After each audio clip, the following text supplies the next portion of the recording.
David Copperfield, Part 2 by Charles Dickens. Chapter 11.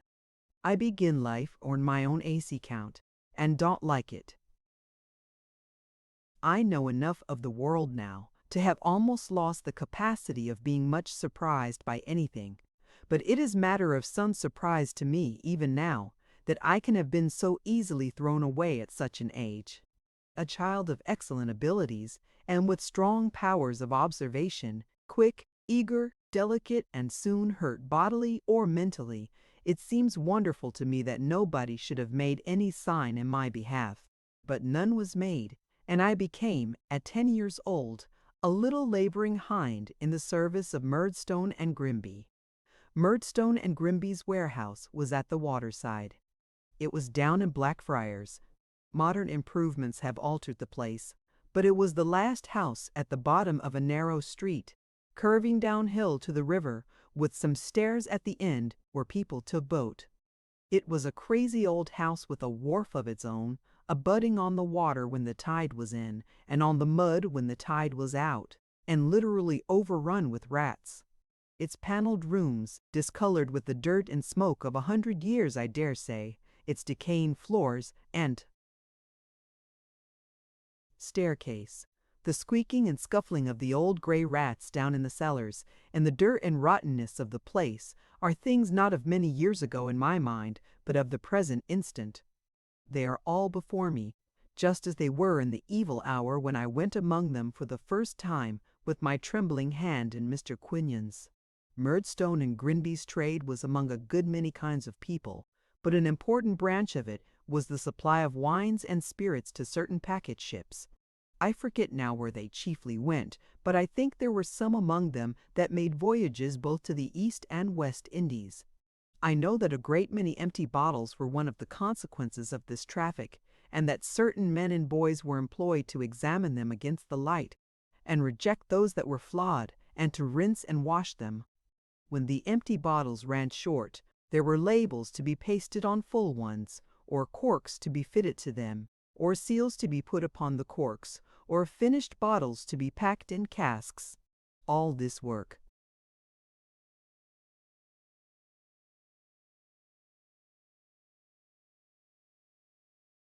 was my work, and of the boys employed upon it, I was one.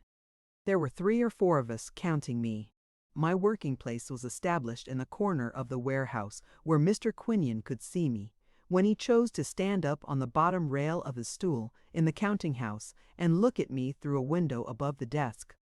Hither, on the first morning of my so auspiciously beginning life on my own account, the oldest of the regular boys was summoned to show me my business. His name was Micawber, and he wore a ragged apron and a paper cap. He informed me that his father was a bargeman and walked in a black velvet headdress in the Lord Mayor's show. He also informed me that our principal associate would be another boy whom he introduced by the, to me, extraordinary name of Mealy Potatoes.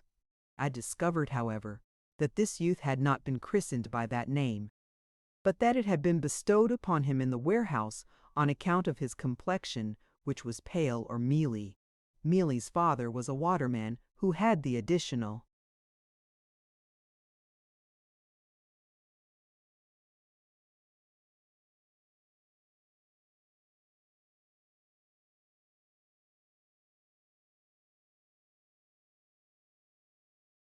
distinction of being a fireman, and was engaged as such at one of the large theatres, where some young relation of Mealy's, I think his little sister, did imps in the pantomimes. No words can express the secret agony of my soul as I sunk into this companionship, compared these henceforth everyday associates with those of my happier childhood, not to say with Steerforth, Traddles, and the rest of those boys, and felt my hopes of growing up to be a learned and distinguished man crushed in my bosom.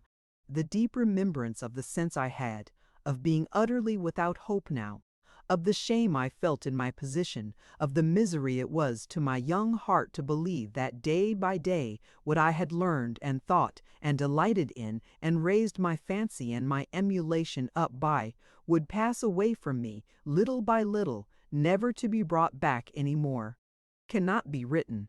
As often as Mick Walker went away in the course of that forenoon, I mingled my tears with the water in which I was washing the bottles, and sobbed as if there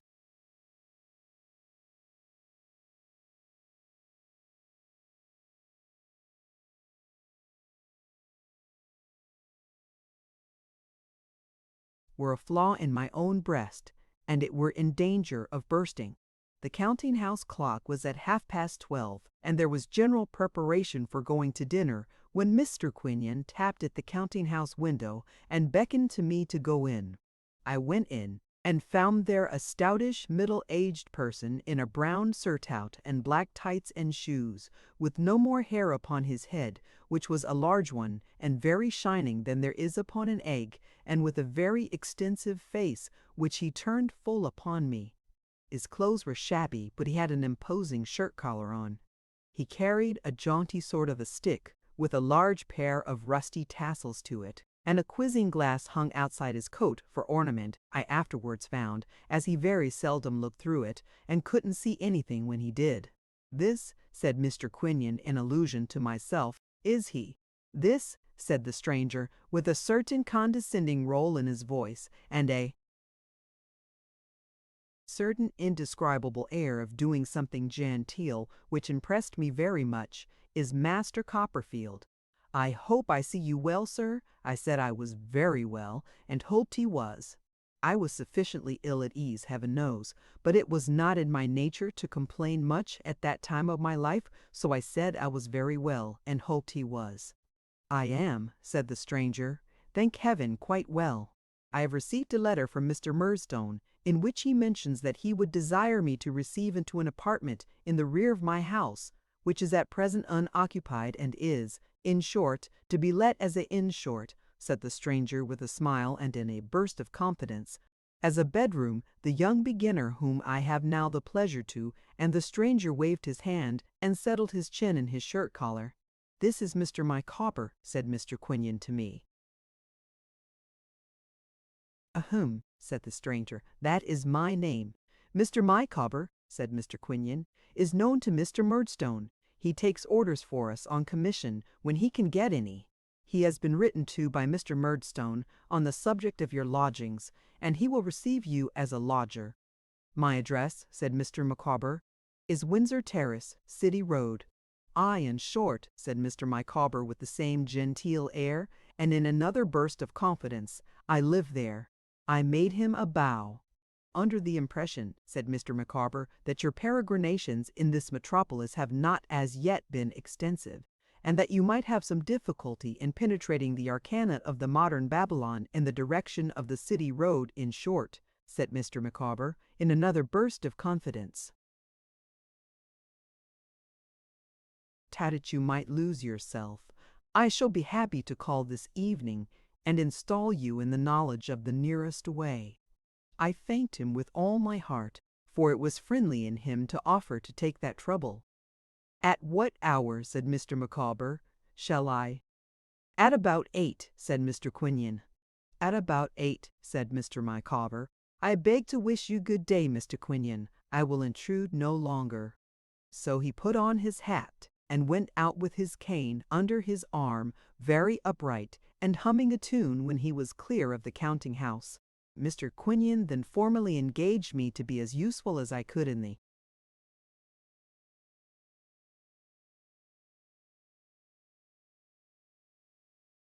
warehouse of Murdstone and Grinby, at a salary, I think, of 6 shillings a week. I am not clear whether it was 6 or 7. I am inclined to believe, from my uncertainty on this head, that it was 6 at first and 7 afterwards. He paid me a wheat down from his own pocket, I believe, and I gave merely 6 pence out of it to get my trunk carried to Windsor Terrace that night, it being too heavy for my strength, small as it was. I paid 6 pence more for my dinner, which was a meat pie and a turn at a neighbouring pump, and passed the hour which was allowed for that meal in walking about the streets. At the appointed time in the evening, Mr. Micawber reappeared. I washed my hands and face, to do the greater honour to his gentility, and we walked to our house, as I suppose I must now call it, together. Mr. Micawber impressing the name of streets, and the shapes of corner houses upon me as we went along, that I might find my way back easily in the morning.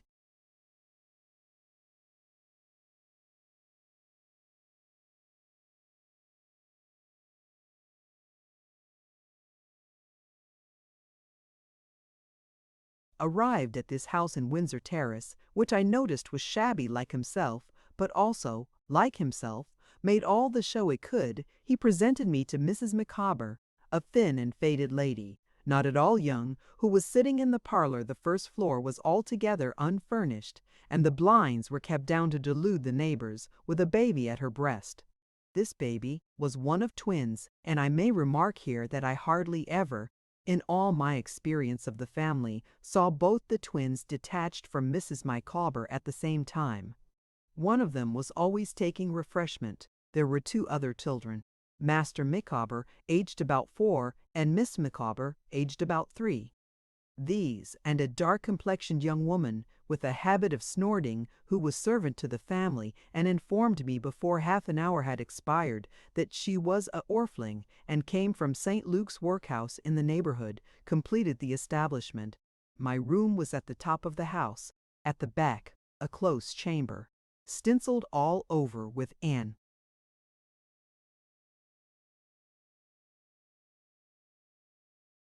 ornament which my young imagination represented as a blue muffin, and very scantily furnished. "I never thought," said Mrs. Micawber when she came up, twin and all, to show me the apartment, and sat down to take breath, "before I was married, when I lived with Papa and Mamma, that I should ever find it necessary to take a lodger. But Mr. Micawber being in difficulties, all considerations of private feeling must give way." I said, "Yes, ma'am." "Mr. Micawber's difficulties are almost overwhelming just at present," said Mrs. Micawber, "and whether it is possible to bring him through them I don't know. When I lived at home with Papa and Mamma, I really should have hardly understood what the word meant in the sense in which I now employ it, but experientia does it, as Papa used to say. I cannot satisfy myself whether she told me that Mr. Micawber had been an officer in the Marines, or whether I have imagined it. I only know that I believe to this hour that he was in the Marines once upon a time, without knowing why. He was a sort of town traveler for a number of miscellaneous houses now, but made little or nothing of it, I am afraid. "If Mr. Micawber's creditors will not give him time," said Mrs. Micawber, "they must take the consequences, and the sooner they bring it to an issue the better. Blood cannot be obtained from a stone, neither can anything on account be obtained at present, not to mention law expenses, from Mr. Micawber." I never can quite understand whether my precocious self-dependence confused Mrs. Micawber in reference to my age, or whether she was so full of the subject that she would have talked about it to the very twins if there had been nobody else to communicate with, but this was the strain in which she began, and she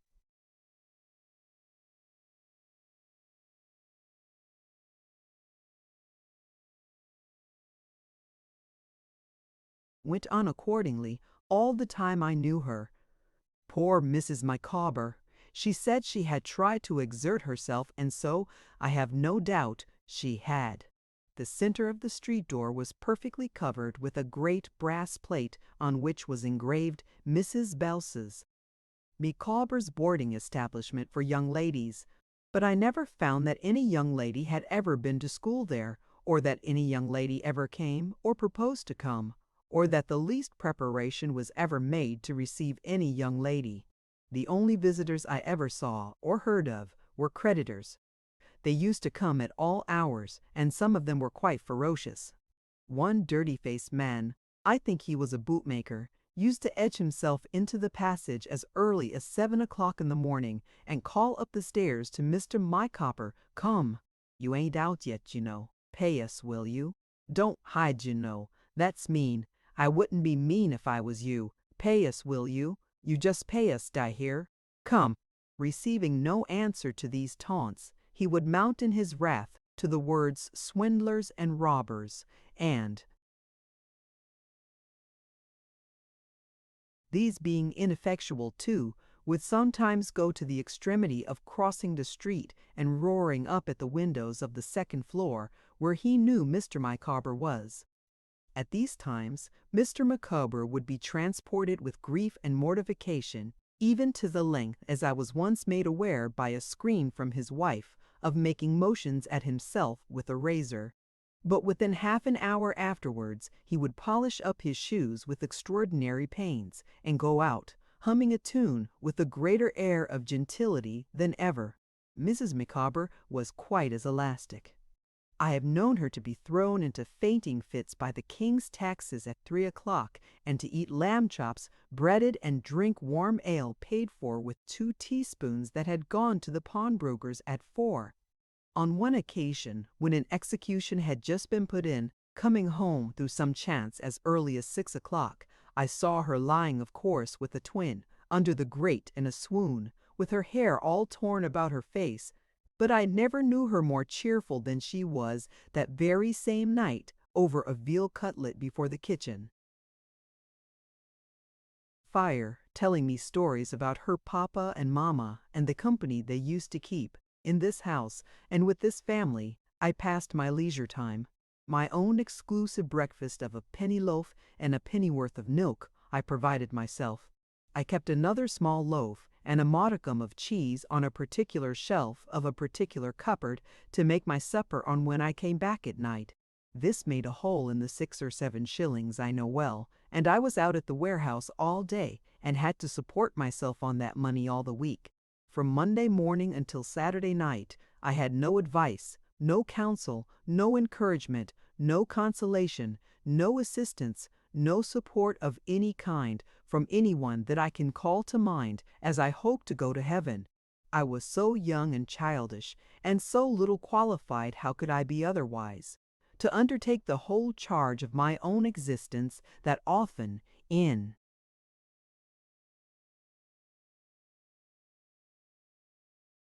going to Murdstone and Grinby's of a morning, I could not resist the stale pastry put out for sale at half price at the pastrycook's doors, and spent in that the money I should have kept for my dinner. Then I went without my dinner, or bought a roll or a slice of pudding.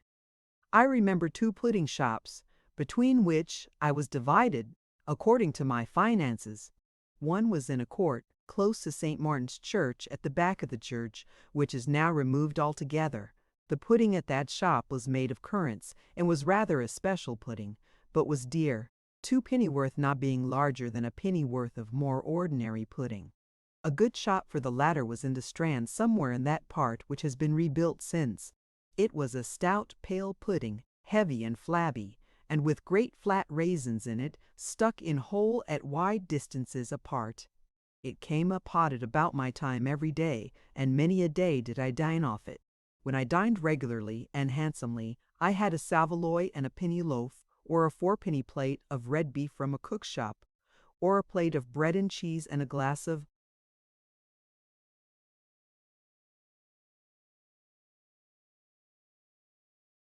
beer from a miserable old public house opposite our place of business, called the Lion, or the Lion, and something else that I have forgotten.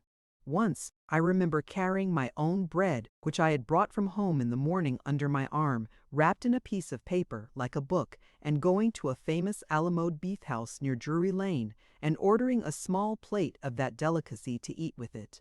What the waiter thought of such a strange little apparition coming in all alone, I don't know, but I can see him now, staring at me as I ate my dinner, and bringing up the other waiter to look.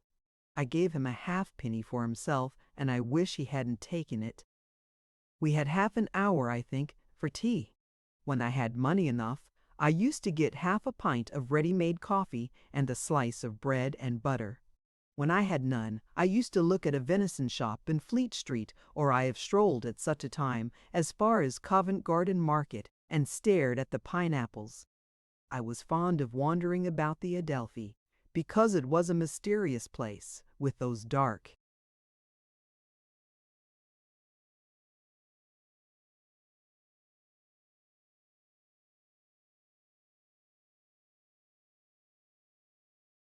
arches, I see myself emerging one evening from some of these arches on the little public house close to the river with an open space before it, where some coal heavers were dancing, to look at whom I sat down upon a bench.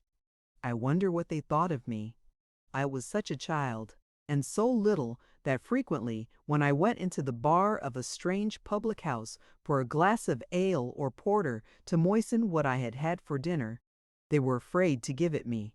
I remember one hot evening I went into the bar of a public house and said to the landlord, "What is your best, your very best ale? A glass," for it was a special occasion. I don't know what. It may have been my birthday. "Tuppence halfpenny," says the landlord, "is the price of the genuine stunning ale." Then says I, producing the money, "Just draw me a glass of the genuine."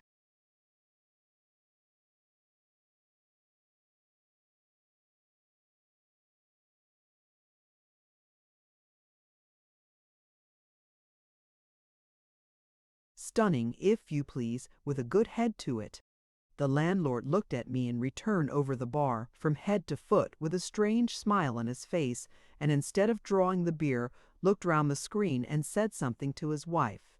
She came out from behind it, with her work in her hand, and joined him in surveying me. Here we stand, all three, before me now. The landlord in his shirt sleeves, leaning against the bar window frame, his wife looking over the little half door, and I, in some confusion, looking up at them from outside the partition. They asked me a good many questions, as what my name was, how old I was, where I lived, how I was employed, and how I came there.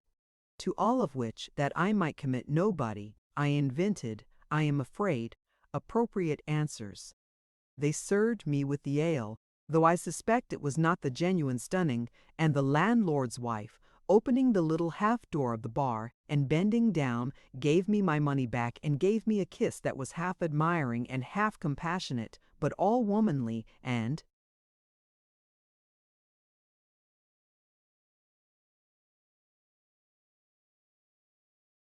good, I am sure. I know I do not exaggerate, unconsciously and unintentionally, the scantiness of my resources or the difficulties of my life. I know that if a shilling were given me by Mr. Quinion at any time, I spent it in a dinner or a tea. I know that I worked, from morning until night, with common men and boys, a shabby child. I know that I lounged about the streets, insufficiently and unsatisfactorily fed. I know that. But for the mercy of God, I might easily have been, for any care that was taken of me, a little robber or a little vagabond. Yet I held some station at Murdstone and Grinby's too. Besides that Mr. Quinion did what a careless man so occupied, and dealing with a thing so anomalous, could, to treat me as one upon a different footing from the rest. I never said, to man or boy, how it was that I came to be there, or gave the least indication of being sorry that I was there. That I suffered in secret, and that I suffered exquisitely, no one ever knew but I. How much I suffered, it is, as I have said already, utterly beyond my power to tell. But I kept my own counsel, and I did my work. I knew from the first that if I could not do my work as well as any of the rest, I could not hold myself above slight and contempt. I soon became at least as expeditious and as skillful as either of the other boys. Though perfectly familiar with them, my conduct and manner were different enough from theirs to place a space between us. They and the men generally spoke of me as the little gent, or the young Suffolker. A certain man named Gregory, who was foreman of the packers, and another named Tip, who was the carman, and wore a red jacket, used to address me sometimes as David, but I think it was mostly when we were very confidential, and when I had made some efforts to entertain them over our work with some results of the old readings, which were fast perishing out of my remembrance. Mealy Potatoes uprose once, and rebelled against my being so distinguished, but Mick Walker settled him in no time. My rescue from this kind of existence I considered quite hopeless, and abandoned as such altogether. I am solemnly convinced that I never for 1 hour was reconciled to it, or was otherwise than miserably unhappy. But I bore it, and even to Peggotty, partly for the love of her, and partly for shame, never in any letter, though many passed between us, revealed the truth. Mr. Micawber's difficulties were an addition to the distressed state of my mind. In my forlorn state, I became quite attached to the family, and used to walk about, busy with Mrs. Micawber's calculations of ways and means, and heavy with the weight of Mr. Micawber's debts. On a Saturday night, which was my grand treat, partly because it was a great thing to walk home with 6 or 7 shillings in my pocket, looking into the shops and thinking what such a sum would buy, and partly because I went home early, Mrs. Micawber would make the most heartrending confidences to me. Also on a Sunday morning, when I mixed the portion of tea or coffee I had bought overnight in a little shaving pot,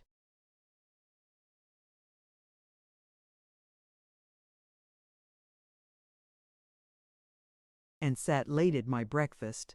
It was nothing at all unusual for Mr. Micawber to sob violently at the beginning of one of these Saturday night conversations, and sing about Jack's delight being his lovely Nan towards the end of it. I have known him come home to supper with a flood of tears and the declaration that nothing was now left but a jail, and go to bed making a calculation of the expense of putting bow windows to the house in case anything turned up, which was his favorite expression. And Mrs. Micawber was just the same. A curious equality of friendship, originating, I suppose, in our respective circumstances, sprung up between me and these people, notwithstanding the ludicrous disparity in our years. But I never allowed myself to be prevailed upon to accept any invitation to eat and drink with them out of their stock, knowing that they got on badly with the butcher and baker, and had often not too much for themselves, until Mrs. Micawber took me into her entire confidence. This she did one evening as follows.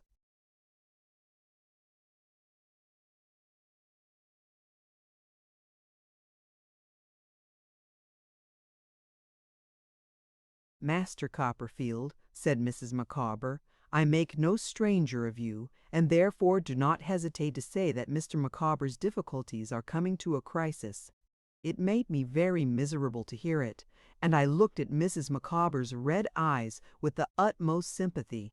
With the exception of the heel of a Dutch cheese, which is not adapted to the wants of a young family, said Mrs. Micawber, "there is really not a scrap of anything in the larder."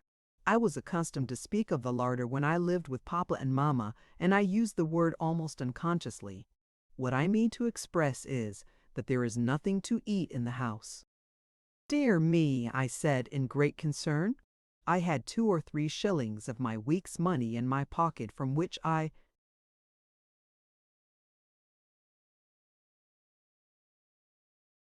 presume that it must have been on a Wednesday night when we held this conversation, and I hastily produced them, and with heartfelt emotion begged Mrs. Micawber to accept of them as a loan. But that lady, kissing me and making me put them back in my pocket, replied that she couldn't think of it. "No, my dear Master Copperfield," said she, "far be it from my thoughts. But you have a discretion beyond your years, and can render me another kind of service if you will, and a service I will thankfully accept of." I begged Mrs. Micawber to name it. "I have parted with the plate myself," said Mrs. Micawber. 6 tea, 2 salt, and a pair of sugars. I have at different times borrowed money on, in secret, with my own hands. But the twins are a great tie, and to me, with my recollections of Papa and Mamma, these transactions are very painful. There are still a few trifles that we could part with. Mr. Micawber's feelings would never allow him to.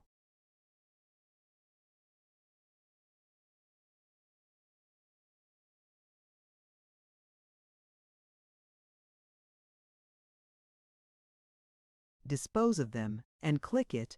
This was the girl from the workhouse, being of a vulgar mind, would take painful liberties if so much confidence was reposed in her.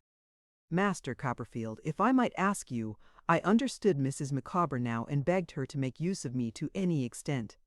I began to dispose of the more portable articles of property that very evening, and went out on a similar expedition almost every morning, before I went to Murdstone and Grinby's. Mr. Micawber had a few books on a little chiffonier which he called the library, and those went first.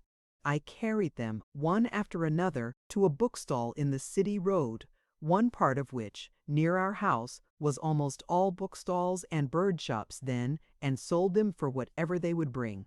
The keeper of this bookstall, who lived in a little house behind it, used to get tipsy every night, and to be violently scolded by his wife every morning. More than once, when I went,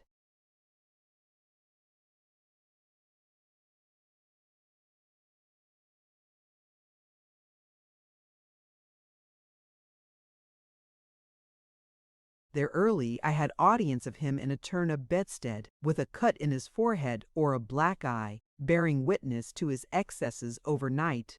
I am afraid he was quarrelsome in his drink, and he, with a shaking hand, endeavoring to find the needful shillings in one or other of the pockets of his clothes, which lay upon the floor, while his wife, with the baby in her arms and her shoes down at heel, never left off rating him.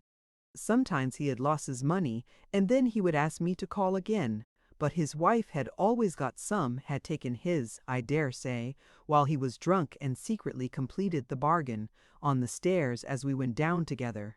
At the pawnbroker's shop, too, I began to be very well known. The principal gentleman who officiated behind the counter took a good deal of notice of me, and often got me, I recollect, to decline a Latin noun or adjective, or to conjugate a Latin noun or adjective, or to conjugate a Latin verb in his ear while he transacted my business. After all these occasions, Mrs. Micawber made a little treat, which was generally a supper, and there was a peculiar relish in these meals which I well remember.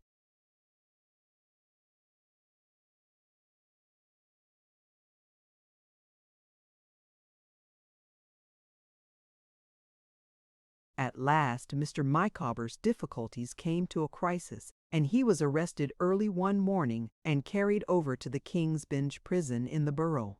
He told me, as he went out of the house, that the God of day had now gone down upon him, and I really thought his heart was broken, and mine too. But I heard afterwards that he was seen to play a lively game at skittles before noon. On the first Sunday after he was taken there, I was to go and see him, and have dinner with him. I was to ask my way to such a place, and just short of that place I should see such another place, and just short of that I should see a yard, which I was to cross, and keep straight on until I saw a turnkey. All this I did, and when at last I did see a turnkey, poor little fellow that I was, and thought how, when Roderick Random was in a debtor's prison, there was a man there with nothing on him but an old rug, the turnkey swam before my dimmed eyes and my beating heart.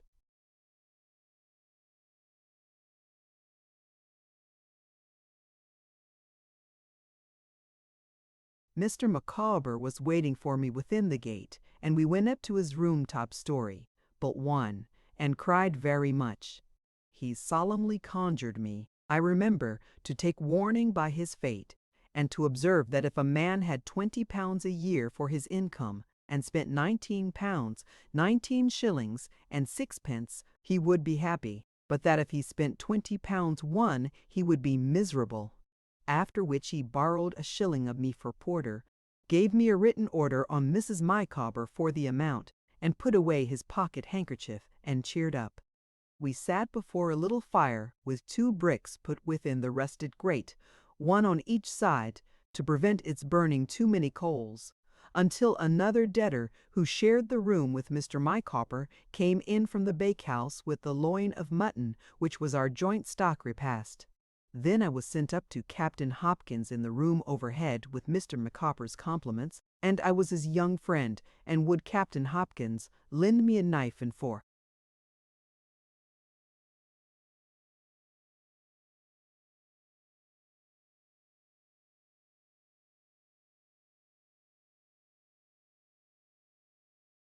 Captain Hopkins lent me the knife and fork with his compliments to Mr. Micawber. There was a very dirty lady in his little room, and 2 wan girls, his daughters, with shock heads of hair. I thought it was better to borrow Captain Hopkins' knife and fork than Captain Hopkins' comb. The captain himself was in the last extremity of shabbiness, with large whiskers and an old brown great-coat with no other coat below it. I saw his bed rolled up in a corner, and what plates and dishes and pots he had on a shelf, and I divined, God knows how, that though the two girls with the shock heads of hair were Captain Hopkins's children, the dirty lady was not married to Captain Hopkins. My timid station on his threshold was not occupied more than a couple of minutes at most. But I came down again with all this in my knowledge, as surely as the knife and fork were in my hand. There was something gypsy-like and agreeable in the dinner after all. I took back Captain Hopkins' knife and fork early in the afternoon and went home to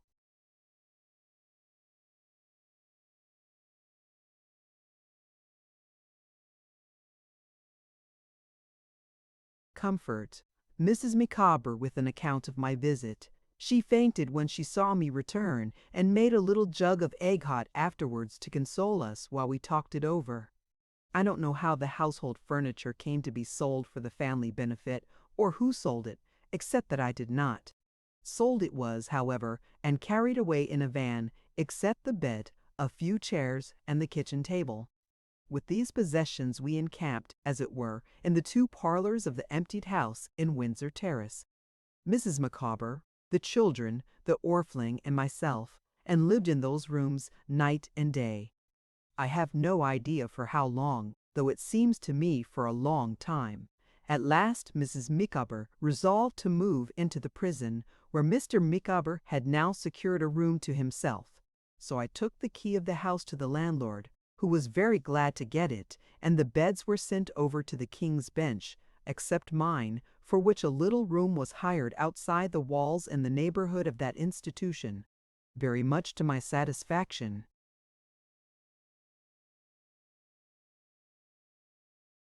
Since the Micawbers and I had become too used to one another, and our troubles to part, the orphan was likewise accommodated with an inexpensive lodging in the same neighborhood. Mine was the quiet back garret with a sloping roof, commanding a pleasant prospect of a timber yard, and when I took possession of it, with the reflection that Mr. Micawber's troubles had come to a crisis at last, I thought it quite a paradise. All this time I was working at Murdstone and Grinby's in the same common way, and with the same common companions, and with the same sense of unmerited degradation as at first. But I never, happily for me, no doubt, made a single acquaintance, or spoke to any of the many boys whom I saw daily in going to the warehouse, in coming from it, and in prowling about the streets at mealtimes. I led the same secretly unhappy life, but I led it in the same lonely, self-reliant manner. The only changes I am conscious of are, firstly, that I had grown more shabby, and secondly, that I was now relieved of much of the weight of Mr. Showtime.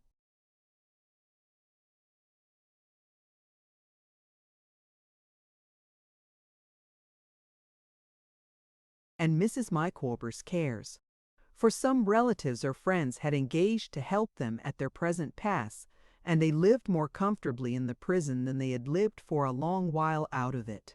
I used to breakfast with them now, in virtue of some arrangement, of which I have forgotten the details. I forget, too, at what hour the gates were opened in the morning, admitting of my going in, but I know that I was often up at 6 o'clock, and that my favorite lounging place in the interval was Old London Bridge, where I was wont to sit in one of the stone recesses, watching the people going by, or to look over the balustrades at the sun shining in the water, and lighting up the golden flame on the top of the monument. The orphan met me here sometimes, to be told some astonishing fictions respecting the wars and the Tower, of which I can say no more than that. I hope I believed them myself. In the evening I used to go back to the prison and walk up and down the parade with Mr. Micawber, or play casino with Mrs. Micawber and hear reminiscences of her papa and mamma. Whether Mr. Brory, ec.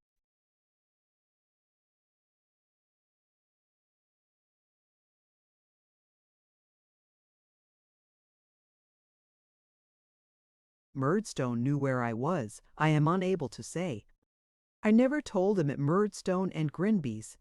Mr. Micawber's affairs, although past their crisis, were very much involved by reason of a certain deed, of which I used to hear a great deal, and which I suppose now to have been some former composition with his creditors, though I was so far from being clear about it then, that I am conscious of having confounded it with those demoniacal parchments which are held to have, once upon a time, obtained to a great extent in Germany.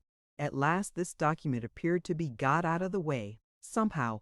At all events, it ceased to be the rock ahead it had been, and Mrs. Micawber informed me that her family had decided that Mr. Micawber should apply for his release under the Insolvent Debtors Act, which would set him free, she expected, in about 6 weeks.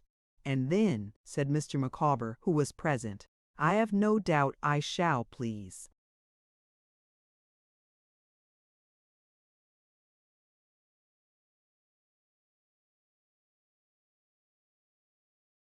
Heaven, begin to be beforehand with the world, and to live in a perfectly new manner, if in short, if anything turns up.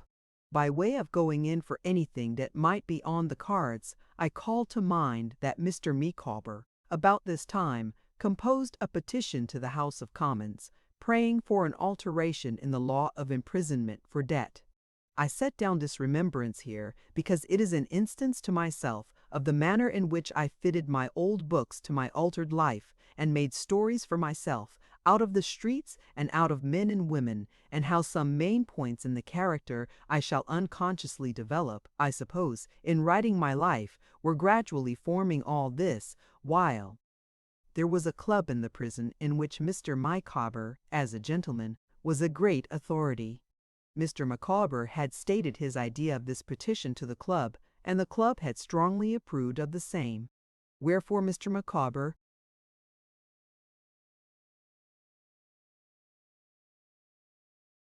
was a thoroughly good-natured man, and as active a creature about everything but his own affairs as ever existed, and never so happy as when he was busy about something that could never be of any profit to him. Set to work at the petition, invented it, engrossed it on an immense sheet of paper, spread it out on a table, and appointed a time for all the club, and all within the walls if they chose, to come up to his room and sign it. When I heard of this approaching ceremony, I was so anxious to see them all come in, one after another, though I knew the greater part of them already, and they me, that I got an hour's leave of absence from Murdstone and Grinby's, and established myself in a corner for that purpose. As many of the principal members of the club as could be got into the small room without filling it, supported Mr. Micawber in front of the petition, while my old friend Captain Hopkins, who had washed himself, to do honor to so solemn an occasion, stationed himself close to it, to read it to all who were unacquainted with its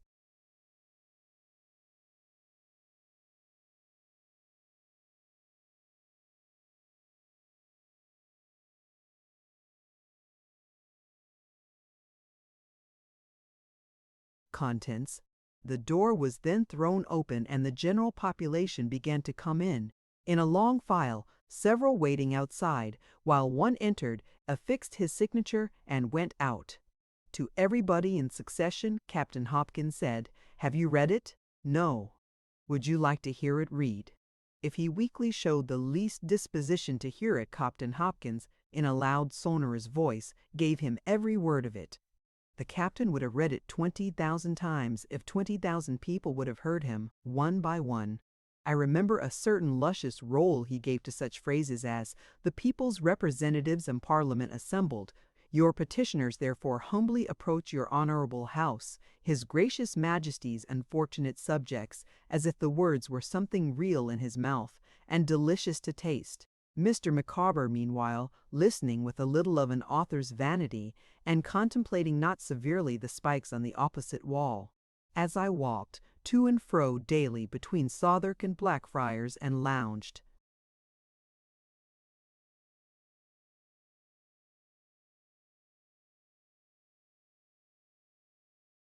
about at meal times in obscure streets, the stones of which may, for anything I know, be worn at this moment by my childish feet, I wonder how many of these people were wanting in the crowd that used to come filing before me in review again to the echo of Captain Hopkins' voice. When my thoughts go back, now, to that slow agony of my youth, I wonder how much of the histories I invented for such people hangs like a mist of fancy over well-remembered facts. When I tread the old ground, I do not wonder that I seem to see in pity, going on before me, an innocent romantic boy, making his imaginative world out of such strange experiences and sordid things.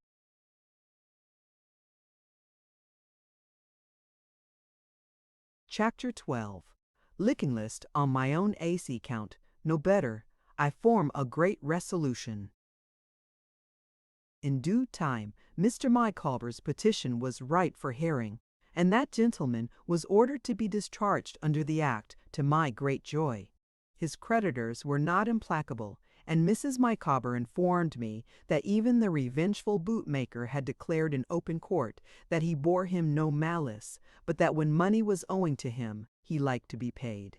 He said he thought it was human nature. Mr. Micawber returned to the King's Bench when his case was over, as some fees were to be settled and some formalities observed before he could be actually released.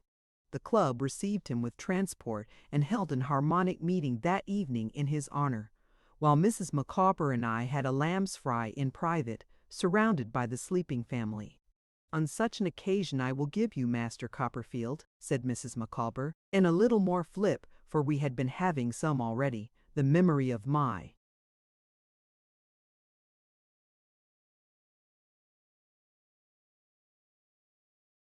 "Papa and Mamma, are they dead, ma'am?" I inquired after drinking the toast in a wine-glass. "My mamma departed this life," said Mrs. Micawber, "before Mr. Micawber's difficulties commenced, or at least before they became pressing. My papa lived to bail Mr. Micawber several times, and then expired, regretted by a numerous circle." Mrs. Micawber shook her head and dropped a pious tear upon the twin who happened to be in hand. As I could hardly hope for a more favorable opportunity of putting a question in which I had a near interest, I said to Mrs. Micawber, "May I ask, ma'am, what you and Mr. Micawber intend to do now that Mr. Micawber is out of his difficulties and at liberty? Have you settled yet?"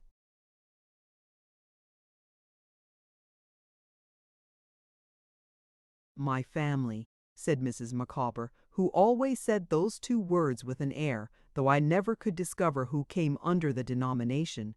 "My family are of opinion that Mr. Micawber should quit London and exert his talents in the country. Mr. Micawber is a man of great talent, Master Copperfield." I said I was sure of that. "Of great talent," repeated Mrs. Micawber. "My family are of opinion that with a little interest something might be done for a man of his ability in the custom house. The influence of my family being local, it is their wish that Mr. Micawber should go down to Plymouth. They think it indispensable that he should be upon the spot." "That he may be ready?" I suggested. "Exactly," returned Mrs. Micawber, "that he may be ready in case of anything."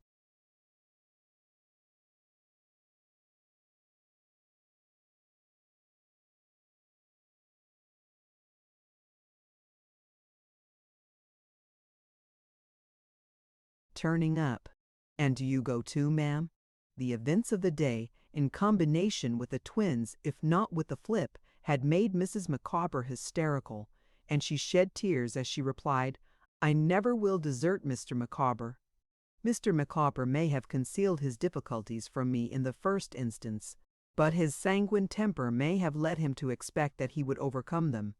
The pearl necklace and bracelets which I inherited from Mamma have been disposed of for less than half their value, and the set of coral, which was the wedding gift of my papa, has been actually thrown away for nothing. But I never will desert Mr. Micawber. "No," cried Mrs. Micawber, more affected than before, "I never will do it. It's of no use asking me." I felt quite uncomfortable, as if Mrs. Micawber supposed I had asked her to do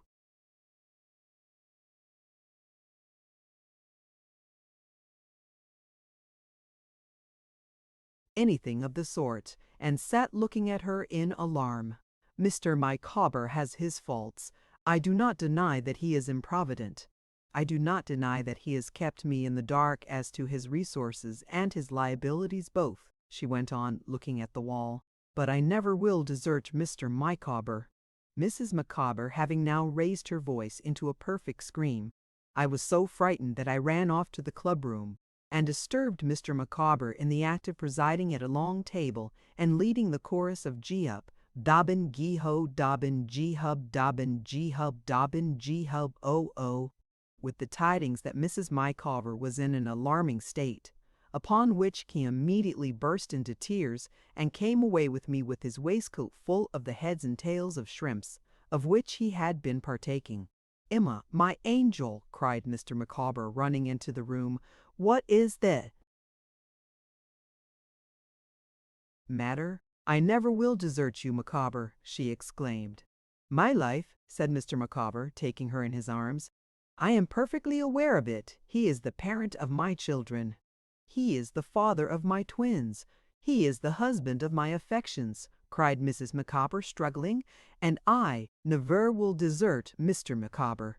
Mr. Micawber was so deeply affected by this proof of her devotion, as to me I was dissolved in tears, that he hung over her in a passionate manner, imploring her to look up and to be calm. But the more he asked Mrs. Micawber to look up, the more she fixed her eyes on nothing, and the more he asked her to compose herself, the more she wouldn't. Consequently, Mr. Micawber was soon so overcome that he mingled his tears with hers and mine, until he begged me to do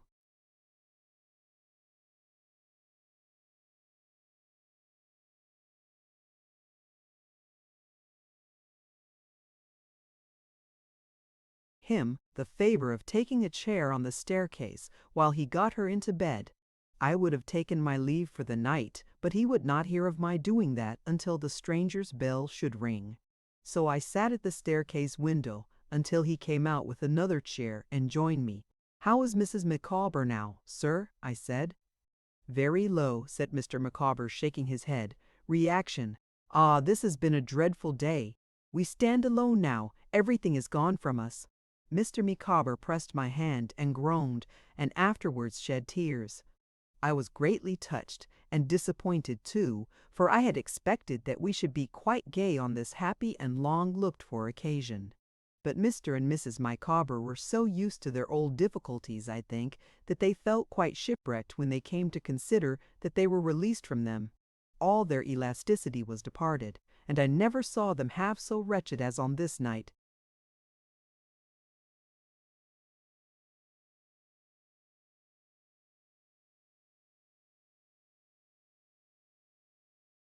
Insomuch that when the bell rang and Mr. Micawber walked with me to the lodge and parted from me there with a blessing, I felt quite afraid to leave him by himself, he was so profoundly miserable. But through all the confusion and lowness of spirits in which we had been, so unexpectedly to me, involved, I plainly discerned that Mr. and Mrs. Micawber and their family were going away from London, and that a parting between us was near at hand. It was in my walk home that night, and in the sleepless hours which followed when I lay in bed, that the thought first occurred to me, though I don't know how it came into my head, which afterward shaped itself into a settled resolution.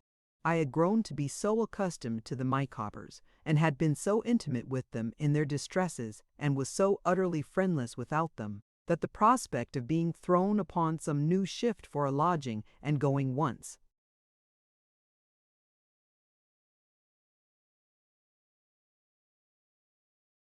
more among unknown people was like being that moment turned adrift into my present life, with such a knowledge of it ready-made as experience had given me. All the sensitive feelings it wounded so cruelly, all the shame and misery it kept alive within my breast, became more poignant as I thought of this, and I determined that the life was unendurable, that there was no hope of escape from it, unless the escape was my own act. I knew quite well. I rarely heard from Miss Murdstone, and never from Mr. Murdstone, but 2 or 3 parcels of made or mended clothes had come up for me, consigned to Mr. Quinion, and in each there was a scrap of paper to the effect that J. Kyshon, M., though Oozewend, trusted D.C., was applying himself to business and devoting himself wholly to his duties, not the least hint of my ever being anything else than the common drudge into which I was fast settling down. The very next day showed me, while my mind was in the first agitation of what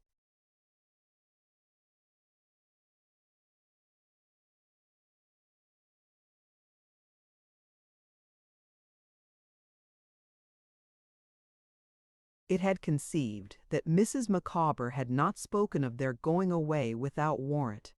They took a lodging in the house where I lived, for a week, at the expiration of which time they were to start for Plymouth. Mr. Micawber himself came down to the counting-house in the afternoon to tell Mr. Quinion that he must relinquish me on the day of his departure, and to give me a high character, which I am sure I deserved. And Mr. Quinion, calling in Tip the carman, who was a married man and had a room to let, quartered me prospectively on him by our mutual consent, as he had every reason to think, for I said nothing, though my resolution was now taken. I passed my evenings with Mr. and Mrs. Micawber during the remaining term of our residence under the same roof, and I think we became fonder of one another as the time went on. On the last Sunday they invited me to dinner, and we had a loin of pork and apple sauce, and a pudding. I had bought a spotted wooden horse overnight, as a parting gift to little Wilkins Micawber that was.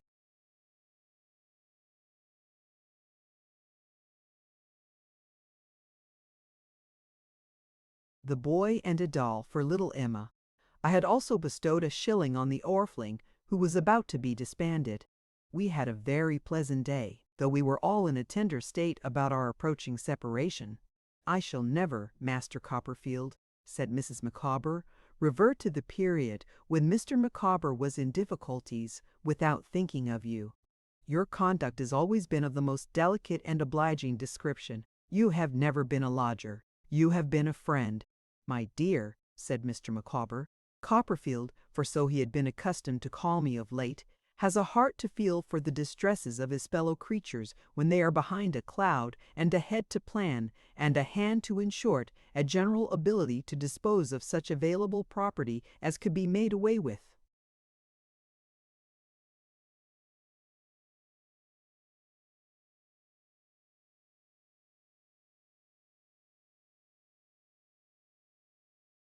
I expressed my sense of this commendation, and said I was very sorry we were going to lose one another. "My dear young friend," said Mr. Micawber, "I am older than you, a man of some experience in life, and of some experience, in short, in difficulties, generally speaking. At present, and until something turns up which I am, I may say, hourly expecting, I have nothing to bestow but advice. Still my advice is so far worth taking, that in short, that I have never taken it myself, and am the here Mr. Micawber, who had been beaming and smiling all over his head and face, up to the present moment, checked himself and frowned. The miserable wretch you behold." "My dear Micawber," urged his wife.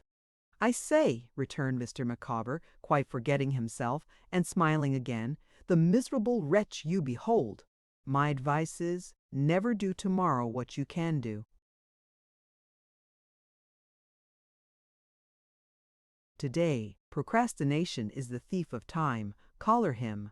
My poor papa's maxim," Mrs. Micawber observed. "My dear," said Mr. Micawber, "your papa was very well in his way, and heaven forbid that I should disparage him. Take him for all in all, we ne'er shall, in short, make the acquaintance, probably, of anybody else possessing, at his time of life, the same legs for gaiters, and able to read the same description of print, without spectacles. But he applied that maxim to our marriage, my dear, and that was so far prematurely entered into, in consequence, that I never recovered the expense." Mr. Micawber looked aside at Mrs. Micawber, and added, "Not that I am sorry for it. Quite the contrary, my love." After which he was grave for a minute or so. "My other piece of advice, Copperfield," said Mr. Micawber, "you know, annual income £20, annual expenditure 1919 and 6, result."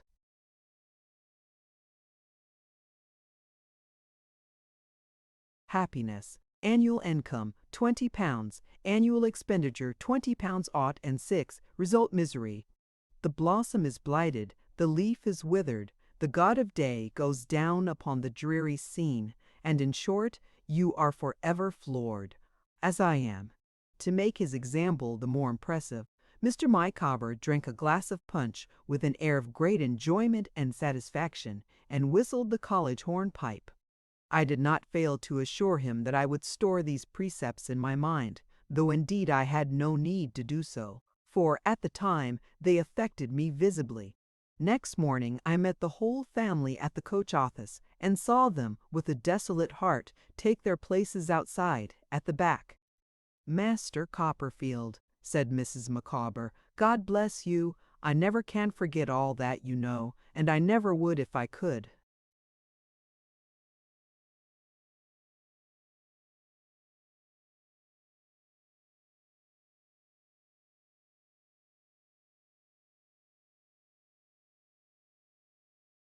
"Copperfield," said Mr. Micawber, "farewell, every happiness and prosperity.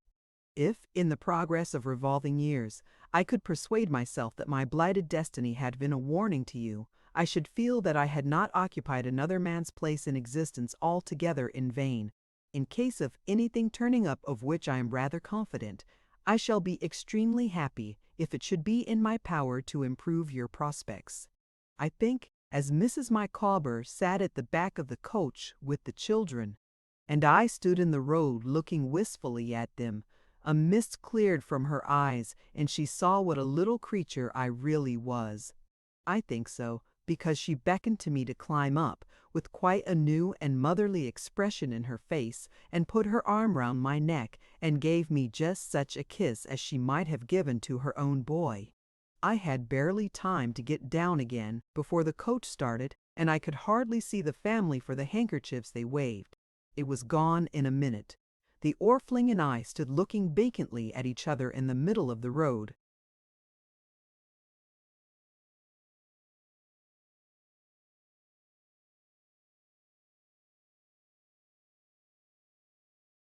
And then shook hands and said good-bye. She going back, I suppose, to St. Luke's workhouse, as I went to begin my weary day at Murdstone and Grimby's, but with no intention of passing many more weary days there. No, I had resolved to run away, to go, by some means or other, down into the country, to the only relation I had in the world, and tell my story to my aunt, Miss Betsy. I have already observed that I don't know how this desperate idea came into my brain. But, once there, it remained there, and hardened into a purpose than which I have never entertained a more determined purpose in my life. I am far from sure that I believe there was anything hopeful in it, but my mind was thoroughly made up that it must be carried into execution. Again and again, and 100 times again, since the night when the thought had first occurred to me and banished sleep, I had gone over that old story of my poor mother's about my birth, which it had been one of my great delights in the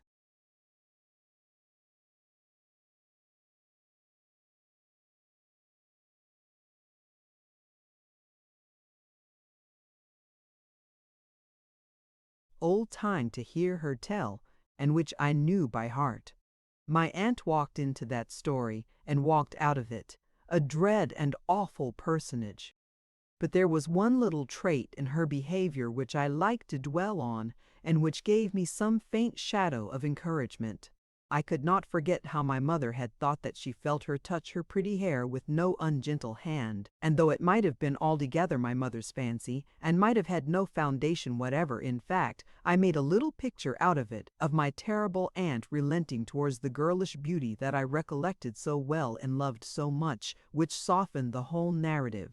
It is very possible that it had been in my mind a long time, and had gradually engendered my determination. As I did not even know where Miss Betsy lived, I wrote a long letter to Peggotty and asked her, incidentally, if she remembered, pretending that I had heard of such a lady living at a certain place I named at random, and had a curiosity to know if it were the same. In the course of that letter, I told Peggotty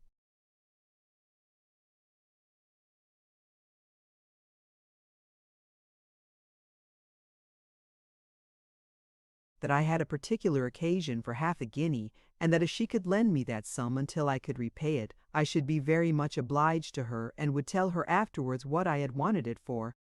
Peggotty's answer soon arrived and was, as usual, full of affectionate devotion. She enclosed the half-guinea. I was afraid she must have had a world of trouble to get it out of Mr. Barkis's box, and told me that Miss Betsy lived near Dover, but whether at Dover itself, and Hyde, Sandgate, or Folkestone, she could not say.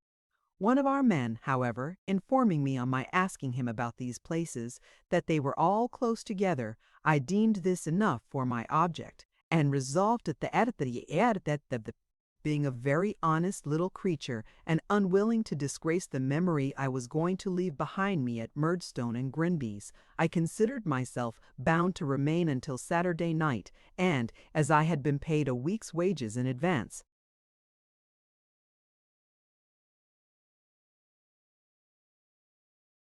when I first came there, not to present myself in the counting-house at the usual hour, to receive my stipend.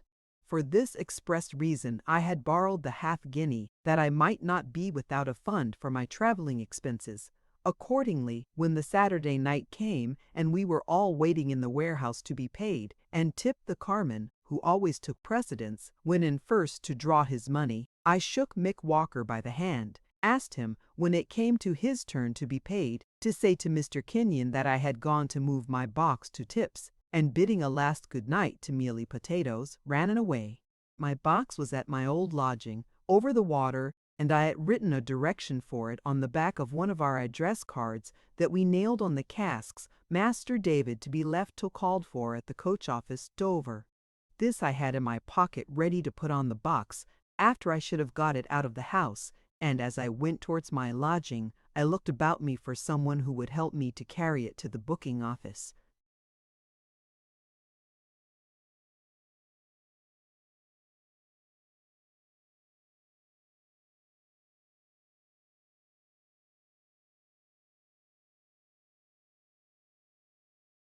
There was a long-legged young man with a very little empty donkey cart, standing near the obelisk in the Blackfriars Road, whose eye I caught as I was going by, and who, addressing me as sixpennorth of bad happence, hoped I should know him again to swear to, in allusion, I have no doubt, to my staring at him.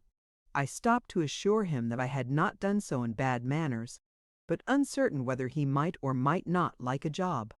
"What job?" said the long-legged young man. "To move a box," I answered. "What box?" said the long-legged young man. I told him mine, which was down that street there, and which I wanted him to take to the Dover coach office for 6 pence. "Done with you for a tanner," said the long-legged young man, and directly got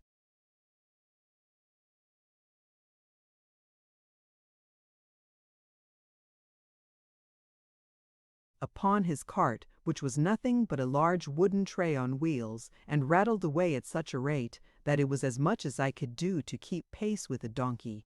There was a defiant manner about this young man, and particularly about the way in which he chewed straw as he spoke to me, that I did not much like. As the bargain was made, however, I took him upstairs to the room I was leaving, and we brought the box down, and put it on his cart. Now, I was unwilling to put the direction card on there, lest any of my landlord's family should fathom what I was doing, and detain me. So I said to the young man that I would be glad if he would stop for a minute when he came to the dead wall of the King's Bench prison. The words were no sooner out of my mouth than he rattled away as if he, my box, the cart, and the donkey were all equally mad, and I was quite out of breath with running and calling after him when I caught him at the place appointed.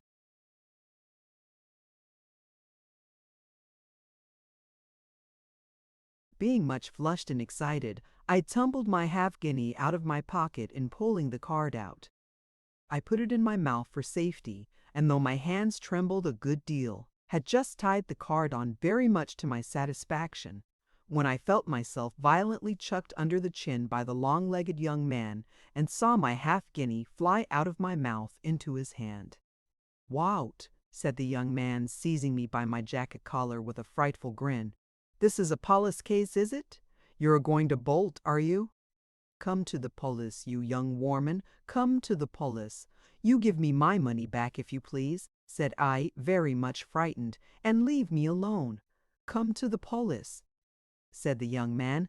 "You shall prove it yourn to the police." "Give me my box and money, will you?" I cried, bursting into tears.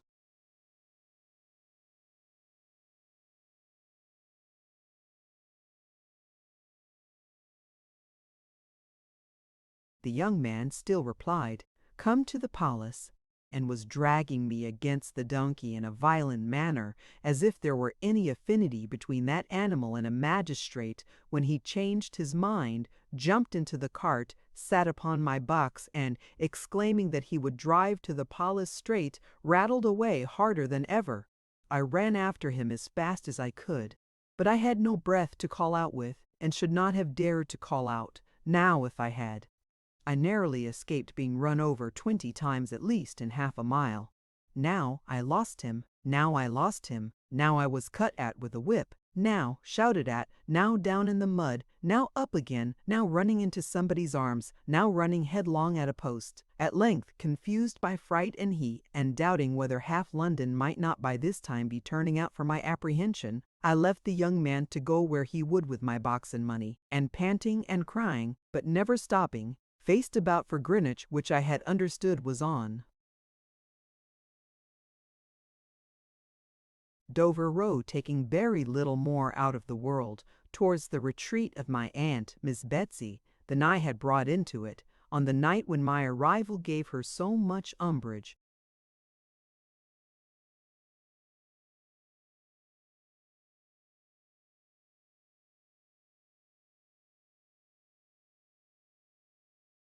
Chapter 13. The sequel of my resolution. For anything I know, I may have had some wild idea of running all the way to Dover when I gave up the pursuit of the young man with the donkey cart and started for Greenwich. My scattered senses were soon collected as to that point if I had, for I came to a stop in the Kent road at a terrace with a piece of water before it, and a great foolish image in the middle, blowing the dry shell. Here I sat down on a doorstep, quite spent and exhausted with the efforts I had already made, and with hardly breath enough to cry for the loss of my box and half-guinea. It was by this time dark. I heard the clock strike 10 as I sat resting, but it was a summer night fortunately and fine weather. When I had recovered my breath, and had got rid of a stifling sensation in my throat, I rose up and went on.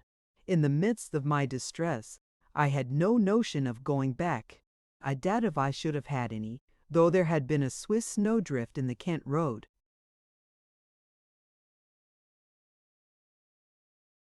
But my standing possessed of only 3 halfpence in the world, and I am sure, I wonder how they came to be left in my pocket on a Saturday night, troubled me none the less because I went on.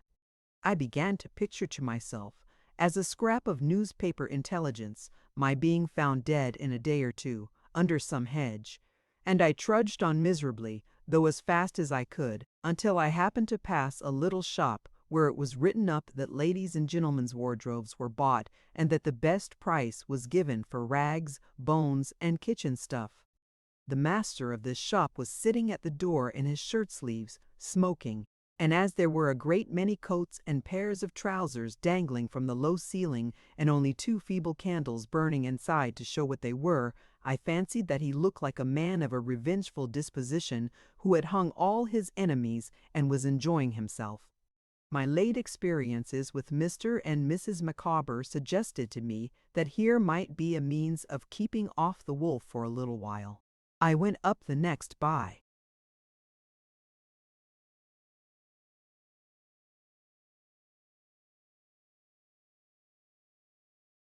street, took off my waistcoat, rolled it neatly under my arm, and came back to the shop door.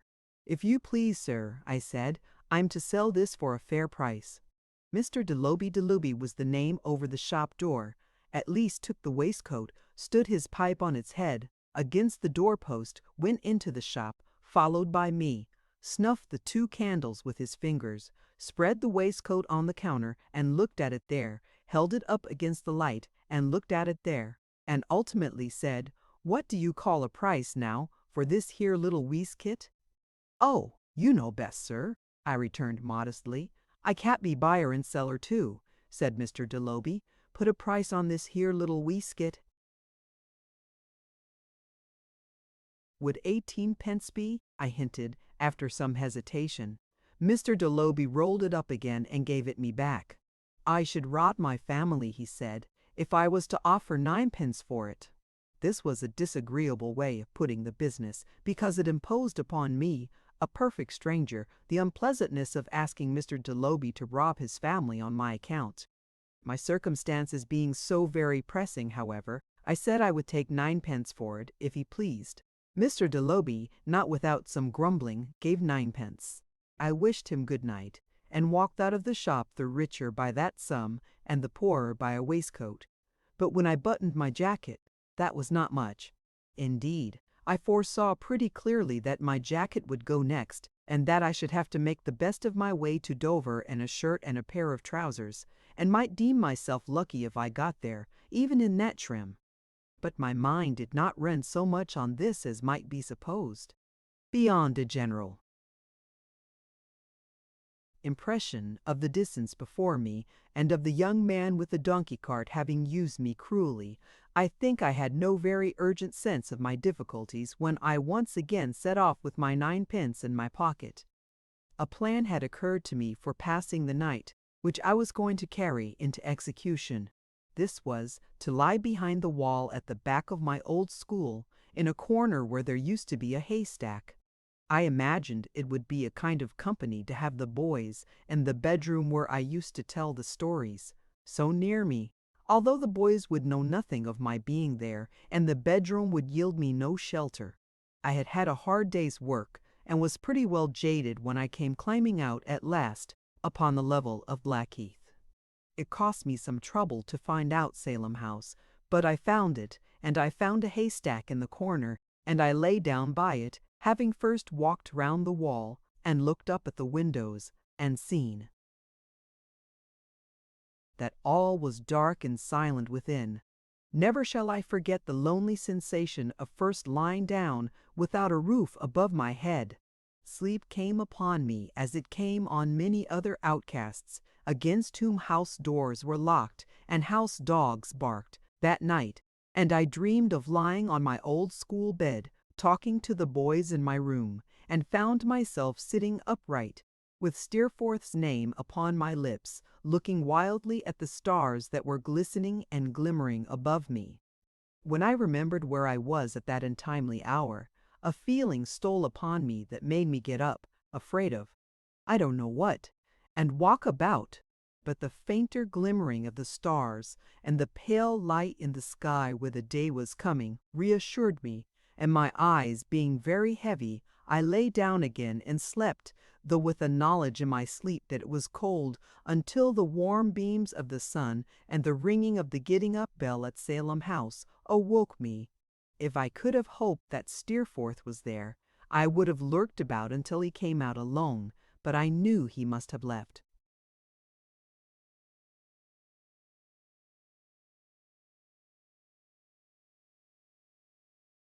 Long since. Traddles still remained perhaps, but it was very doubtful, and I had not sufficient confidence in his discretion or good luck, however strong my reliance was on his good nature, to wish to trust him with my situation.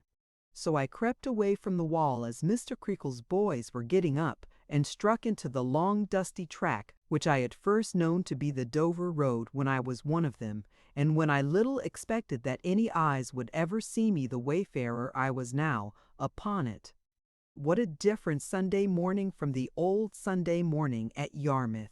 In due time I heard the church bells ringing, as I plodded on, and I met people who were going to church, and I passed a church or two where the congregation were inside, and the sound of singing came out into the sunshine, while the beadle sat and cooled himself in the shade of the porch, or stood beneath the yew tree with his hand to his forehead, glowering at me going by. But the peace and rest of the old Sunday morning were on everything, except me. That was the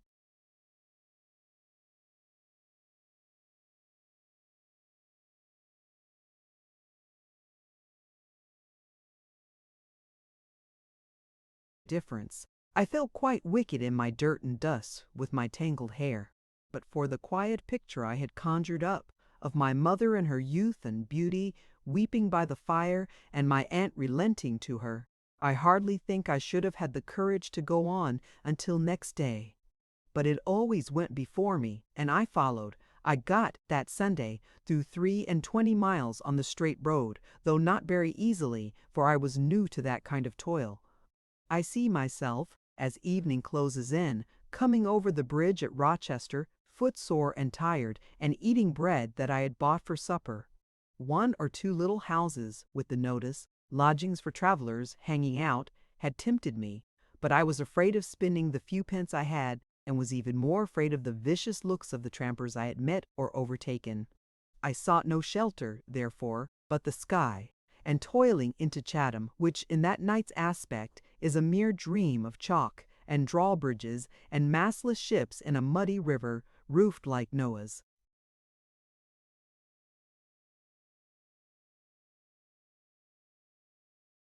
arks, crept at last upon a sort of grass-grown battery overhanging a lane, where a sentry was walking to and fro. Here I lay down, near a cannon, and, happy in the society of the sentry's footsteps, though he knew no more of my being above him than the boys at Salem House had known of my lying by the wall, slept soundly until morning. Very stiff and sore of foot I was in the morning, and quite dazed by the beating of drums and marching of troops, which seemed to hem me in on every side when I went down towards the long narrow street. Feeling that I could go but a very little way that day, if I were to reserve any strength for getting to my journey's end, I resolved to make the sale of my jacket its principal business.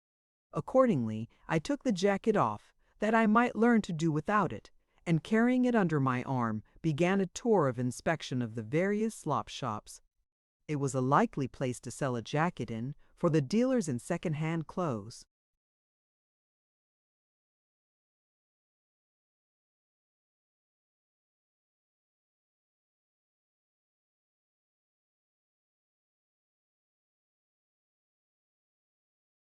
were numerous, and were, generally speaking, on the lookout for customers at their shop doors.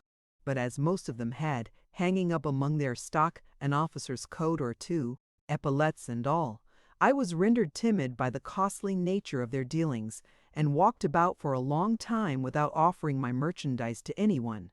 This modesty of mine directed my attention to the marine store shops and such shops as Mr. Deloby's in preference to the regular dealers. At last I found one that I thought looked promising, at the corner of a dirty lane ending in an enclosure full of stinging nettles, against the palings of which some second-hand sailors' clothes, that seemed to have overflowed the shop, were fluttering among some cots and rusty guns and oilskin hats and certain trays full of so many old rusty keys of so many sizes that they seemed various enough to open all the doors in the world.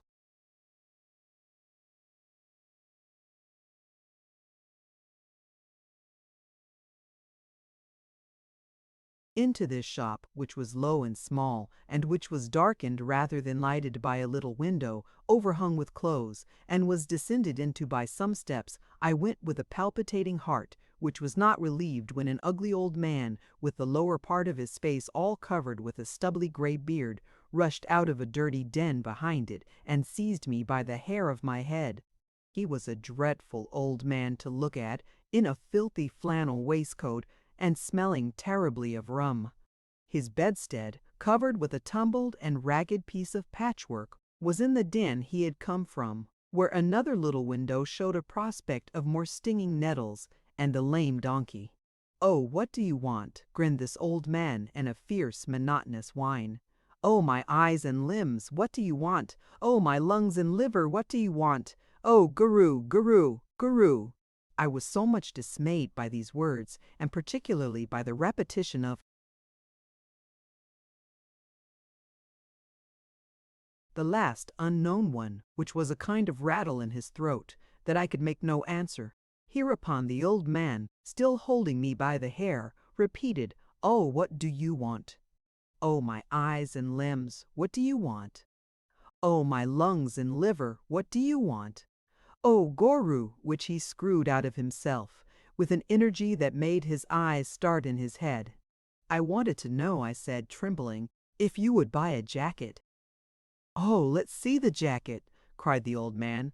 "Oh, my heart on fire! Show the jacket to us!"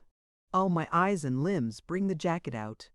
With that he took his trembling hands, which were like the claws of a great bird, out of my hair, and put on a pair of spectacles, not at all ornamental to his inflamed eyes. "Oh, how much for the jacket?"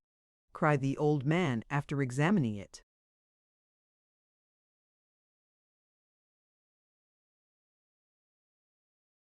"Oh, Guru, how much for the jacket? 1/2 crown," I answered, recovering myself. "Oh, my lungs and liver!" cried the old man. "No! Oh, my eyes, no! Oh, my limbs, no! 18 pence. Guru!"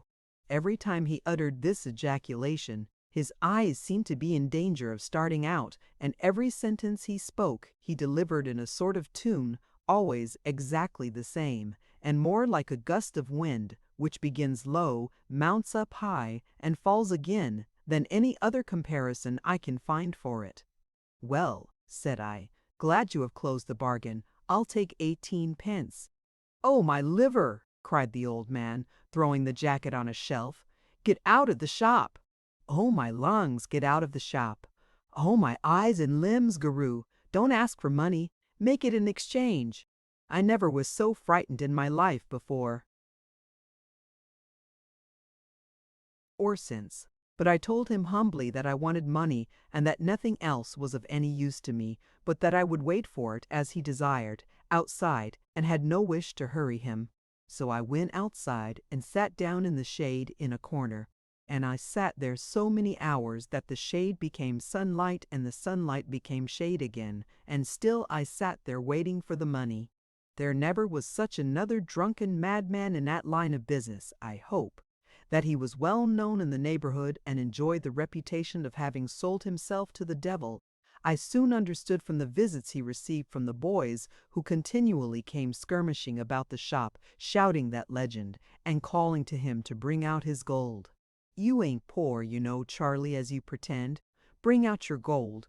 Bring out some of the gold you sold yourself to the devil for. Come, it's in the lining of the mattress, Charlie, drip it open, and let's have some." This, and many offers to lend him a knife for the purpose, exasperated him to such a degree that the whole day was a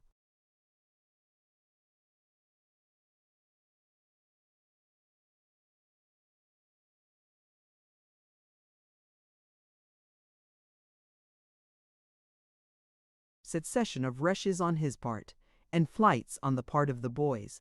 Sometimes in his rage he would take me for one of them, and come at me, mouthing as if he were going to tear me in pieces. Then, remembering me, just in time, would dive into the shop and lie upon his bed, as I thought from the sound of his voice, yelling in a frantic way to his own windy tune, the death of Nelson, with an "oh" before every line, and innumerable gorus interspersed. As if this were not bad enough for me, the boys, connecting me with the establishment on account of the patience and perseverance with which I sat outside, half dressed, pelted me, and used me very ill all day. He made many attempts to induce me to consent to an exchange, at one time coming out with a fishing rod, at another with a fiddle, at another with a fiddle, at another with a cocked hat, at another with a flute. But I resisted all these overtures, and sat there in desperation, each time asking him, with tears in my eyes, for my money or my jacket. At last he began to pay me in halfpence at a time, and was full 2 hours.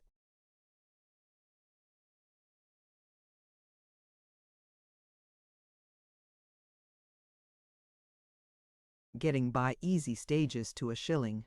"Oh, my eyes and limbs," he then cried, peeping hideously out of the shop after a long pause. "Will you go for 2 pence more?" "I can't," I said. "I shall be starved." "Oh, my lungs and liver, will you go for 3 pence?" "I would go for nothing if I could," I said, "but I want the money badly." "Oh, go roo!" It is really impossible to express how he twisted this ejaculation out of himself as he peeped round the doorpost at me, showing nothing but his crafty old head, Will you go for 4 pence? I was so faint and weary that I closed with this offer, and taking the money out of his claw, not without trembling, went away more hungry and thirsty than I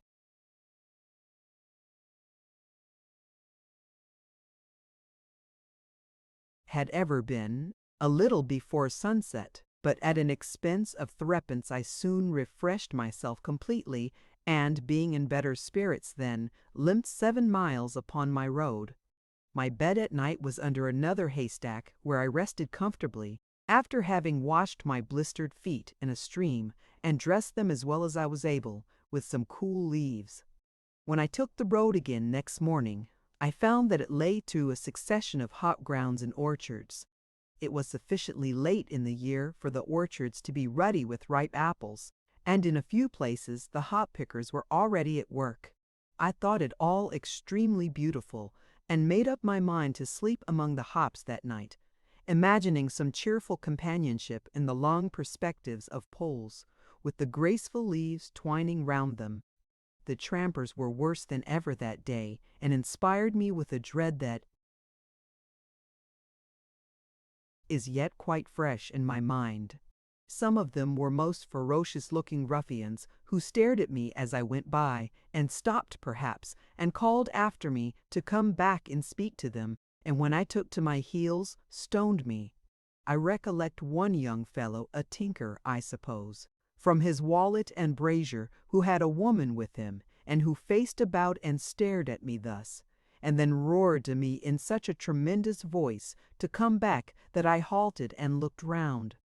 "Come here when you're called," said the tinker, "or I'll rip your young body open." I thought it best to go back.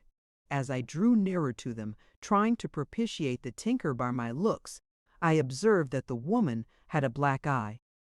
"Where are you going?" said the tinker, gripping the bosom of my shirt with his blackened hand.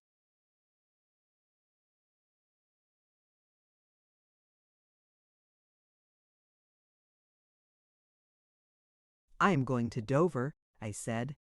"Where do you come from?" asked the tinker, giving his hand another turn to my shirt to hold me more securely.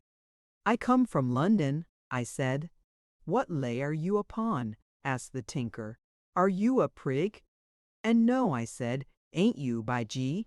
"If you make a brag of your honesty to me," said the tinker, "I'll knock your brains out." With his disengaged hand he made a menace of striking me, and then looked at me from head to foot. "Have you got the price of a pint of beer about you?" said the tinker. "If you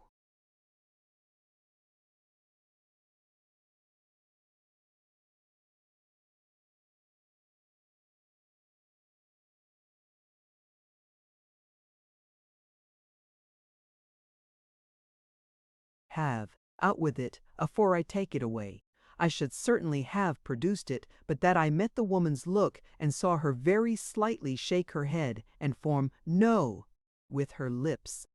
"I am very poor," I said, attempting to smile, "and have got no money." "Why, what do you mean?" said the tinker, looking so sternly at me that I almost feared he saw the money in my pocket. "Sir," I stammered. "What do you mean," said the tinker, "by wearing my brother's silk handkerchief? Give it over here." And he had mine off my neck in a moment, and tossed it to the woman. The woman burst into a fit of laughter, as if she thought this a joke, and tossed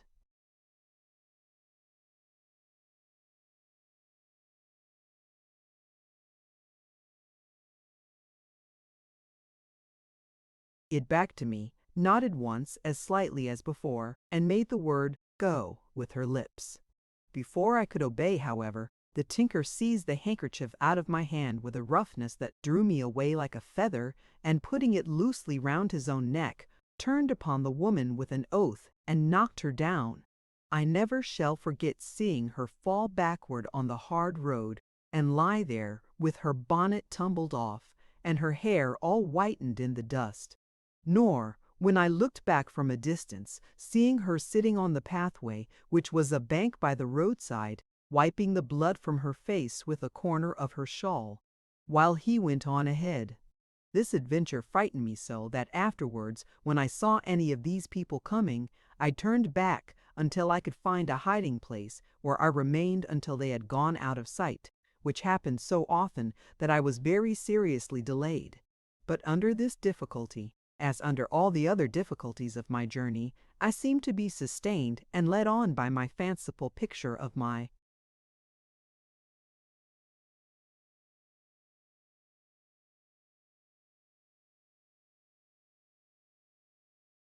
mother in her youth before I came into the world. It always kept me company. It was there, among the hops, when I laid down to sleep. It was with me on my waking in the morning. It went before me all day. I have associated it, ever since, with the sunny street of Canterbury, dozing as it were in the hot light, and with the sight of its old houses and gateways, and the stately grey cathedral, with the rooks sailing round the towers.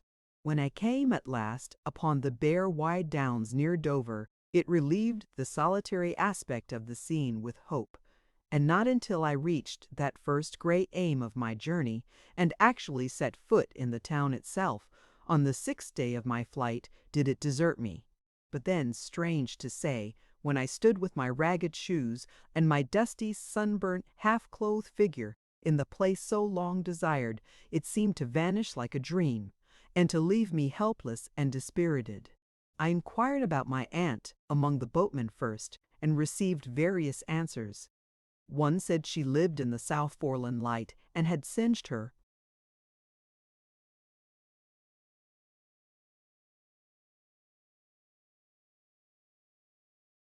whiskers by doing so. Another that she was made fast of the great buoy outside the harbor and could only be visited at half tide. A third that she was locked up in Maidstone jail for child stealing. A fourth that she was seen to mount a broom in the last high wind and make direct for Calais.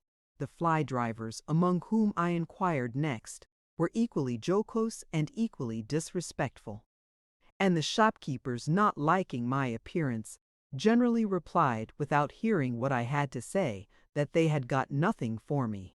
I felt more miserable and destitute than I had done at any period of my running away. My money was all gone. I had nothing left to dispose of. I was hungry, thirsty, and worn out, and seemed as distant from my end as if I had remained in London. The morning had worn away in these inquiries, and I was sitting on the step of an empty shop at a street corner near the market-place, deliberating upon wandering towards those other places which had been mentioned, when a fly-driver, coming by with his carriage, dropped a horse-cloth. Something good,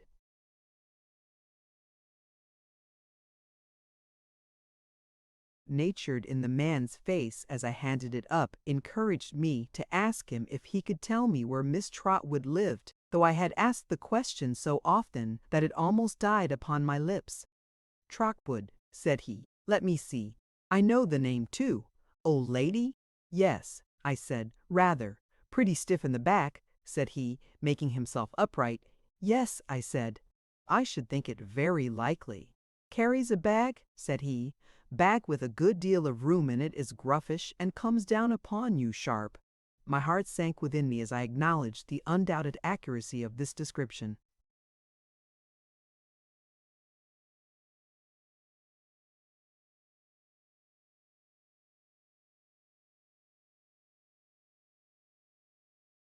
Why, then I tell you what, said he, if you go up there, pointing with his whip towards the heights, and keep right on till you come to some houses facing the sea, I think you'll hear of her.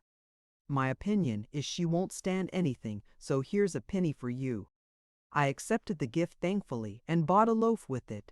Dispatching this refreshment by the way, I went in the direction my friend had indicated and walked on a good distance without coming to the houses he had mentioned. At length I saw some before me, and approaching them, went into a little shop, it was what we used to call a general shop, at home, and inquired if they could have the goodness to tell me where Miss Trotwood lived. I addressed myself to a man behind the counter, who was weighing some rice for a young woman, but the latter, taking the inquiry to herself, turned round quickly. My mistress, she said, what do you want with her, boy?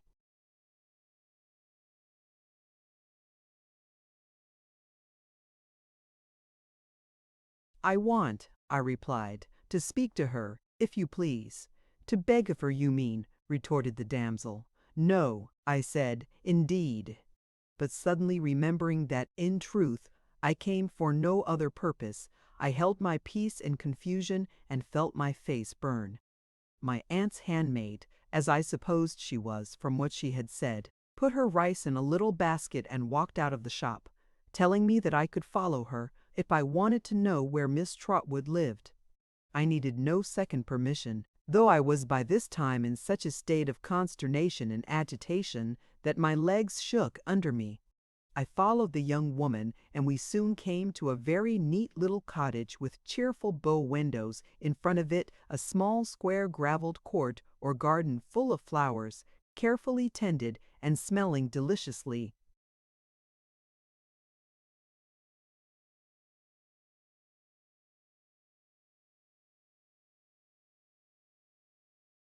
"This is Miss Trotwood's," said the young woman. "Now you know. And that's all I have got to say." With which words she hurried into the house, as if to shake off the responsibility of my appearance, and left me standing at the garden gate, looking disconsolately over the top of it towards the parlor window, where a muslin curtain partly undrawn in the middle, a large round green screen or fan fastened onto the window-sill, a small table, and a great chair, suggested to me that my aunt might be at that moment seated in awful state. My shoes were by this time in a woeful condition. The soles had shed themselves bit by bit, and the upper leathers had broken and burst until the very shape and form of shoes had departed from them. My hat, which had served me for a nightcap too, was so crushed and bent that no old battered handleless saucepan on a dunghill need have been ashamed to vie with it. My shirt and trousers stained with heat, dew, grass, and the Kentish soil on which I had slept, and torn besides might have frightened the birds from my aunt's garden, as I stood at the dairy.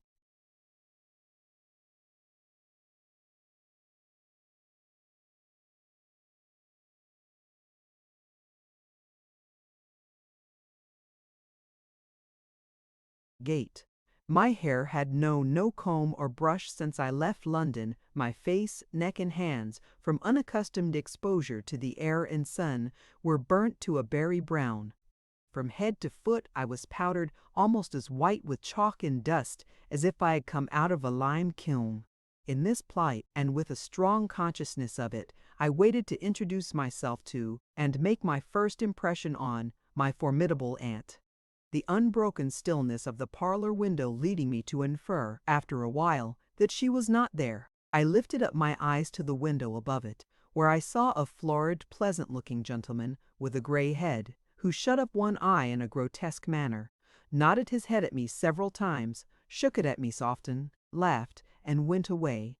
I had been discomposed enough before, but I was so much the more discomposed by this unexpected behavior that I was on the point of slinking off, to think how I had best proceed, when there came out of the house a lady with her handkerchief tied over her cap and a pair of gardening gloves on her hands, wearing a gardening pocket like a tollman's apron, and carrying a great knife. I knew her immediately to be Miss Betsy, for she came stalking out of the house exactly as my poor mother had so often described her stalking up our garden at Blunderstone Rookery. "Go away," said Miss Betsy, shaking her head and making a distant chop in the air with her knife. "Go along, no boys here." I watched her, with my heart at my lips, as she marched to a corner of her garden and stooped to dig up some little root there. Then, without a scrap of courage, but with a great deal of desperation, I went softly in and stood beside her, touching her with my finger. "If you please, ma'am," I began.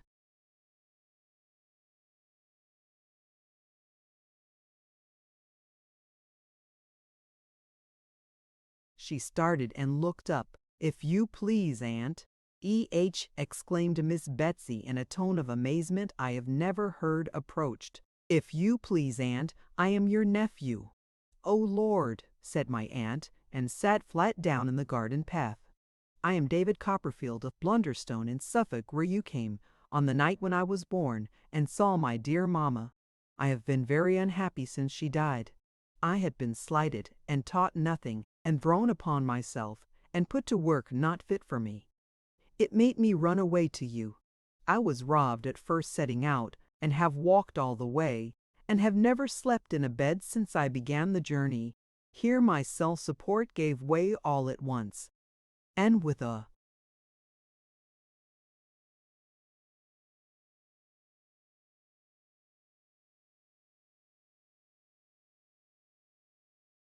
movement of my hands, intended to show her my ragged state and call it to witness that I had suffered something, I broke into a passion of crying, which I suppose had been pent up within me all the week. My aunt, with every sort of expression but wonder discharged from her countenance, sat on the gravel staring at me until I began to cry, when she got up in a great hurry, collared me, and took me into the parlor. Her first proceeding there was to unlock a tall press, bring out several bottles, and pour some of the contents of each into my mouth. I think they must have been taken out at random, for I am sure I tasted aniseed water, anchovy sauce, and salad dressing. When she had administered these restoratives, as I was still quite hysterical and unable to control my sobs, she put me on the sofa with a shawl under my head, and the handkerchief from her own head under my feet, lest I should sully the cover, and then, sitting herself down behind the green fan or screen I have already mentioned, so that I could not see her face, ejaculated at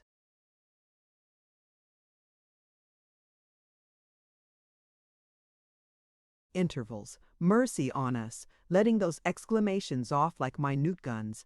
After a time she rang the bell. "Janet," said my aunt when her servant came in, "go upstairs, give my compliments to Mr. Dick, and say I wish to speak to him." Janet looked a little surprised to see me lying stiffly on the sofa.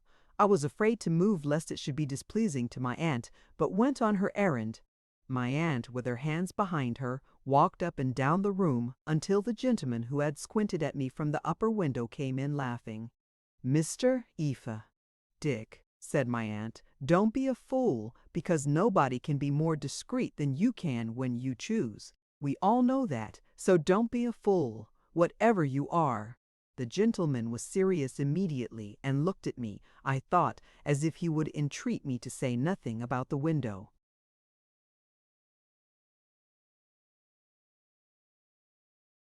"Mr. Dick," said my aunt, "you have heard me mention David Copperfield.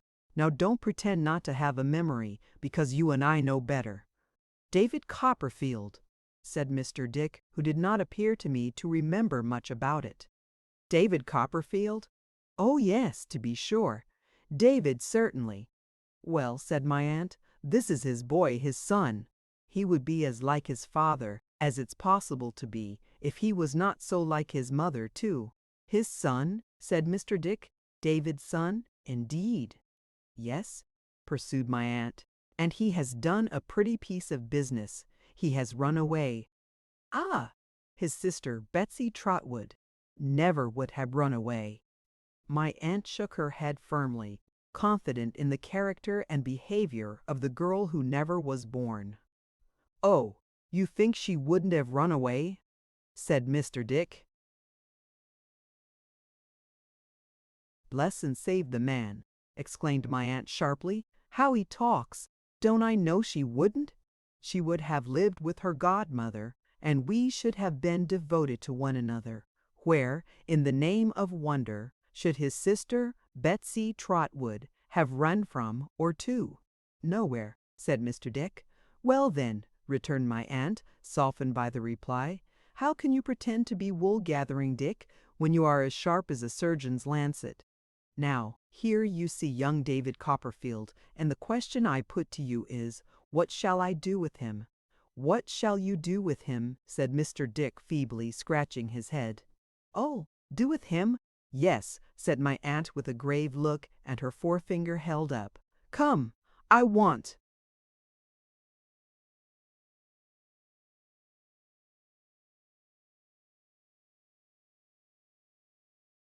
Some very sound advice. "Why, if I was you," said Mr. Dick, considering and looking vacantly at me, "I should." The contemplation of me seemed to inspire him with a sudden idea, and he added briskly, "I should wash him." "Janet," said my aunt, turning round with a quiet triumph, which I did not then understand, "Mr. Dick sets us all right. Heat the bath." Although I was deeply interested in this dialogue, I could not help observing my aunt, Mr. Dick, and Janet, while it was in progress, and completing a survey I had already been engaged in making of the room. My aunt was a tall, hard-featured lady, but by no means ill-looking. There was an inflexibility in her face, in her voice, in her gait and carriage, amply sufficient to account for the effect she had made upon a gentle creature like my mother.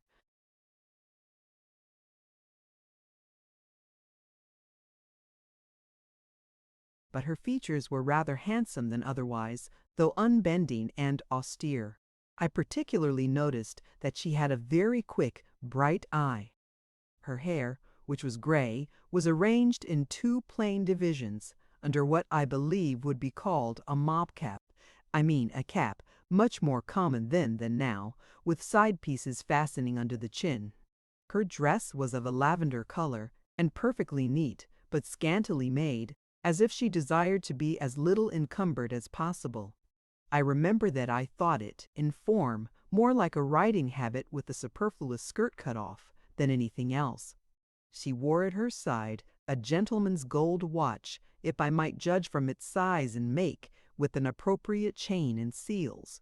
She had some linen at her throat, not unlike a shirt collar, and things at her wrists like little shirt wristbands. Mr. Dick, as I have already said, was gray-headed and florid. I should have said all about him, in saying so, had not his head been curiously bowed, not by age. It reminded me of one of Mr. Creakle's boys' heads after a beating, and his gray.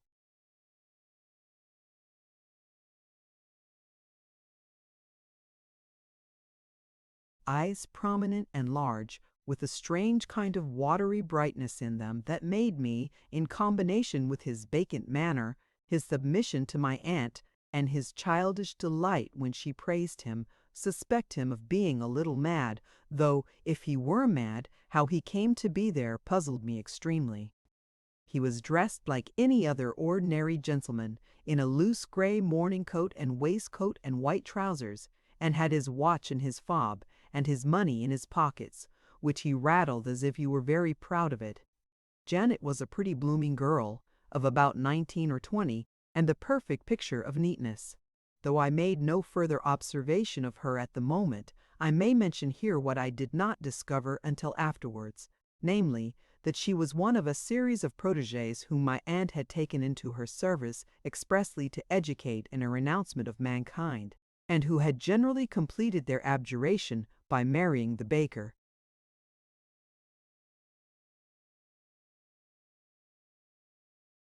The room was as neat as Janet or my aunt.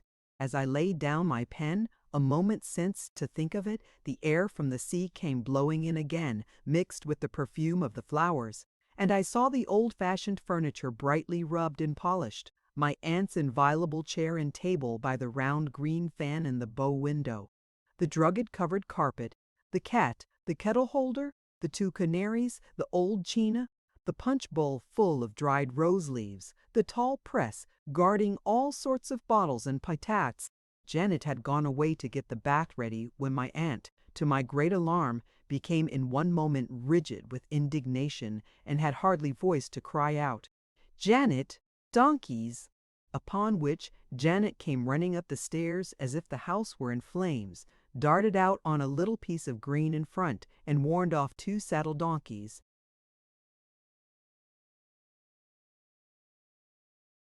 Lady written, that had presumed to set hoof upon it, while my aunt, rushing out of the house, seized the bridle of a third animal laden with the bestriding child, turned him, led him forth from those sacred precincts, and boxed the ears of the unlucky urchin in attendance who had dared to profane that hallowed ground. To this hour, I don't know whether my aunt had any lawful right of way over that patch of green, but she had settled it in her own mind that she had, and it was all the same to her, the one great outrage of her life, demanding to be constantly avenged, was the passage of a donkey over that immaculate spot. In whatever occupation she was engaged, however interesting to her the conversation in which she was taking part, a donkey turned the current of her ideas in a moment, and she was upon him straight. Jugs of water and watering pots were kept in secret places ready to be discharged on the offending boys. Sticks were laid in ambush behind the door. Sallies were made at all hours, and incessant war prevailed. Perhaps this was an agreeable excitement to the donkey. Boys, or perhaps the more sagacious of the donkeys, understanding how the case stood, delighted with constitutional obstinacy in coming that way. I only know that there were 3 alarms before the bath was ready, and that on the occasion of the last and most desperate of all, I saw my aunt engage, single-handed, with a sandy-headed lad of 15, and bump his sandy head against her own gate, before he seemed to comprehend what was the matter.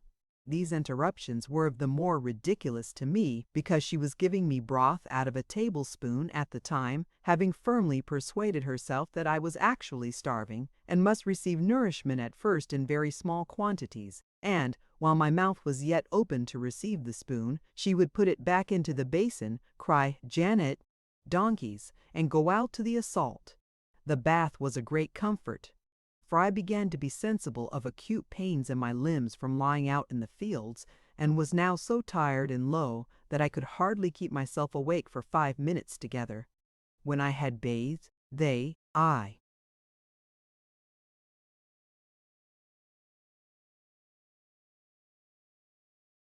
my aunt and Janet enrobed me in a shirt and a pair of trousers belonging to Mr. Dick, and tied me up in 2 or 3 great shawls. What sort of bundle I looked like, I don't know, but I felt a very hot one. Feeling also very faint and drowsy, I soon lay down on the sofa again and fell asleep. It might have been a dream, originating in the fancy which had occupied my mind so long. But I awoke with the impression that my aunt had come and bent over me, and had put my hair away from my face, and laid my head more comfortably, and had put life from my face, and laid my head more comfortably, and had then stood looking at me.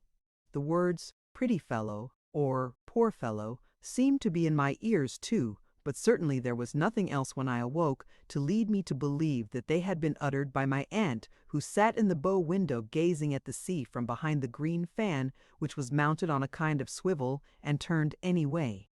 We dined soon after I awoke, off a roast fowl and a pudding. I sitting at table,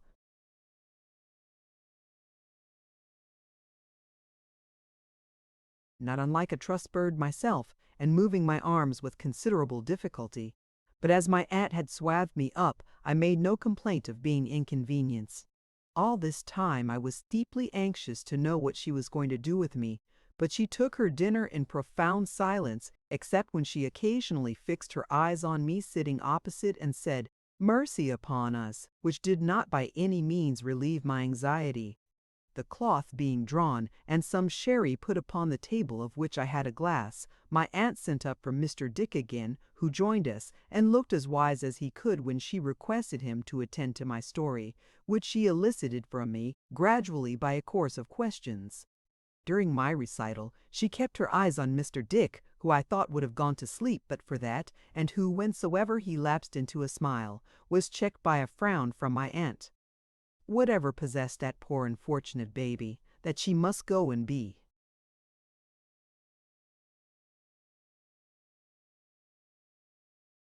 Married again, said my aunt when I had finished. I can't conceive. Perhaps she fell in love with her second husband, Mr. Dick suggested. Fell in love, repeated my aunt. What do you mean? What business had she to do it? Perhaps, Mr. Dick simpered after thinking a little, she did it for pleasure. Pleasure indeed, replied my aunt. A mighty pleasure for the poor baby to fix her simple faith upon any dog of a fellow, certain to ill-use her in some way or other. What did she propose to herself, I should like to know. She had had one husband. She had seen David Copperfield out of the world, who was always running after wax dolls from his cradle. She had got a baby. Oh, there were a pair of babies when she gave birth to this child, sitting here, that Friday night, And what more did she want?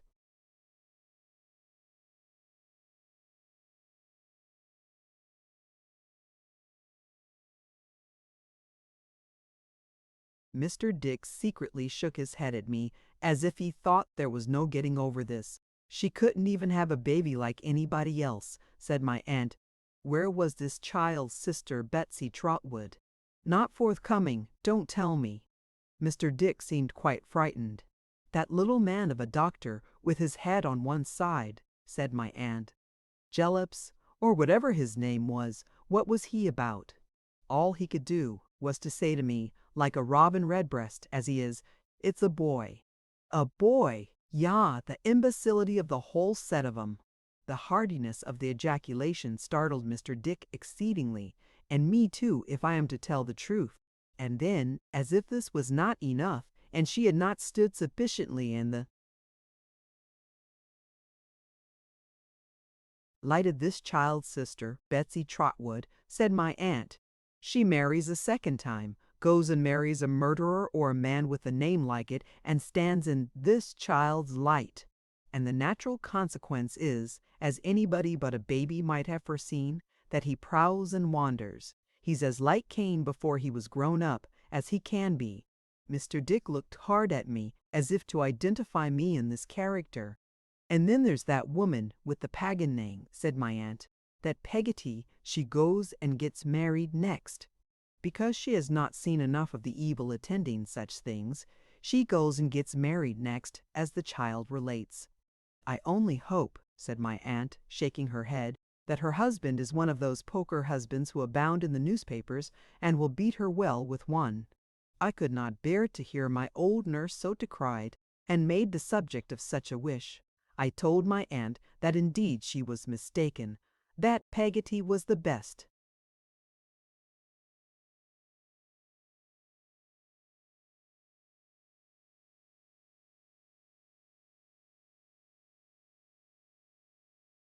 The truest, the most faithful, most devoted, and most self-denying friend and servant in the world. Who had ever loved me dearly, who had ever loved my mother dearly, who had held my mother's dying head upon her arm, on whose face my mother had imprinted her last grateful kiss. And my remembrance of them both, choking me, I broke down as I was trying to say that her home was my home, and that all she had was mine, and that I would have gone to her for shelter, but for her humble station, which made me fear that I might bring some trouble on her. I broke down, I say, as I was trying to say so, and laid my face in my hands upon the table. Well, well, said my aunt, the child is right to stand by those who have stood by him, Janet. Donkeys! I thoroughly believe that but for those unfortunate donkeys, we should have come to a good understanding, for my aunt had laid her hand on my shoulder.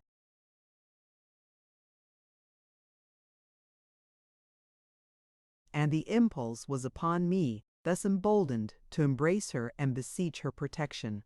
But the interruption, and the disorder she was thrown into by the struggle outside, put an end to all softer ideas for the present, and kept my aunt indignantly declaiming to Mr. Dick about her determination to appeal for redress to the laws of her country, and to bring actions for trespass against the whole donkey proprietorship of Dover until tea time.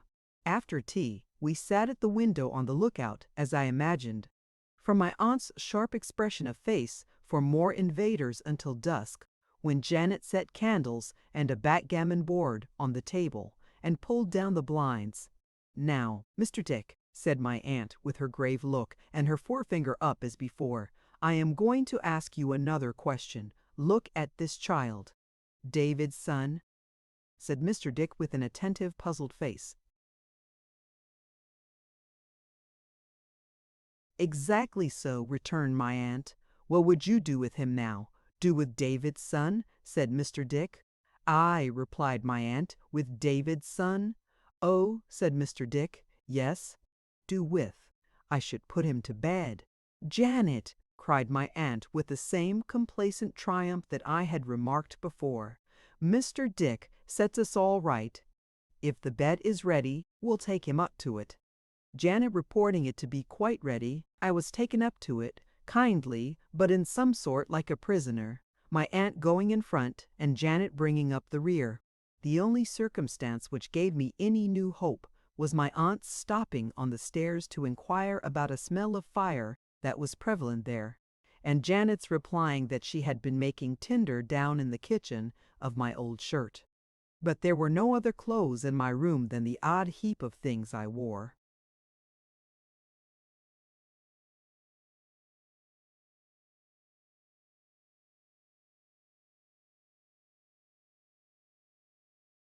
And when I was left there, with a little taper which my aunt forewarned me would burn exactly 5 minutes, I heard them lock my door on the outside. Turning these things over in my mind, I deemed it possible that my aunt, who could know nothing of me, might suspect I had a habit of running away, and took precautions on that account to have me in safe keeping. The room was a pleasant one, at the top of the house, overlooking the sea on which the moon was shining brilliantly. After I had said my prayers and the candle had burnt out, I remember how I still sat looking at the moonlight on the water, as if I could hope to read my fortune in it, as in a bright book, or to see my mother with her child coming from heaven along that shining path to look upon me as she had looked when I last saw her sweet face.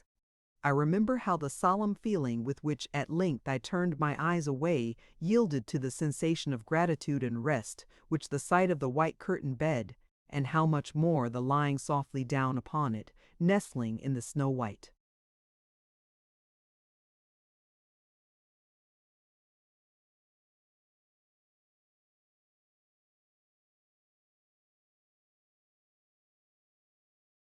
Sheets, inspired. I remember how I thought of all the solitary places under the night sky where I had slept, and how I prayed that I never might be houseless any more, and never might forget the houseless. I remember how I seemed to float, then, down the melancholy glory of that track upon the sea, away into the world of dreams. Chapter 14. Chapter 14. My aunt makes up her mind about me. On going down in the morning, I found my aunt musing so profoundly over the breakfast table with her elbow on the tray that the contents of the urn had overflowed the teapot and were laying the whole tablecloth under water when my entrance put her meditations to flight. I felt sure that I had been the subject of her reflections, and was more than ever anxious to know her intentions towards me. Yet I dared not express my anxiety, lest it should give her offense. My eyes, however, not being so much under control as my tongue, were attracted towards my aunt very often during breakfast. I never could look at her for a few moments together, but I found her looking at me in an odd, thoughtful manner, as if I were an immense way off, instead of being on the other side of the small round table. When she had finished her breakfast, my aunt very deliberately leaned back in her chair, knitted her brows, folded her arms, and contemplated me at her leisure, with such a fixedness of attention that I was quite overpowered by embarrassment, not having as yet finished my own. Breakfast, I attempted to hide my confusion by proceeding with it, but my knife tumbled over my fork tripped up my knife. I chipped bits of bacon a surprising height into the air, instead of cutting them for my own eating, and choked myself with my tea, which persisted in going the wrong way instead of the right one, until I gave in altogether, and sat blushing under my aunt's close scrutiny. "Hello," said my aunt after a long time. I looked up and met her sharp, bright glance respectfully. "I have written to him," said my aunt. "To your father-in-law," said my aunt. "I have sent him a letter that I'll trouble him to attend to, or he and I will fall out, I can tell him."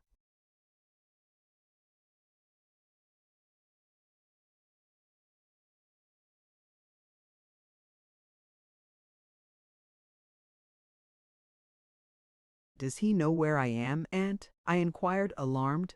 "I have told him," said my aunt with a nod. "Shall I be given up to him?" I faltered. "I don't know," said my aunt. "We shall see." "Oh, I can't think what I shall do," I exclaimed, "if I have to go back to Mr. Murdstone." "I don't know anything about it," said my aunt, shaking her head. I can't say, I am sure. We shall see. My spirits sank under these words, and I became very downcast and heavy of heart.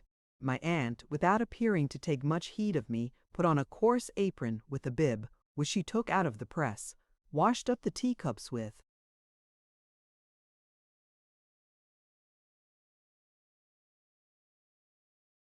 her own hands, and when everything was washed and set in the tray again, and the cloth folded and put on the top of the whole, rang for Janet to remove it. She next swept up the crumbs with a little broom, putting on a pair of gloves first, until there did not appear to be one microscopic speck left on the carpet. Next dusted and arranged the room, which was dusted and arranged to a hair's breadth already. When all these tasks were performed to her satisfaction, she took off the gloves and apron, folded them up, put them in the particular corner of the press from which they had been taken, brought out her work-box to her own table in the open window, and sat down, with the green fan between her and the light, to work. "I wish you'd go upstairs," said my aunt as she threaded her needle, "and give my compliments to Mr. Dick, and I'll be glad to know how he gets on with his memorial."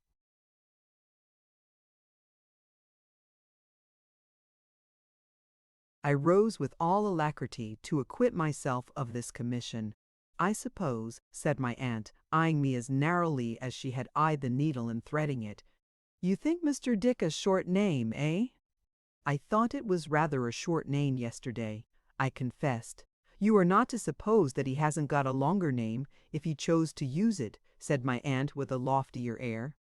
"Babley, Mr. Richard Babley, that's the gentleman's true name."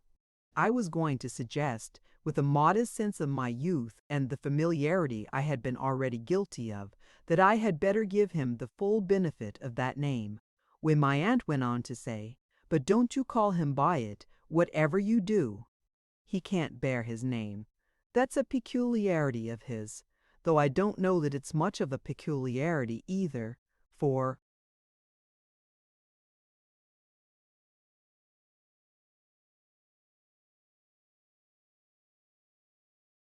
he has been ill-used enough, by some that bear it, to have a mortal antipathy for it, heaven knows. Mr. Dick is his name here, and everywhere else, now if he ever went anywhere else, which he don't. So take care, child, you don't call him anything.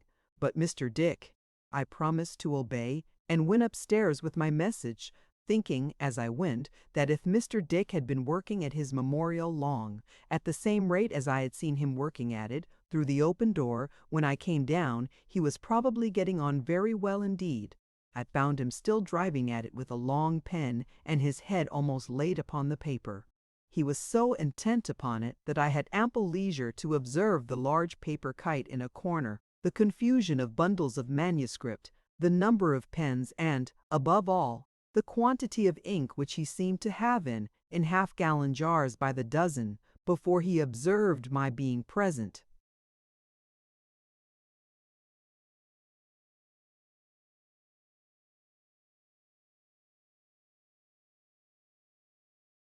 "Ha, Phoebus," said Mr. Dick, laying down his pen, "how does the world go?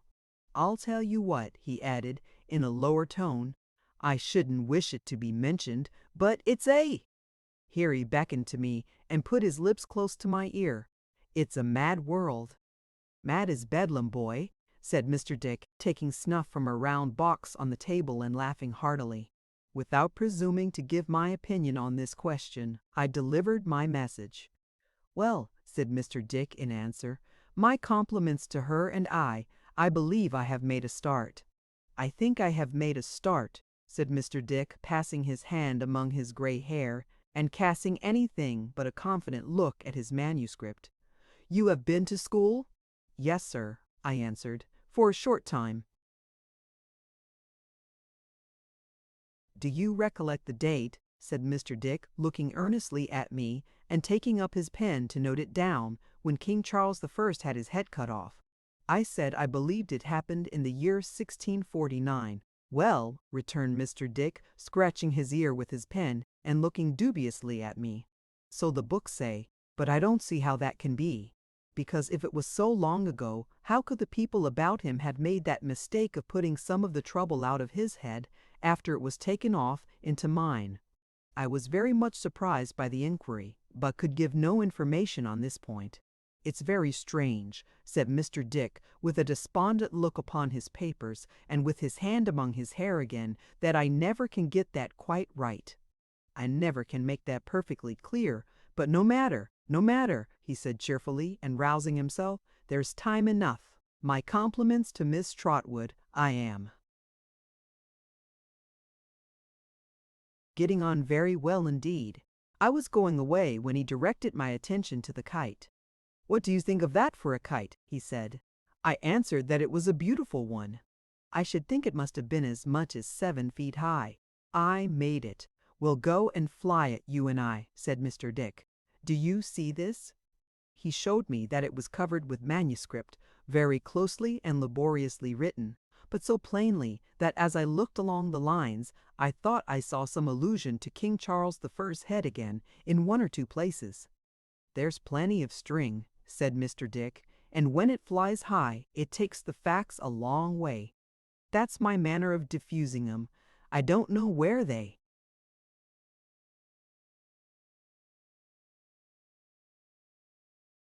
may come down. It's according to circumstances, and the wind, and so forth, but I take my chance of that." His face was so very mild and pleasant, and had something so reverend in it, though it was hale and hearty, that I was not sure but that he was having a good-humored jest with me. So I laughed, and he laughed, and we parted the best friends possible. "Well, child," said my aunt when I went downstairs, "and what of Mr. Dick this morning?" I informed her that he sent his compliments, and was getting on very well indeed. "What do you think of him?" said my aunt. I had some shadowy idea of endeavoring to evade the question by replying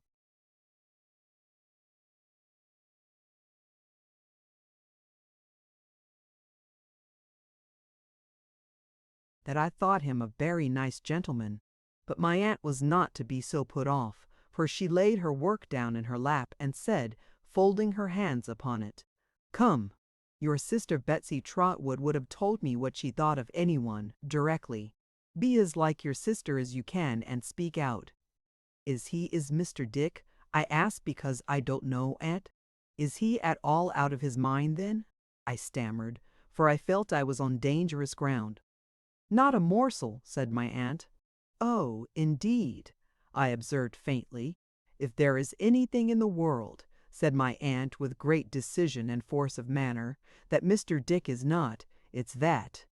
I had nothing better to offer than another timid, "Oh, indeed."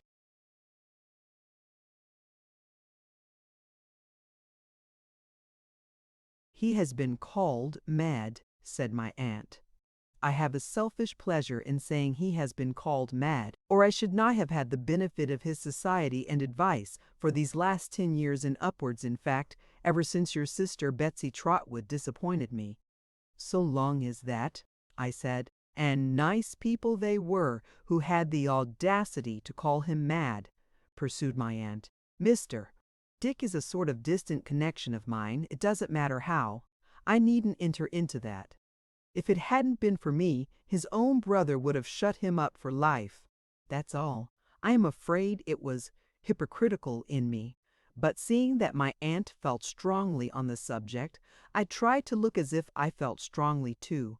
"A proud fool," said my aunt. "Because his brother was a little eccentric, though."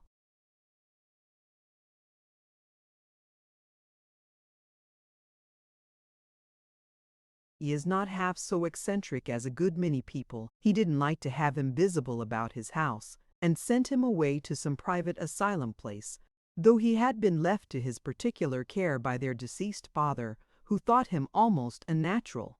And a wise man he must have been to think so. Mad himself, no doubt."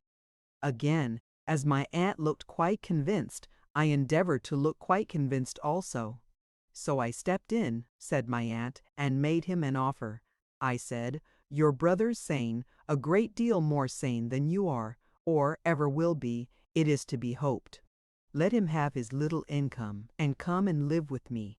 I am not afraid of him. I am not proud. I am ready to take care of him, and shall not ill-treat him as some people besides the asylum folks have done. After a good deal of squabbling, said my aunt, I got him, and he has been here ever since. He is the most friendly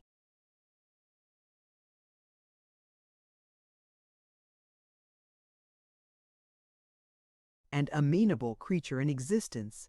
And as for advice, but nobody knows what that man's mind is except myself.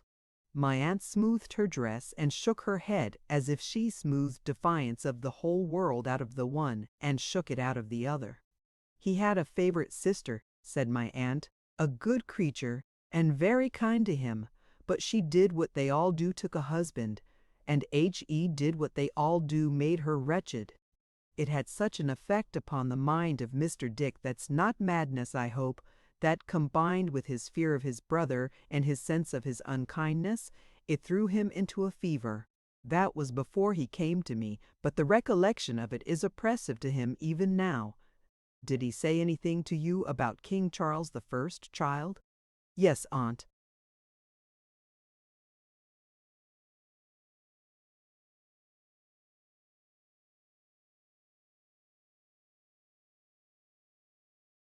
Ah, said my aunt, rubbing her nose as if she were a little vexed. That's his allegorical way of expressing it.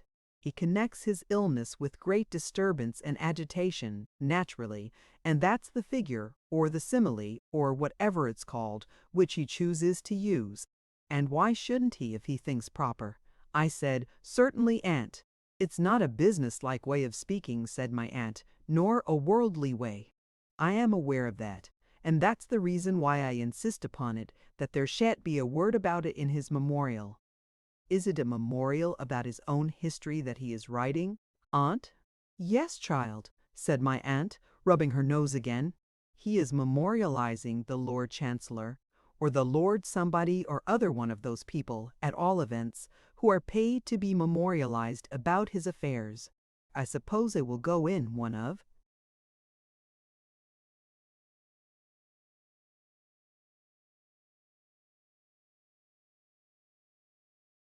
these days. He hasn't been able to draw it up yet without introducing that mode of expressing himself, but it don't signify, it keeps him employed. In fact, I found out afterwards that Mr. Dick had been, for upwards of 10 years, endeavoring to keep King Charles I out of the memorial, but he had been constantly getting into it and was there now. I say again, said my aunt, nobody knows what that man's mind is except myself. And he's the most amenable and friendly creature in existence. If he likes to fly a kite sometimes, what of that? Franklin used to fly a kite. He was a Quaker or something of that sort, if I am not mistaken. And a Quaker flying a kite is a much more ridiculous object than anybody else. If I could have supposed that my aunt had recounted these particulars for my especial behoof, and as a piece of connivance in me, I should have felt very much distinguished, and should have augured favorably from such a mark of her good.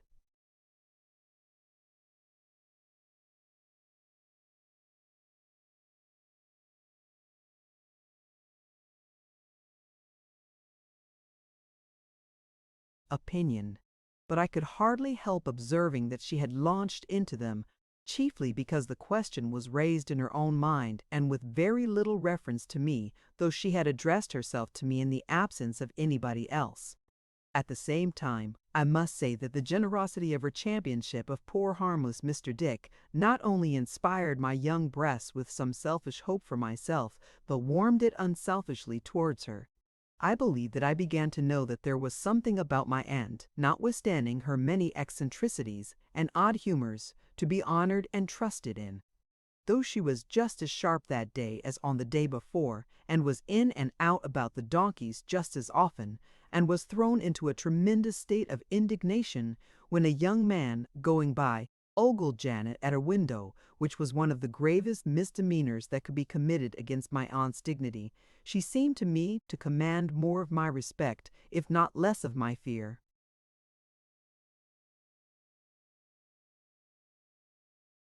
the anxiety I underwent, in the interval which necessarily elapsed before a reply could be received to her letter to Mr. Murdstone, was extreme, but I made an endeavor to suppress it, and to be as agreeable as I could in a quiet way, both to my aunt and Mr. Dick.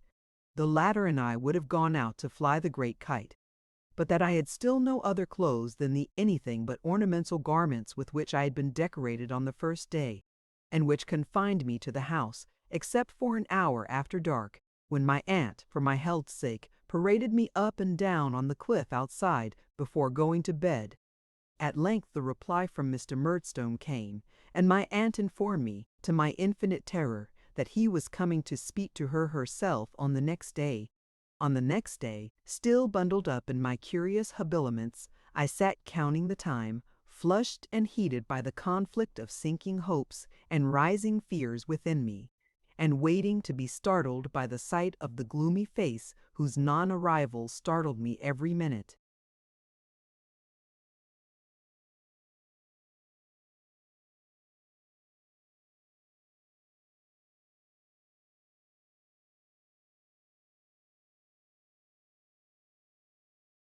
My aunt was a little more imperious and stern than usual, but I observed no other token of her preparing herself to receive the visitors so much dreaded by me. She sat at work in the window, and I sat by, with my thoughts running astray on all possible and impossible results of Mr. Murdstone's visit, until pretty late in the afternoon. Our dinner had been indefinitely postponed, but it was growing so late that my aunt had ordered it to be got ready, when she gave a sudden alarm of donkeys, and to my consternation and amazement, I beheld Miss Murdstone, on a side saddle, ride deliberately over the sacred piece of green and stop in front of the house, looking about her. "Go along with you," cried my aunt, shaking her head and her fist at the window. "You have no business there. How dare you trespass? Go along! Oh, you bold-faced thing!" My aunt was so exasperated by the coolness with which Miss Murdstone looked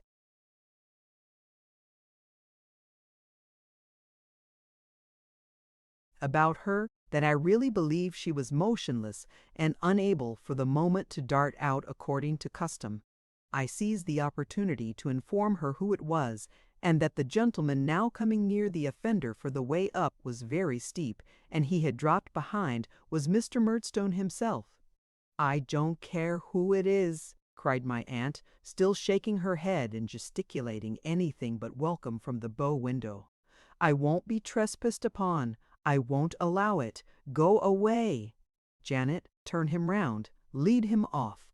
And I saw, from behind my aunt, a sort of hurried battle-piece, in which the donkey stood resisting everybody, with all his 4 legs planted different ways, while Janet tried to pull him round by the bridle, Mr. Murdstone tried to lead him on, Miss Murdstone struck at Janet with a parasol, and several boys, who had come to see the engagement, shouted vigorously.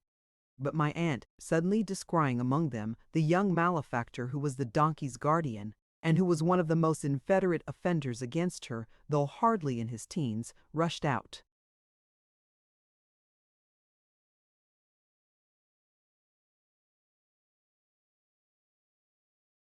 To the scene of action, pounced upon him, captured him, dragged him, with his jacket over his head, and his heels grinding the ground, into the garden, and, calling upon Janet to fetch the constables and justices, that he might be taken, tried, and executed on the spot, held him at bay there. This part of the business, however, did not last long, for the young rascal, being expert at a variety of feints and dodges, of which my aunt had no conception, soon went whooping away, leaving some deep impressions of his nailed boots in the flower-beds, and taking his donkey in triumph with him. Miss Murdstone, during the latter portion of the contest, had dismounted, and was now waiting with her brother at the bottom of the steps, until my aunt should be at leisure to receive them. My aunt, a little ruffled by the combat, marched past them into the house, with great dignity, and took no notice of their presence, until they were announced by Janet. "Shall I go away, aunt?" I asked, trembling. "No, sir," said my aunt, "certainly not." with which she pushed me into a corner near her and fenced me in with a chair as if it were a prison or a bar of justice. This position I continued to occupy during the whole interview, and from it I now saw Mr. and Miss Murdstone enter the room. "Oh," said my aunt, "I was not aware at first to whom I had the pleasure of objecting. But I don't allow anybody to ride over that turf. I make no exceptions. I don't allow anybody to do it." "Your regulation is rather awkward to strangers," said Miss Murdstone. "Is it?" said my aunt. Mr. Murdstone seemed afraid of a renewal of hostilities, and interposing began. "Miss Trotwood, I beg your pardon," observed my aunt with a keen look. "You are the Mr. Murdstone who married the widow of my late nephew, David Copperfield, of Blunderstone Rookery, though why Rookery I don't know." "I am," said Mr. Murdstone. "You'll excuse my saying, sir," returned my aunt, "that I think it would have been a much better and happier thing if you had left that poor child alone." "I so far agree with what Miss Trotwood has remarked," observed Miss Murdstone, bridling, "that I consider our lamented Clara to have been, in all essential respects, a mere child." "It is a comfort to you and me, ma'am," said my aunt, "who are getting on in life, and are not likely to be made unhappy by our personal attractions, that nobody can say the same of us." "No doubt," returned Miss Murdstone, though, I thought, not with a very ready or gracious assent. "And it certainly might have been, as you say, a better and happier thing for my brother if he had never entered into such a marriage." "I have always been of that opinion." "I have no doubt you have," said my aunt. "Janet, ringing the bell, my compliments to Mr. Dick and beg him to come down." Until he came, my aunt sat perfectly upright and stiff, frowning at the wall. When he came, my aunt performed the ceremony of introduction. "Mr. Dick, an old and intimate friend." "On whose judgment," said my aunt with emphasis, as an admonition to Mr. Dick, who was biting his forefinger and looking rather foolish, "I rely."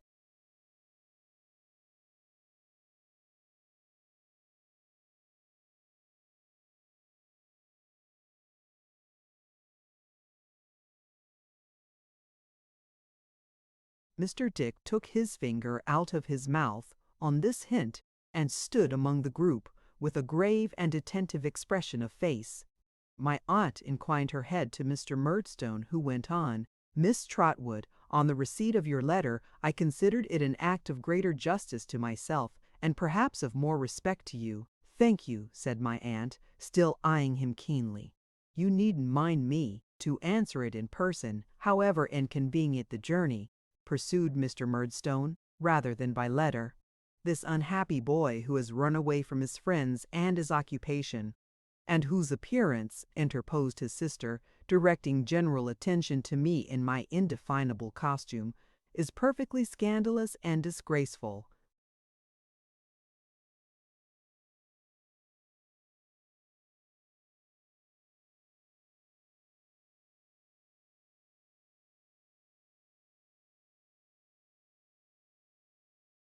"Jane Murdstone," said her brother, "have the goodness not to interrupt me. This unhappy boy, Miss Trotwood, has been the occasion of much domestic trouble and uneasiness, both during the lifetime of my late dear wife and since. He has a sullen, rebellious spirit, a violent temper, and an untoward, intractable disposition. Both my sister and myself have endeavored to correct his vices, but ineffectually, and we both have felt, I may say, my sister being fully in my confidence, that it is right you should receive this grave and dispassionate assurance from our lips.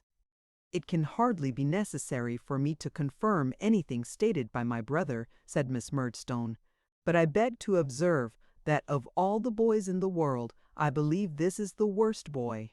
"Strong," said my aunt shortly. "But not at all too strong for the facts," returned Miss Murdstone.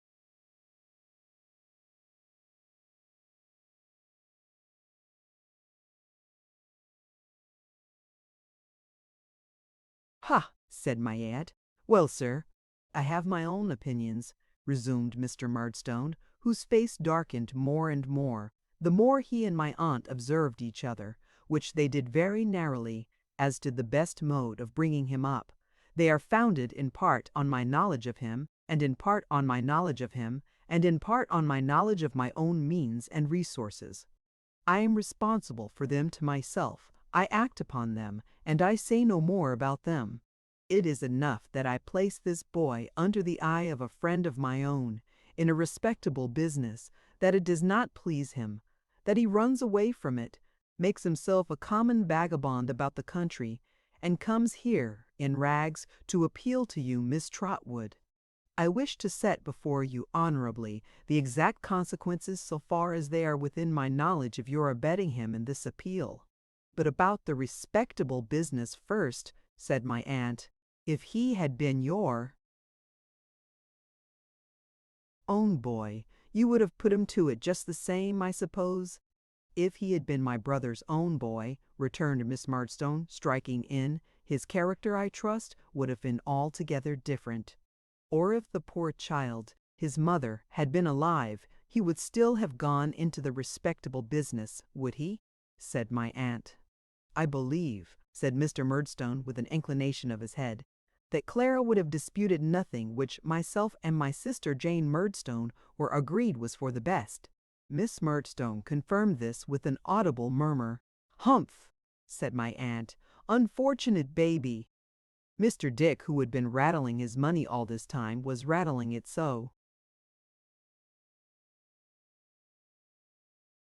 loudly now that my aunt felt it necessary to check him with a look before saying, "The poor child's annuity died with her?" "Died with her," replied Mr. Murdstone. "And there was no settlement of the little property, the house and garden, the what's-its-name rookery, without any rooks in it upon her boy. It had been left to her unconditionally by her first husband," Mr. Murdstone began, when my aunt caught him up with the greatest irascibility and impatience. "Good Lord, man, there's no occasion to say that. Left to her unconditionally.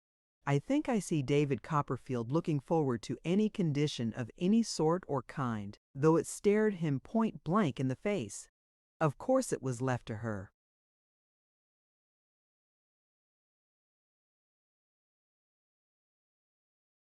Unconditionally. But when she married again, when she took that most disastrous step of marrying you, in short, said my aunt, to be plain, did no one put in a word for the boy at that time? My late wife loved her second husband, ma'am, said Mr. Murdstone, and trusted implicitly in him. Your late wife, sir, was a most unworldly, most unhappy, most unfortunate baby, returned my aunt, shaking her head at him. That's what she was. And now, what have you got to say next? Merely this, Miss Trotwood, he returned. I am here to take David back, to take him back unconditionally, to dispose of him as I think proper, and to deal with him as I think right. I am not here to make any promise or give any pledge to anybody. You may possibly have some idea, Miss Trotwood, of abetting him in his running away and in his complaints to you. Your manner, which I must say does not seem intended to propitiate, induces me to think it possible. Now I must caution you that if you abet him once, you abet him for good and all. If you step in between him and me, now, you must step in, Miss Trotwood, forever. I cannot trifle, or be trifled with. I am here, for the first and last time, to take him away. Is he ready to go? If he is not, and you tell me he is not, on any pretense, it is indifferent to me what my doors are shut against him henceforth, and yours, I take it for granted, are open to him. To this address my aunt had listened with the closest attention, sitting perfectly upright, with her hands folded on one knee, and looking grimly on the speaker. When he had finished, she turned her eyes so as to command Miss Murdstone, without otherwise disturbing her attitude, and said, "Well, ma'am, have you got anything to remark?" "Indeed, Miss Trotwood," said Miss Murdstone, "all that I could say has been so."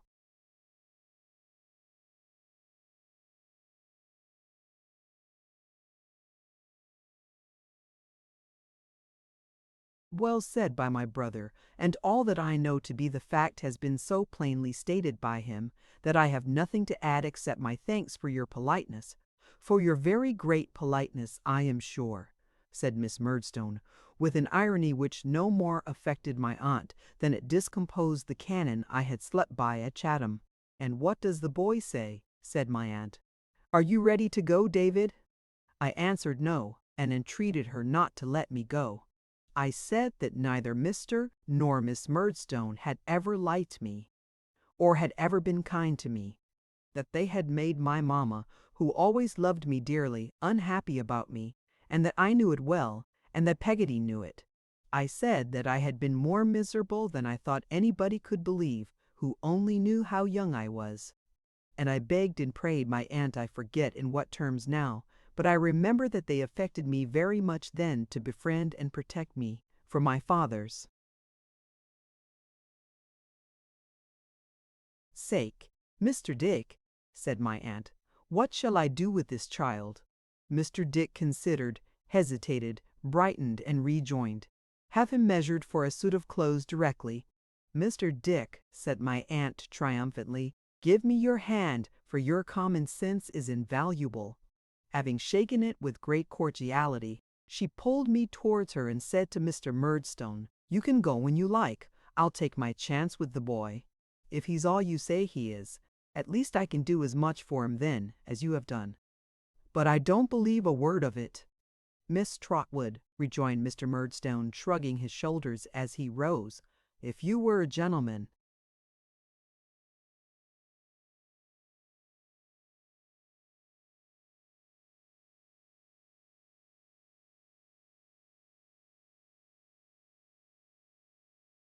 Bah! Stuff and nonsense, said my aunt. Don't talk to me. How exquisitely polite, exclaimed Miss Murdstone, rising. Overpowering, really. Do you think I don't know, said my aunt, turning a deaf ear to the sister, and continuing to address the brother, and to shake her head at him with infinite expression, what kind of life you must have led that poor, unhappy, misdirected baby. Do you think I don't know what a woeful day it was for the soft little creature when you first came in her way, smirking and making great eyes at her, I'll be bound, as if you couldn't say, "Bo!" to a goose? I never heard anything so elegant, said Miss Murdstone. Do you think I can't understand you as well as if I had seen you? Pursued my aunt. Now that I do see and hear you, which, I tell you candidly, is anything but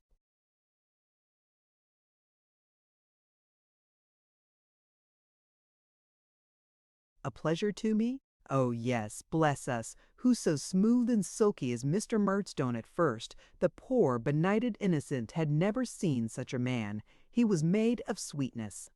He worshipped her. He doted on her boy, tenderly doted on him. He was to be another father to him, and they were all to live together in a garden of roses, weren't they? Ugh! Get along with you, do, said my aunt. I never heard anything like this person in my life, exclaimed Miss Murdstone.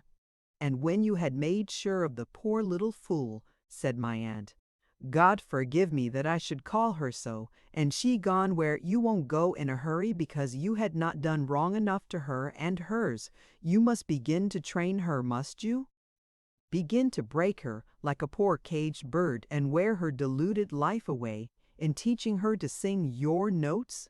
This is either insanity or intoxication, said Miss Murdstone in a perfect agony at not being able to turn the current of my aunt's address towards herself. And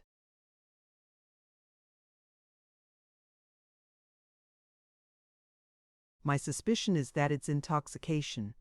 Miss Betsy, without taking the least notice of the interruption, continued to address herself to Mr. Murdstone as if there had been no such thing. Mr. Murdstone, she said, shaking her finger at him, you were a tyrant to the simple baby, and you broke her heart.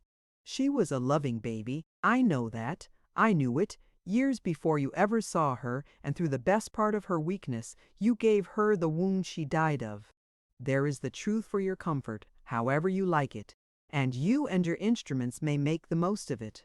Allow me to inquire, Miss Trotwood, interposed Miss Murdstone, whom you are pleased to call, in a choice of words in which I am not experienced, my brother's instruments. It was clear enough, as I have told you, years before you ever saw her, and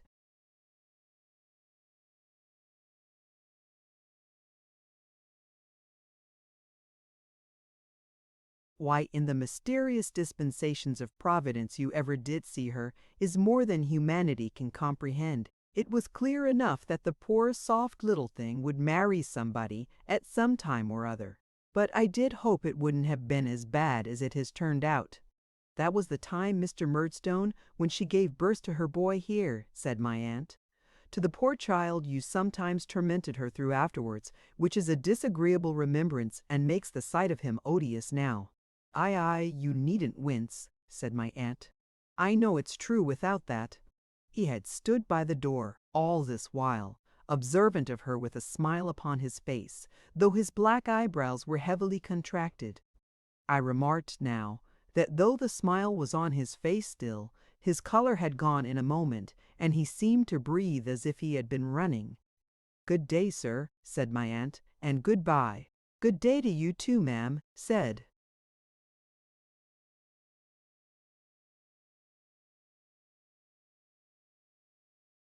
my aunt, turning suddenly upon his sister. "Let me see you ride a donkey over my green again, and as sure as you have a head upon your shoulders, I'll knock your bonnet off and tread upon it." It would require a painter, and no common painter too, to depict my aunt's face as she delivered herself of this very unexpected sentiment, and Miss Murdstone's face as she heard it.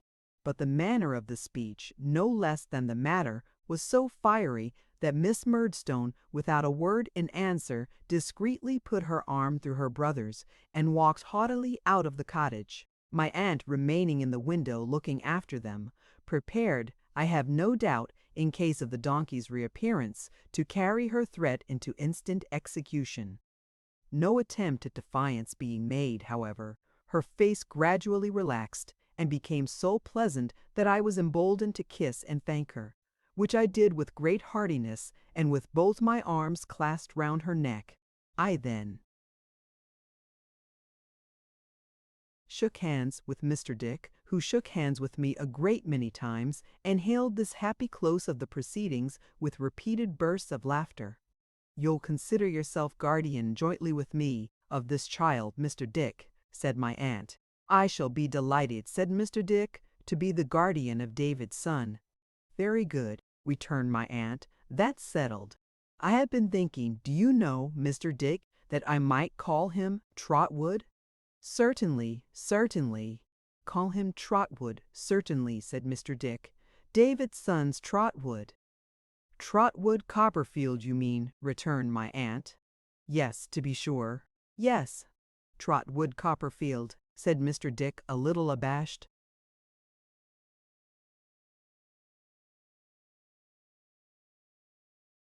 My aunt took so kindly to the notion that some ready-made clothes which were purchased for me that afternoon were marked Trotwood Copperfield in her own handwriting and in indelible marking ink before I put them on, and it was settled that all the other clothes which were ordered to be made for me, a complete outfit was bespoke that afternoon, should be marked in the same way. Thus I began my new life, in a new name, and with everything new about me. Now that the state of doubt was over, I felt for many days like one in a dream. I never thought that I had a curious couple of guardians in my aunt and Mr. Dick. I never thought of anything about myself, distinctly. The two things clearest in my mind were, that a remoteness had come upon the old Blunderstone life which seemed to lie in the haze of an immeasurable distance, and that a curtain had forever fallen on my life at Murdstone and Grinby's.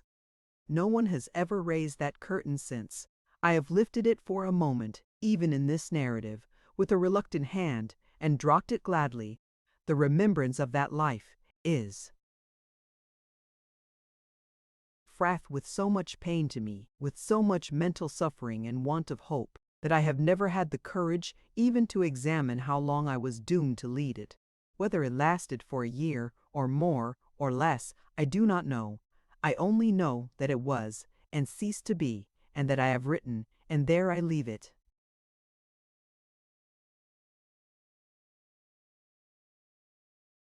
Chapter 15.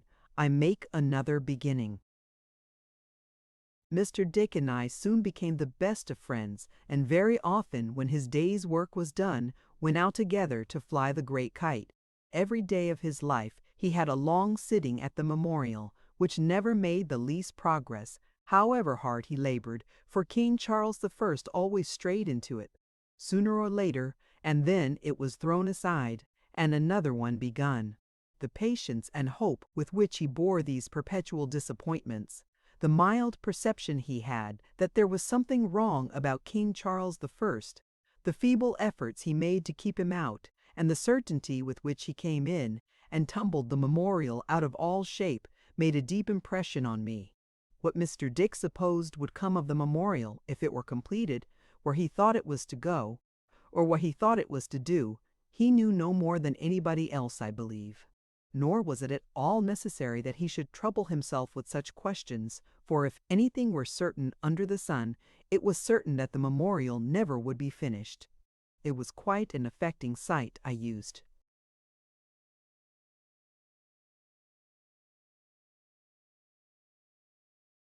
To think, to see him with the kite when it was up a great height in the air. What he had told me in his room about his belief in its disseminating the statements pasted on it, which were nothing but old leaves of abortive memorials, might have been a fancy with him sometimes, but not when he was out, looking up at the kite in the sky and feeling it pull and tug at his hand. He never looked so serene as he did then. I used to fancy, as I sat by him of an evening, on a green slope, and saw him watch the kite high in the quiet air, that it lifted his mind out of its confusion, and bore it, such was my boyish thought, into the skies. As he wound the string in, and it came lower and lower down out of the beautiful light, until it fluttered to the ground, and lay there like a dead thing, he seemed to wake gradually out of a dream, and I remember to have seen him take it up and look about him in a lost way, as if they had both come down together, so that I pitied him with all my heart. While I advanced in friendship and intimacy with Mr. Dick, I did not go.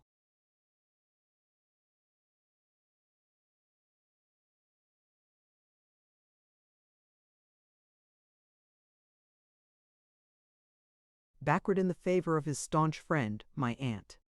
She took so kindly to me that in the course of a few weeks she shortened my adopted name of Trotwood into Trot, and even encouraged me to hope that if I went on as I had begun, I might take equal rank in her affections with my sister Betsy Trotwood. Trot, said my aunt one evening when the backgammon board was placed as usual for herself and Mr. Dick, we must not forget your education.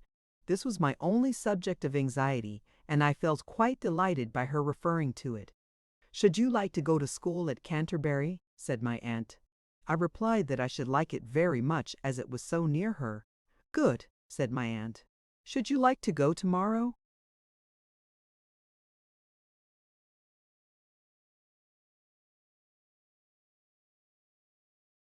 Being already no stranger to the general rapidity of my aunt's evolutions, I was not surprised by the suddenness of the proposal, and said, Yes.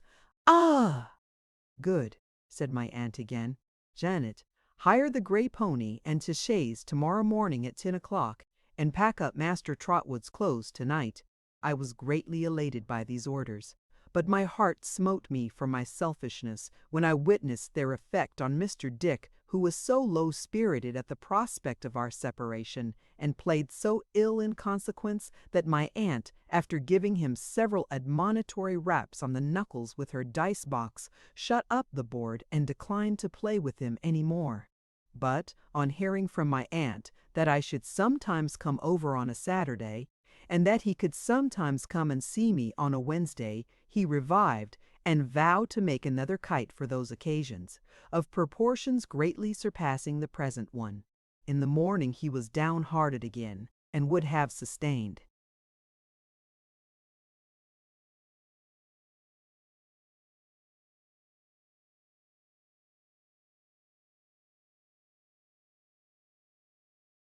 Himself, by giving me all the money he had in his possession, gold and silver too, if my aunt had not interposed and limited the gift to 5 shillings, which, at his earnest petition, were afterwards increased to 10. We parted at the garden gate in a most affectionate manner, and Mr. Dick did not go into the house until my aunt had driven me out of sight of it. My aunt, who was perfectly indifferent to public opinion, drove the gray pony through Dover in a masterly manner, sitting high and stiff like a state coachman, keeping a steady eye upon him wherever he went, and making a point of not letting him have his own way in any respect. When we came into the country road, she permitted him to relax a little, however, and looking at me down in a valley of cushion by her side, asked me whether I was happy. "Very happy indeed, thank you, aunt," I said. She was much gratified, and both her hands being occupied, patted me on the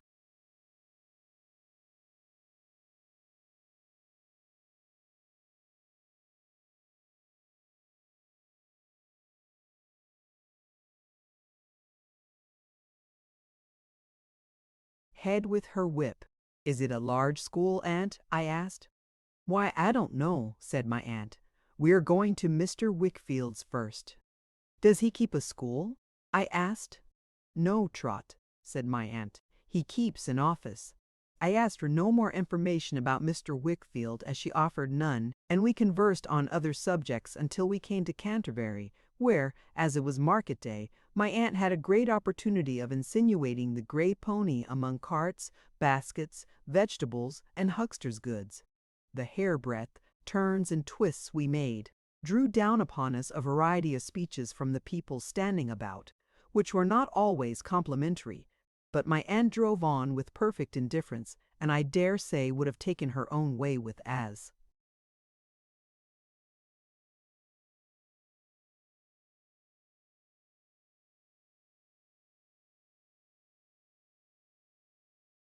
much coolness through an enemy's country.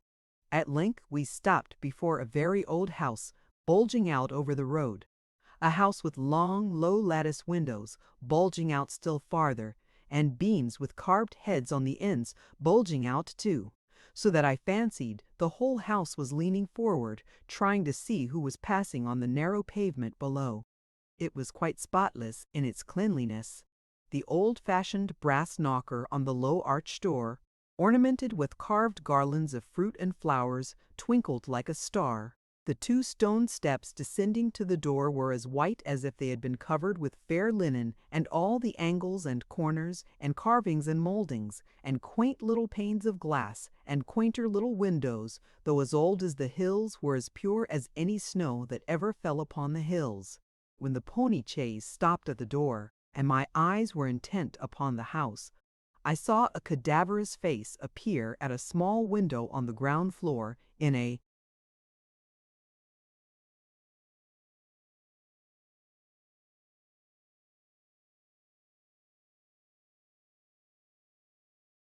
little round tower that formed one side of the house, and quickly disappear.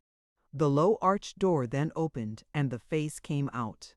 It was quite as cadaverous as it had looked in the window, though in the grain of it there was that tinge of red which is sometimes to be observed in the skins of red-haired people. It belonged to a red-haired person, a youth of 15, as I take it now, but looking much older, whose hair was cropped as close as the closest stubble, who had hardly any eyebrows and no eyelashes, and eyes of a red-brown, so unsheltered and unshaded that I remember wondering how he went to sleep. He was high-shouldered and bony, dressed in decent black with a white wisp of a neckcloth, buttoned up to the throat, and had a long, lank, skeleton hand, which particularly attracted my attention, as he stood at the pony's head, rubbing his chin with it and looking up at us in the chaise. "Is Mr. Wickfield at home, Uriah Heep?" said my aunt.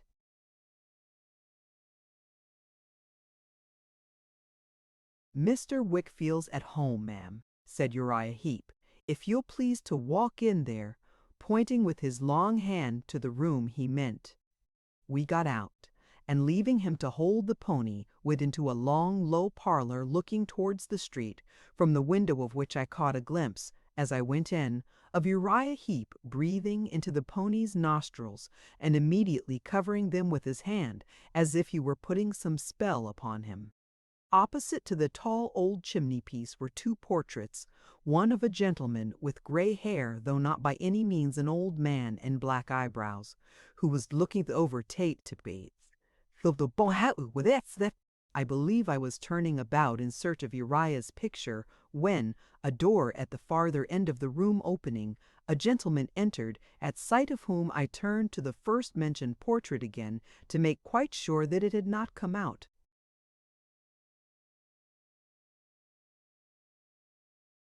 of its frame. But it was stationary, and as the gentleman advanced into the light, I saw that he was some years older than when he had had his picture painted. "Miss Betsy Trotwood," said the gentleman, "pray walk in. I was engaged for a moment, but you'll excuse my being busy. You know my motive. I have but one in life." Miss Betsy thanked him, and we went into his room, which was furnished as an office, with books, papers, tin boxes, and so forth. It looked into a garden and had an iron safe let into the wall, so immediately over the mantel-shelf that I wondered, as I sat down, how the sweeps got round it when they swept the chimney. "Well, Miss Trotwood," said Mr. Wickfield, for I soon found that it was he, and that he was a lawyer and steward of the estates of a rich gentleman of the county. "What wind blows you here? Not an ill wind, I hope?"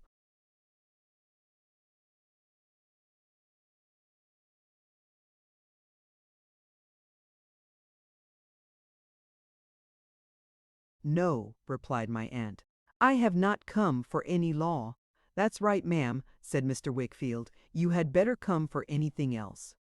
His hair was quite white now, though his eyebrows were still black. He had a very agreeable face and, I thought, was handsome. There was a certain richness in his complexion which I had been long accustomed, under Peggotty's tuition, to connect with port wine, and I fancied it was in his voice too, and referred his growing corpulency to the same cause. He was very cleanly dressed, in a blue coat, striped waistcoat, and nankeen trousers, and his fine frilled shirt and cambric neckcloth looked unusually soft and white. Reminding my strolling fancy, I called to mind of the plumage on the breast of a swan. "This is my nephew," said my aunt. "Wasn't aware you had one, Miss Trotwood," said Mr. Wickfield.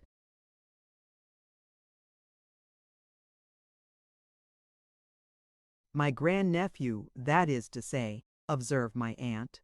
"Wasn't aware you had a grandnephew, I give you my word," said Mr. Wickfield. "I have adopted him," said my aunt with a wave of her hand, importing that his knowledge and his ignorance were all one to her, "and I have brought him here to put to a school where he may be thoroughly well taught and well treated. Now tell me where that school is and what it is, and all about it." "Before I can advise you properly," said Mr. Wickfield, "the old question, you know, what's your motive in this?" "Deuce take the man!" exclaimed my aunt. "Always fishing for motives, when they're on the surface. Why, to make the child happy and useful." "It must be a mixed motive, I think," said Mr. Wickfield, shaking his head and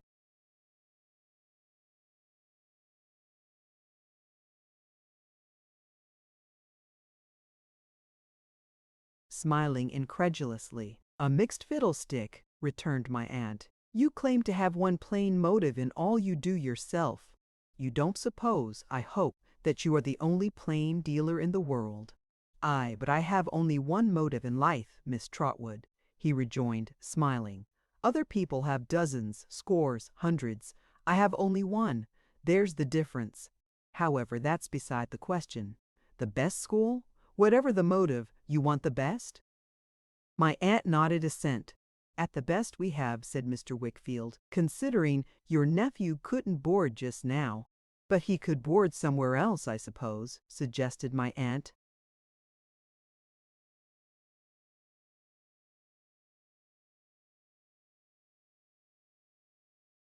Mr. Wickfield thought I could.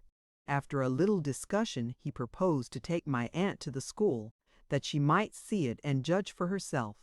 Also, to take her, with the same object, to 2 or 3 houses where he thought I could be boarded. my aunt embracing the proposal. We were all three going out together, when he stopped and said, "Our little friend here might have some motive, perhaps, for objecting to the arrangements. I think we had better leave him behind." My aunt seemed disposed to contest the point, but to facilitate matters I said I would gladly remain behind if they pleased, and returned into Mr. Wickfield's office, where I sat down again in the chair I had first occupied to await their return. It so happened that this chair was opposite a narrow passage, which ended in the little circular room where I had seen Uriah Heep's pale face looking out of the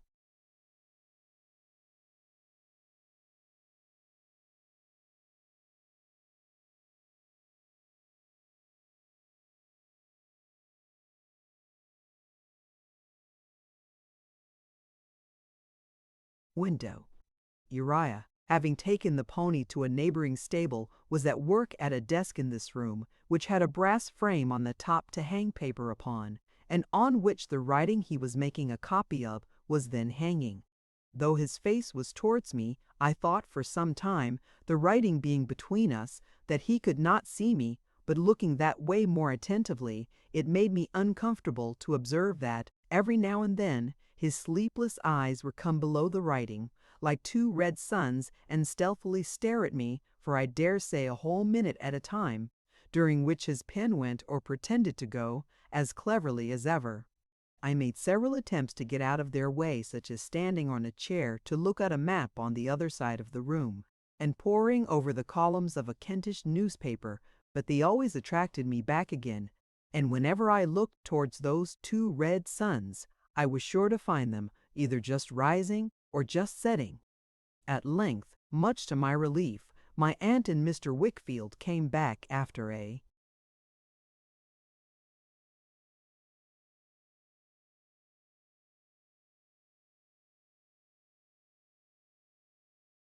pretty long absence. They were not so successful as I could have wished, for though the advantages of the school were undeniable, my aunt had not approved of any of the boarding houses proposed for me. "It's very unfortunate," said my aunt. "I don't know what to do, Trot. It does happen, unfortunately," said Mr. Wickfield. "But I'll tell you what you can do, Miss Trotwood." "What's that?" inquired my aunt. "Leave your nephew here for the present. He's a quiet fellow. He won't disturb me at all. It's a capital house for study. As quiet as a monastery, and almost as roomy. Leave him here." My aunt evidently liked the offer, though she was delicate of accepting it. So did I. "Come, Miss Trotwood," said Mr. Wickfield. "This is the way out of the difficulty. It's only a temporary arrangement, you know. If it don't act well or don't quite accord with our mutual convenience, he can easily go to the right about. There will be time to find some better place for him in the meanwhile. You had better determine to leave him here for the present." "I am very much obliged to you," said my aunt. "And so is he, I see. But come, I know what you mean," cried Mr. Wickfield. "You shall not be oppressed by the receipt of favors, Miss Trotwood. You may pay for him if you like. We won't be hard about terms, but you shall pay if you will." "On that understanding," said my aunt, "though it doesn't lessen the real obligation, I shall be very glad to leave him." "Then come and see my little housekeeper," said Mr. Wickfield. We accordingly went up a wonderful old staircase with a balustrade so broad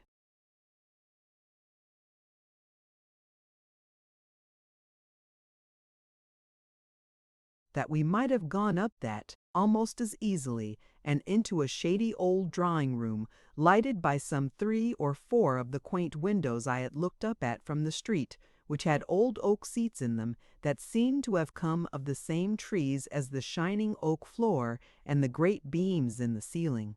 It was a prettily furnished room, with a piano and some lively furniture in red and green, and some flowers.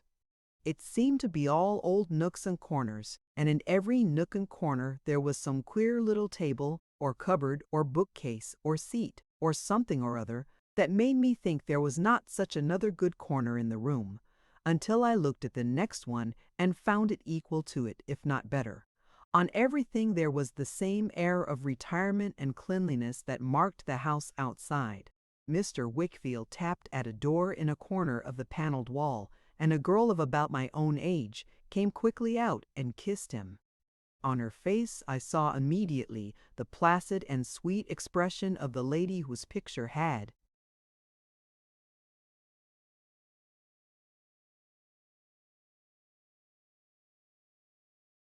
looked at me downstairs.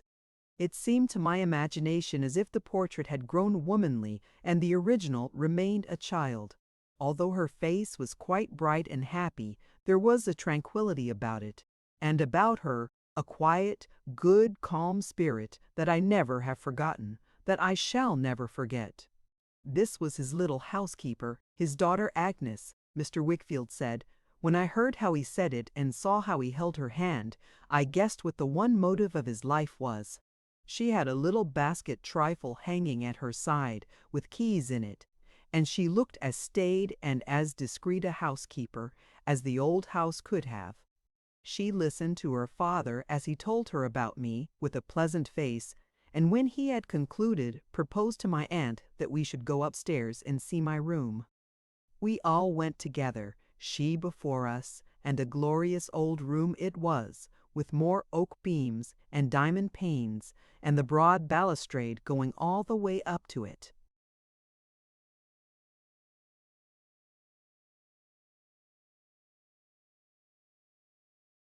I cannot call to mind where or when, in my childhood, I had seen a stained glass window in a church, nor do I recollect its subject. But I know that when I saw her turn round, in the grave light of the old staircase, and wait for us above, I thought of that window, and I associated something of its tranquil brightness with Agnes Wickfield. Ever afterwards, my aunt was as happy as I was in the arrangement made for me, and we went down to the drawing-room again, well pleased and gratified. As she would not hear staying to dinner, that she should by any chance fail to arrive at home with the gray pony before dark, and as I apprehend Mr. Wickfield knew her too well to argue any point with her, some lunch was provided for her there, and Agnes went back to her governess, and Mr. Wickfield to his office. So we were left to take leave of one another without any restraint. She told me that everything would be arranged for me by Mr. Wickfield, and that I should want for nothing, and gave me the kindest words and the best advice. "Trot," said my aunt in conclusion, "be a credit to yourself, to me, and Mr. Dick, and heaven be with you." I was greatly overcome, and could only thank her again and again, and send my love to Mr. Dick. "Never," said my aunt, "be mean in anything, never be false, never be cruel. Avoid those 3 vices, Trot, and I can always be hopeful of you." I promised as well as I could that I would not abuse her kindness or forget her admonition. "The pony's at the door," said my aunt, "and I am off. Stay here." With these words she embraced me hastily and went out of the room, shutting the door after her. At first I was startled by so abrupt a departure, and almost feared I had displeased her. But when I looked into the street and saw how dejectedly she got into the chaise and drove away without looking up, I understood her better and did not do her that injustice. By 5 o'clock, which was Mr. Wickfield's dinner hour, I had mustered up my spirits again and was ready for my knife and fork. The cloth was only laid for us 2, but Agnes was waiting in the drawing-room before dinner, went down with her father, and sat opposite to him at table. I doubted whether he could have dined without her.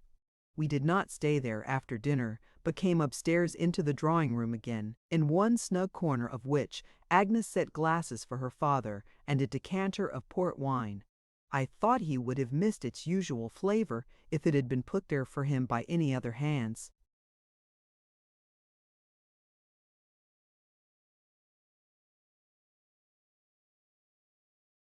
There he sat, taking his wine and taking a good deal of it for 2 hours, while Agnes played on the piano, worked and talked to him and me.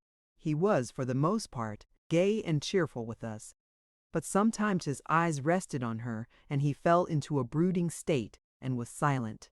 She always observed this quickly, I thought, and always roused him with a question or caress. Then he came out of his meditation and drank more wine.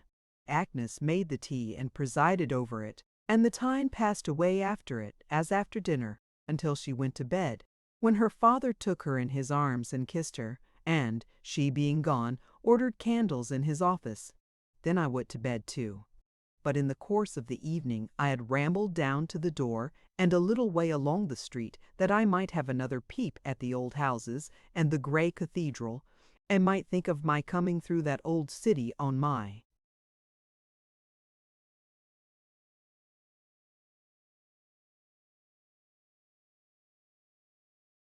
journey, and of my passing the very house I lived in without knowing it.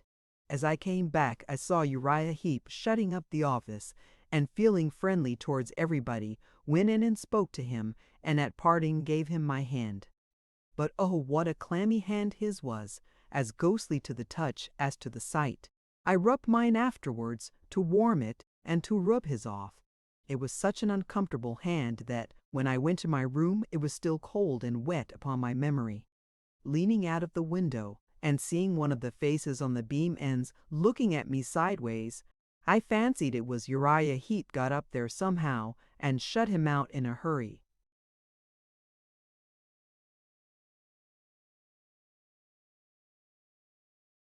Chapter 16. I am a new boy in more senses than one. Next morning after breakfast I entered on school life again. I went, accompanied by Mr. Wickfield, to the scene of my future studies, a grave building in a courtyard, with a learned air about it that seemed very well suited to the stray rooks and jackdaws who came down from the cathedral towers to walk with a clerkly bearing on the grass plot, and was introduced to my new master, Dr. Strong. Dr. Strong looked almost as rusty to my thinking as the tall iron rails and gates outside the house, and almost as stiff and heavy as the great stone urns that flanked them, and were set up on the top of the red brick wall at regular distances all round the court, like sublimated skittles, for time to play at. He was in his library, Dr. Strong was, with his clothes not particularly well brushed, and his hair not particularly well combed, his knee-smalls unbraced, his long black gaiters unbuttoned, and his shoes yawning like two caverns on the hearth rug, turning upon me a lustreless eye that reminded me of a long,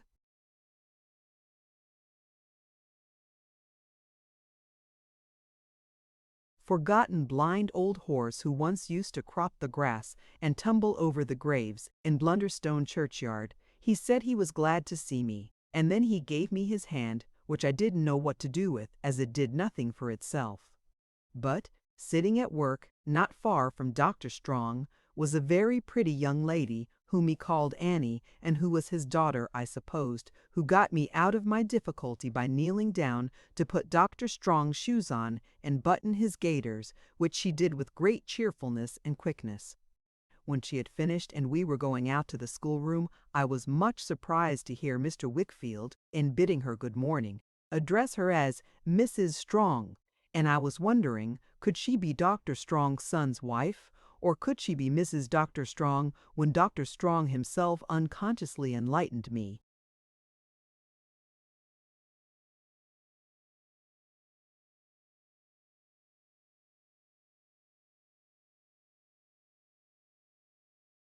By the by, Wickfield, he said, stopping in a passage with his hand on my shoulder, you have not found any suitable provision for my wife's cousin yet? No, said Mr. Wickfield. No, not yet. I could wish it done as soon as it can be done, Wickfield, said Dr. Strong, for Jack Maldon is needy and idle, and of those two bad things, worse things sometimes come. What does Dr. Watts say, he added, looking at me and moving his head to the time of his quotation, Satan finds some mischief still for idle hands to do.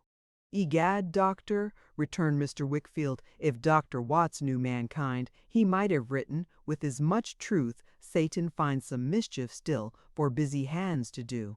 The busy people achieve their full share of mischief in the world, you may rely upon it.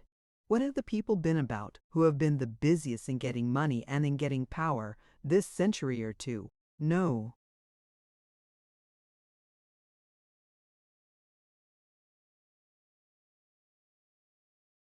Mischief? Jack Maldon will never be very busy in getting either, I expect, said Dr. Strong, rubbing his chin thoughtfully.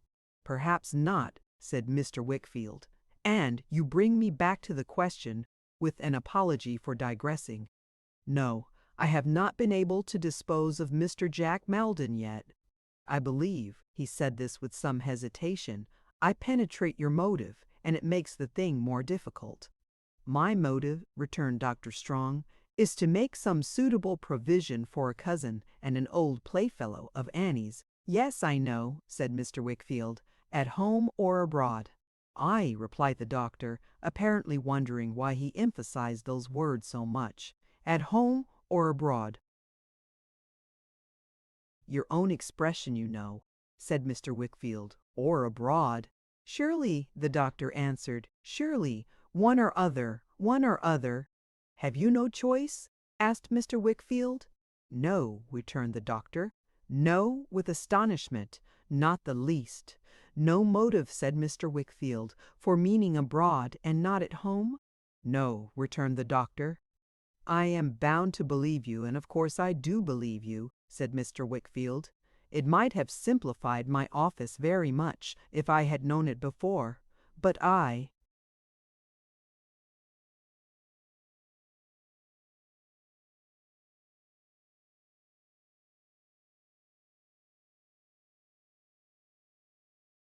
confess I entertained another impression. Dr. Strong regarded him with a puzzled and doubting look, which almost immediately subsided into a smile that gave me great encouragement, for it was full of amiability and sweetness, and there was a simplicity in it, and indeed in his whole manner, when the studious pondering frost upon it was got through, very attractive and hopeful to a young scholar like me. Repeating no, and not the least, and other short assurances to the same purport, Dr. Strong jogged on before us at a queer, uneven pace, and we followed, Mr. Wickfield looking grave, I observed, and shaking his head to himself without knowing that I saw him.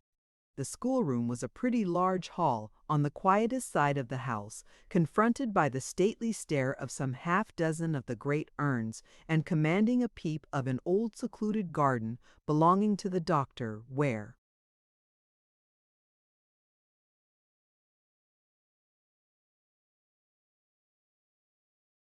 the peaches were ripening on the sunny south wall.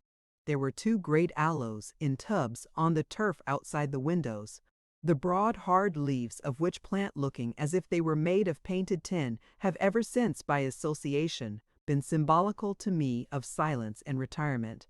About 25 boys were studiously engaged at their books when we went in, but they rose to give the doctor good morning and remained standing when they saw Mr. Wickfield and me. A new boy, young gentleman, said the doctor, Trotwood Copperfield, one Adams, who was the head boy, then stepped out of his place and welcomed me.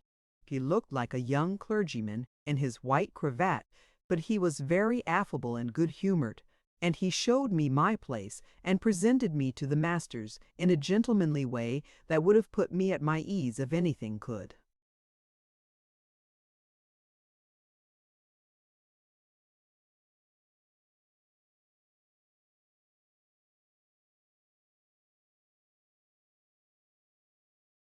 It seemed to me so long, however, since I had been among such boys, or among any companions of my own age, except Mick Walker and Mealy Potatoes, that I felt as strange as ever I have done in my life.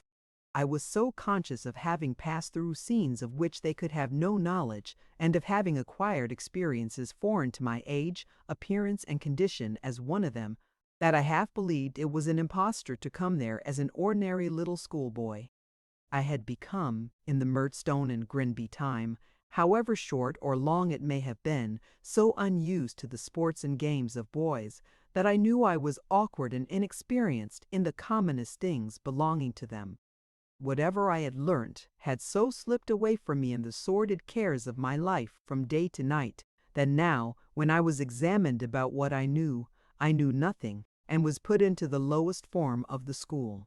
But, troubled as I was, by my want of boyish skill and of book learning too, I was made infinitely more uncomfortable by the consideration that, in what I did know, I was much farther removed from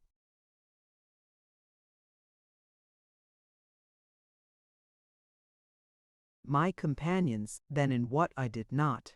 My mind ran upon what they would think if they knew of my familiar acquaintance with the King's Bench prison. Was there anything about me which would reveal my proceedings in connection with the Micawber family, all those pawnings and sellings and suppers in spite of myself? Suppose some of the boys had seen me coming through Canterbury, way-worn and ragged, and should find me out. What would they say, who made so light of money, if they could know how I had scraped my halfpence together for the purchase of my daily saveloy and beer, or my slices of pudding? How would it affect them, who were so innocent of London life and London streets, to discover how knowing I was, and was ashamed to be in some of the meanest phases of both? All this ran in my head so much, on that first day at Dr. Strong's, that I felt distrustful of my slightest look and gesture, shrunk within myself whensoever I was approached by one of my new schoolfellows, and hurried off the minute school was over, afraid of committing myself and my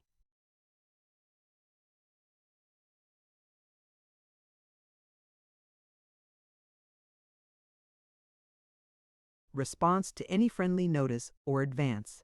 But there was such an influence in Mr. Wickfield's old house that when I knocked at it, with my new school books under my arm, I began to feel my uneasiness softening away. As I went up to my airy old room, the grave shadow of the staircase seemed to fall upon my doubts and fears, and to make the past more indistinct. I sat there, sturdily conning my books, until dinner time. We were out of school for good at 3, and went down, hopeful of becoming a passable sort of boy yet. Agnes was in the drawing-room, waiting for her father, who was detained by someone in his office. She met me with her pleasant smile, and asked me how I liked the school. I told her I should like it very much, I hoped. But I was a little strange to it at first. "You have never been to school," I said. "Have you?" "Oh, yes. Every day."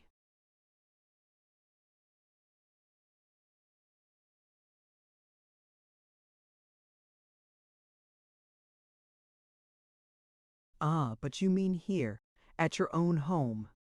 "Papa couldn't spare me to go anywhere else," she answered, smiling and shaking her head. "His housekeeper must be in his house, you know." "He is very fond of you, I am sure," I said.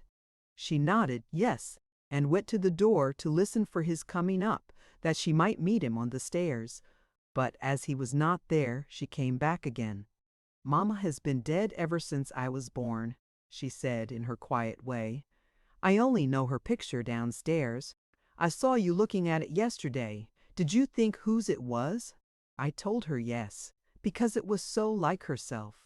"Papa says so too," said Agnes, pleased. "Hark, that's Papa now."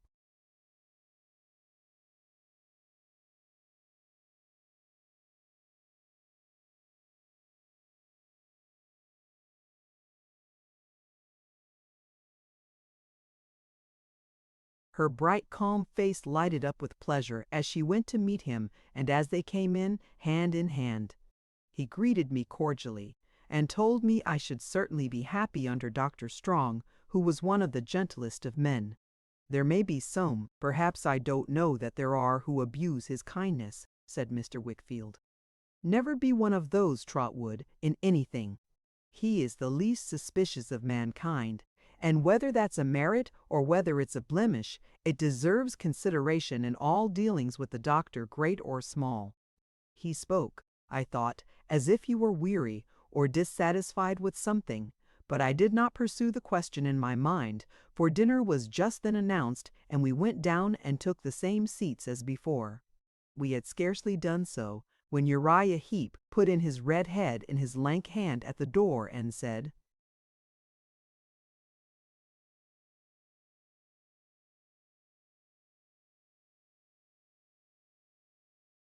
"Here's Mr. Maldon begs the favor of a word, sir." "I am but this moment quit of Mr. Maldon," said his master. "Yes, sir," returned Uriah, "but Mr. Maldon has come back, and he begs the favor of a word." As he held the door open with his hand, Uriah looked at me, and looked at Agnes, and looked at the dishes, and looked at the plates, and looked at every object in the room, I thought, yet seemed to look at nothing. He made such an appearance all the while of keeping his red eyes dutifully on his master. "I beg your pardon?" "It's only to say, on reflection," observed a voice behind Uriah, as Uriah's head was pushed away, and the speaker substituted, "Pray excuse me for this intrusion, that as it seems I have no choice in the matter, the sooner I go abroad the better. My cousin Annie did say, when we talked of it, that she liked to have her friends within reach rather than to have them banished, and the old Dr. Strong, was that?" Mr. Wickfield interposed gravely. "Dr. Strong, of course," returned the other. "I call him the old doctor. It's all the same, you know." "I don't know," returned Mr. Wickfield. "Well, Dr. Strong," said the other, "Dr. Strong was of the same mind, I believed. But as it appears from the course you take with me, he has changed his mind, why there's no more to be said, except that the sooner I am off, the better. Therefore, I thought I'd come back and say that the sooner I am off the better. When a plunge is to be made into the water, it's of no use lingering on the bank." "There shall be as little lingering as possible in your case, Mr. Maldon, you may depend upon it," said Mr. Wickfield.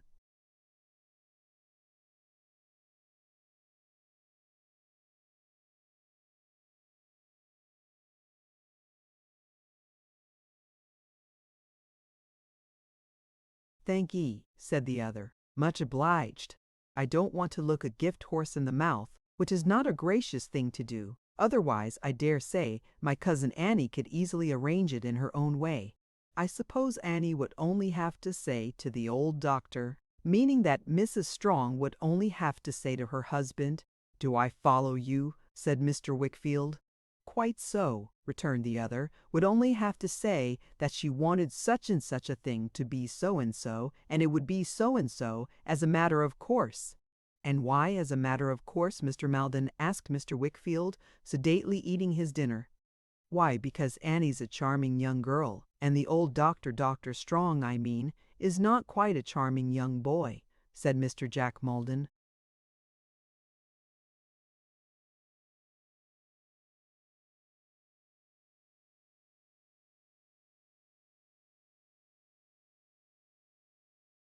Laughing. "No offense to anybody, Mr. Wickfield. I only mean that I suppose some compensation is fair and reasonable in that sort of marriage. Compensation to the lady, sir?" asked Mr. Wickfield gravely. "To the lady, sir," Mr. Jack Maldon answered, laughing, but appearing to remark that Mr. Wickfield went on with his dinner in the same sedate, immovable manner, and that there was no hope of making him relax a muscle of his face. He added, "However, I have said what I came to say, and, with another apology for this intrusion, I may take myself off. Of course I shall observe your directions in considering the matter as one to be arranged between you and me solely, and not to be referred to, up at the doctor's." "Have you dined?" asked Mr. Wickfield, with a motion of his hand towards the table.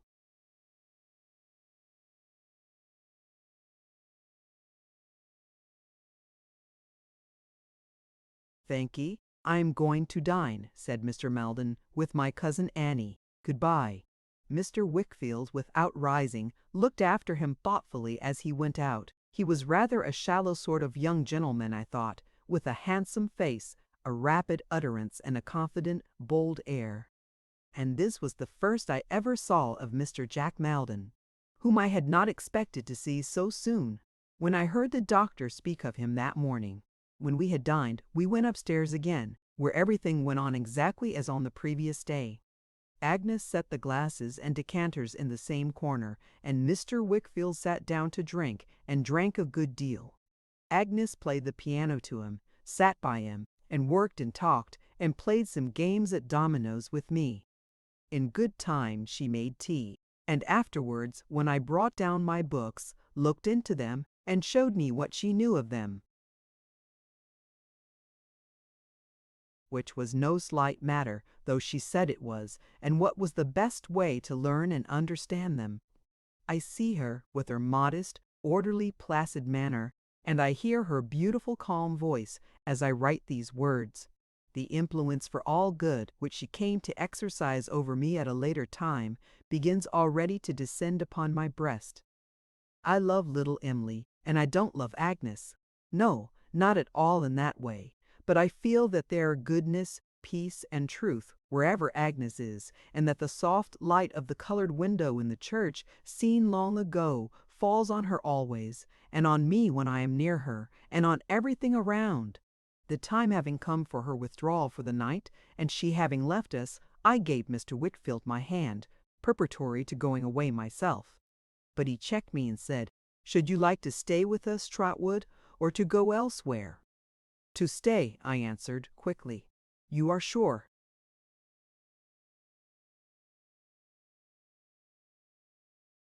"If you please, if I may." "Why, it's but a dull life that we lead here, boy, I am afraid," he said. "Not more dull for me than Agnes, sir. Not dull at all." "Than Agnes," he repeated, walking slowly to the great chimney-piece and leaning against it. "Than Agnes." He had drank wine that evening, or I fancied it, until his eyes were bloodshot. Not that I could see them now, for they were cast down and shaded by his hand, but I had noticed them a little while before. "Now I wonder," he muttered, "whether my Agnes tires of me. When should I ever tire of her? But that's different, that's quite different." He was musing, not speaking to me, so I remained quiet.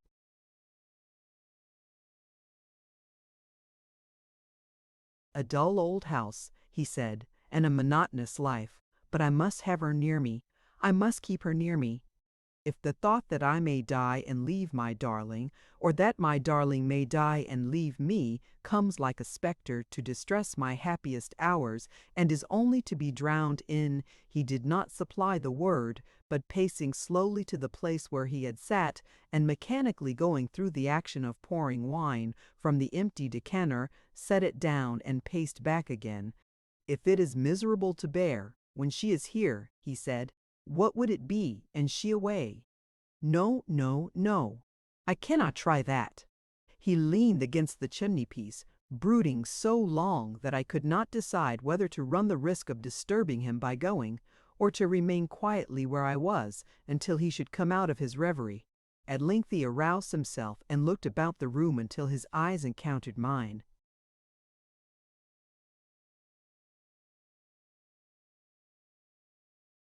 "Stay with us, Trotwood, eh?" he said in his usual manner, and as if he were answering something I had just said. "I am glad of it. You are company to us both. It is wholesome to have you here. Wholesome for me, wholesome for Agnes, wholesome perhaps for all of us." "I am sure it is for me, sir," I said. "I am so glad to be here."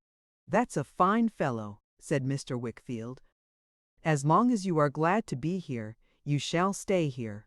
He shook hands with me upon it, and clapped me on the back, and told me that when I had anything to do at night after Agnes had left us, or when I wished to read for my own pleasure, I was free to come down to his room if he were there, and if I desired it for company's sake, and to sit with him. I thanked him for his consideration, and as he went down soon afterwards, and I was not tired, went down too, with a book in my hand, to avail myself for half an hour of his permission. But, seeing a light in the little round office, and immediately feeling myself attracted toward Uriah Heep, who had a sort of fascination for me, I went in there instead. I found Uriah reading a great fat book with such demonstrative attention that his lank forefinger followed up every line as he read, and made clammy tracks along the page, or so I fully believed, like a snail. "You are working late tonight, Uriah," says I. "Yes, Master Copperfield," says Uriah. As I was getting on the stool opposite, to talk to him more conveniently, I observed that he had not such a thing as a smile about him, and that he could only widen his mouth and make two hard creases down his cheeks, one on each side, to stand for one. "I am not doing office work, Master Copperfield," said Uriah.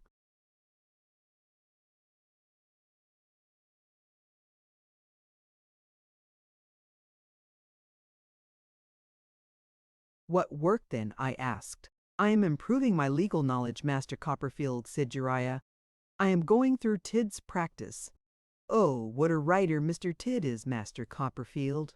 My stool was such a tower of observation that as I watched him reading on again, after this rapturous exclamation, and following up the lines with his forefinger, I observed that his nostrils, which were thin and pointed, with sharp dents in them, had a singular and most uncomfortable way of expanding and contracting themselves, that they seemed to twinkle instead of his eyes, which hardly ever twinkled at all. I suppose you are quite a great lawyer? I said after looking at him for some time.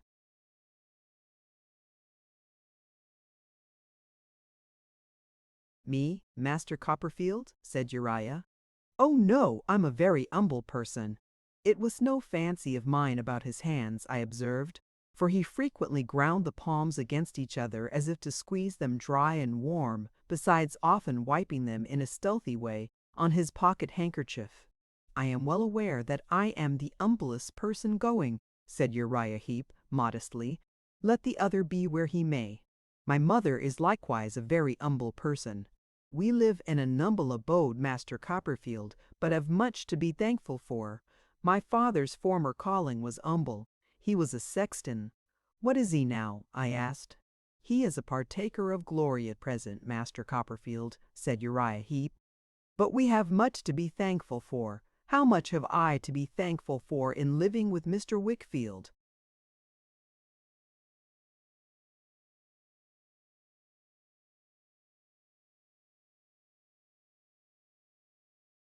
I asked Uriah if he had been with Mr. Wickfield long. I have been with him, going on 4 years, Master Copperfield, said Uriah, setting up his book after carefully marking the place where he had left off, since a year after my father's death. How much have I to be thankful for in that? How much have I to be thankful for in Mr. Wickfield's kind intention to give me my articles, which would otherwise not lay within the humble means of mother and self? Then, when your articled time is over, you'll be a regular lawyer, I suppose, said I. With the blessing of Providence, Master Copperfield, returned Uriah.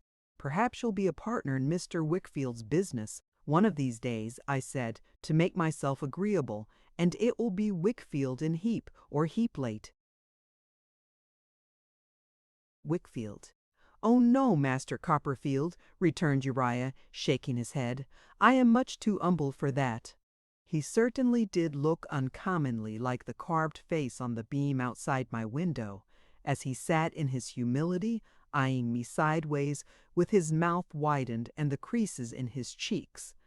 Mr. Wickfield is a most excellent man, Master Copperfield, said Uriah. If you have known him long, you know it, I am sure, much better than I can inform you.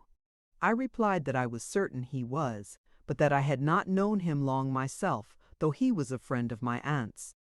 Oh, indeed, Master Copperfield, said Uriah. Your aunt is a sweet lady, master.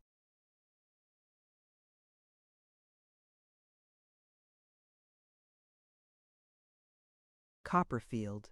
He had a way of writhing when he wanted to express enthusiasm, which was very ugly, and which diverted my attention from the compliment he had paid my relation to the snaky twistings of his throat and body. A sweet lady, Master Copperfield, said Uriah Heep. She has a great admiration for Miss Agnes, Master Copperfield, I believe. I said yes boldly, not that I knew anything about it, heaven forgive me. I hope you have too, Master Copperfield, said Uriah, but I am sure you must have. Everybody must have, I returned. Oh, thank you, Master Copperfield, said Uriah Heep, for that remark. It is so.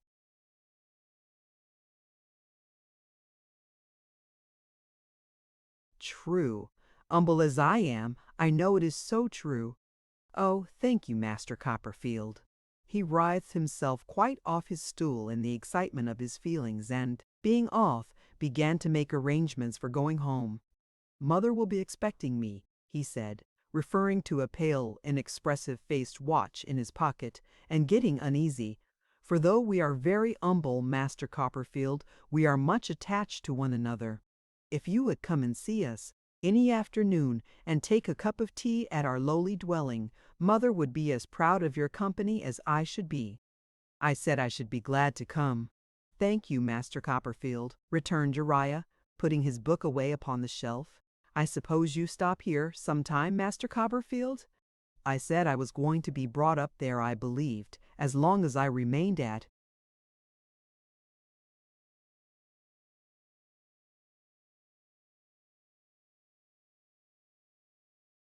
school. "Oh, indeed!" exclaimed Uriah. "I should think you would come into the business at last, Master Copperfield."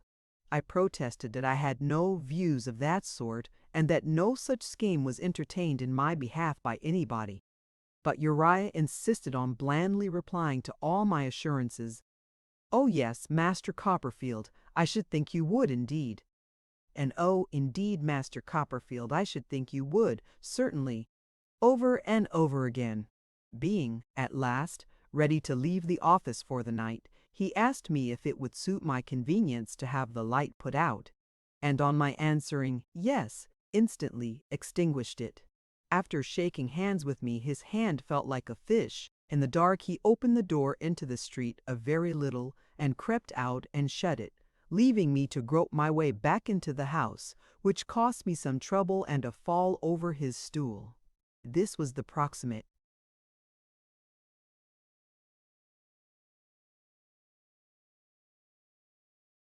cause, I suppose, of my dreaming about him for what appeared to me to be half the night, and dreaming, among other things, that he had launched Mr. Peggotty's house on a piratical expedition with a black flag at the masthead bearing the inscription "Tidd's Practice," under which diabolical ensign he was carrying me and little Em'ly to the Spanish Main to be drowned.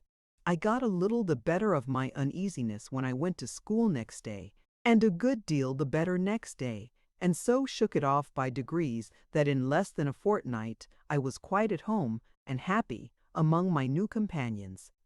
I was awkward enough in their games, and backward enough in their studies, but custom would improve me in the first respect, I hoped, and hard work in the second. Accordingly, I went to work very hard, both in play and in earnest, and gained great commendation. And in a very little while, the Murdstone and Grinby life became so strange to me that I hardly believed in it, while my present life grew so familiar that I seemed to have been leading it a long time.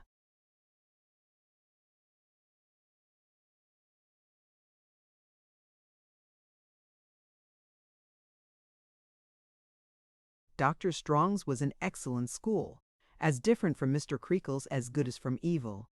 It was very gravely and decorously ordered and on a sound system, with an appeal, in everything, to the honor and good faith of the boys, and an avowed intention to rely on their possession of those qualities unless they proved themselves unworthy of it, which worked wonders.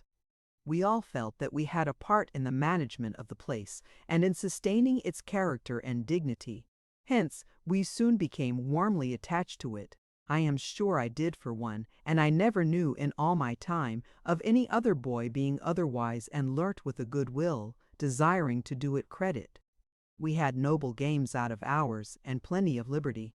But even then, as I remember, we were well spoken of in the town, and rarely did any disgrace, by our appearance or manner, to the reputation of Dr. Strong and Dr. Strong's boys. Some of the higher scholars boarded in the doctor's house, and through them I learned at second hand some particulars of the doctor's history, as how he had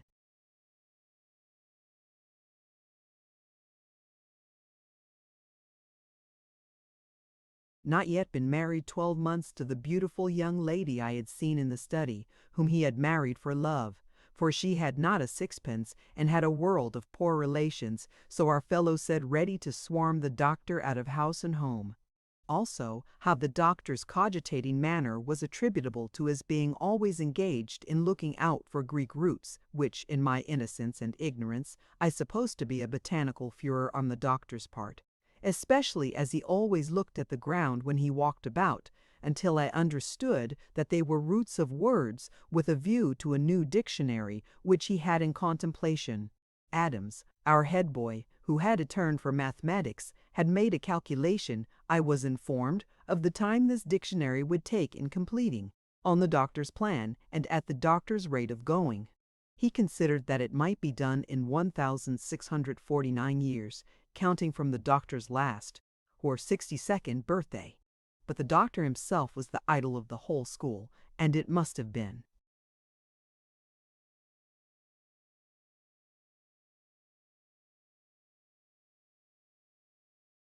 A badly composed school if he had been anything else, for he was the kindest of men, with a simple faith in him that might have touched the stone hearts of the very urns upon the wall.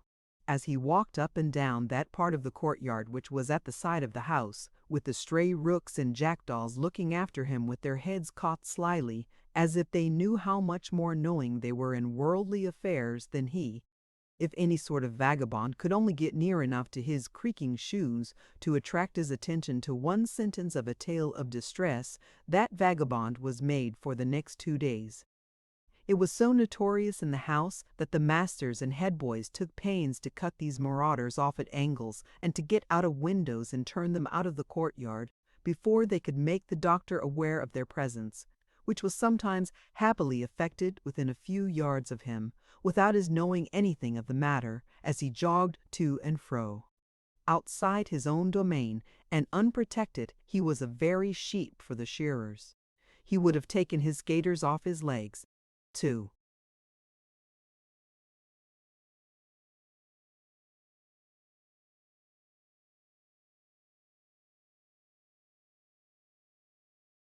Give away. In fact, there was a story current among us, I have no idea, and never had on what authority, but I have believed it for so many years that I feel quite certain it is true, that on a frosty day, one winter time, he actually did bestow his gaiters on a beggar woman who occasioned some scandal in the neighborhood by exhibiting a fine infant from door to door, wrapped in those garments, which were universally recognized, being as well known in the vicinity as the cathedral. The legend added that the only person who did not identify them was the doctor himself, who, when they were shortly afterwards displayed at the door of a little second-hand shop of no very good repute, where such things were taken in exchange for gin, was more than once observed to handle them approvingly, as if admiring some curious novelty in the pattern, and considering them an improvement on his own. It was very pleasant to see the doctor with his pretty young wife. He had a fatherly, benignant way of showing his fondness for her, which seemed in itself.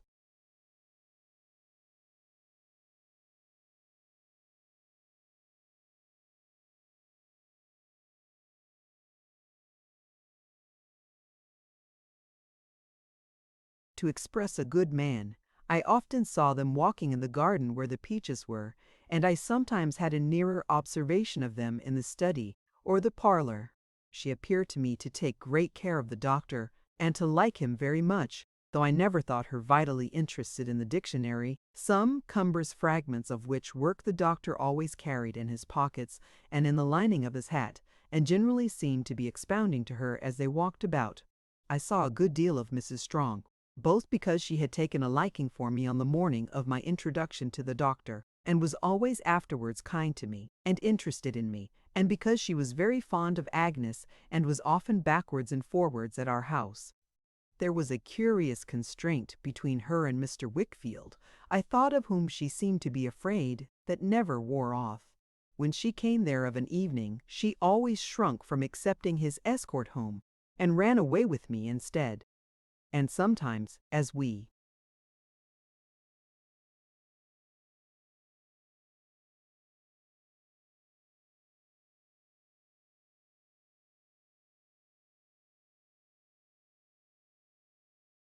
were running gaily across the cathedral yard together, expecting to meet nobody, we would meet Mr. Jack Maldon, who was always surprised to see us. Mrs. Strong's mamma was a lady I took great delight in. Her name was Mrs. Markleham, but our boys used to call her the old soldier on account of her generalship and the skill with which she marshaled great forces of relations against the doctor. She was a little, sharp-eyed woman who used to wear, when she was dressed, one unchangeable cap, ornamented with some artificial flowers and 2 artificial butterflies supposed to be hovering above the flowers.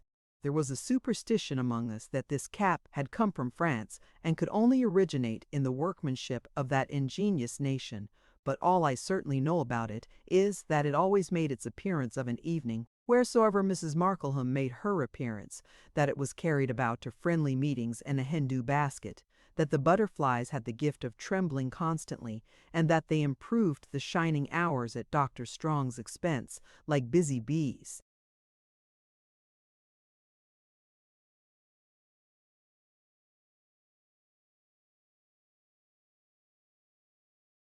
I observed the old soldier not to adopt the name disrespectfully, to pretty good advantage, on a night which is made memorable to me by something else I shall relate. It was the night of a little party at the doctor's, which was given on the occasion of Mr. Jack Maldon's departure for India, whither he was going as a cadet, or something of that kind, Mr. Wickfield having at length arranged the business. It happened to be the doctor's birthday, too. We had had a holiday, had made presents to him in the morning, had made a speech to him through the head boy, and had cheered him until we were hoarse, and until he had shed tears. And now in the evening, Mr. Wickfield, Agnes, and I went to have tea with him in his private capacity. Mr. Jack Maldon was there before us. Mrs. Strong, dressed in white with cherry-colored ribbons, was playing the piano when we went in, and he was leaning over her to turn the leaves. The clear red and white of her complexion was not so blooming and flower-like as usual, I thought, when she turned round.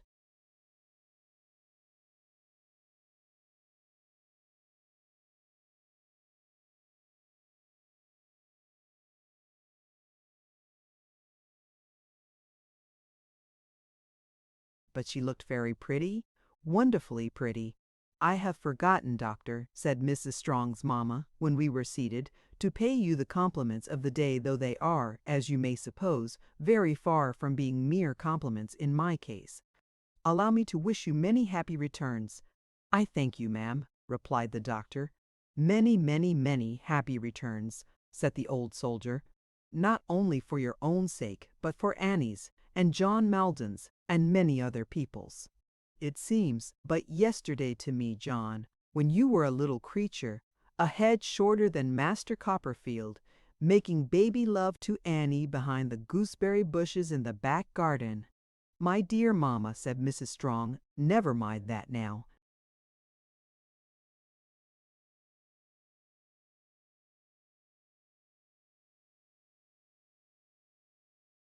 "Annie, don't be absurd," returned her mother. "If you are to blush to hear of such things now, you are an old married woman. When are you not to blush to hear of them?" "Old!" exclaimed Mr. Jack Maldon. "Annie, come." "Yes, John," returned the soldier, "virtually an old married woman, although not old by years, for when did you ever hear me say, or who has ever heard me say, that a girl of 20 was old by years? Your cousin is the wife of the doctor, and, as such, what I have described her. It is well for you, John, that your cousin is the wife of the doctor. You have found in him an influential and kind friend who will be kinder yet, I venture to predict, if you deserve it. I have no false pride. I never hesitate to admit frankly that there are some members of our family who want a friend. You were one yourself before your cousin's influence raised up one for you."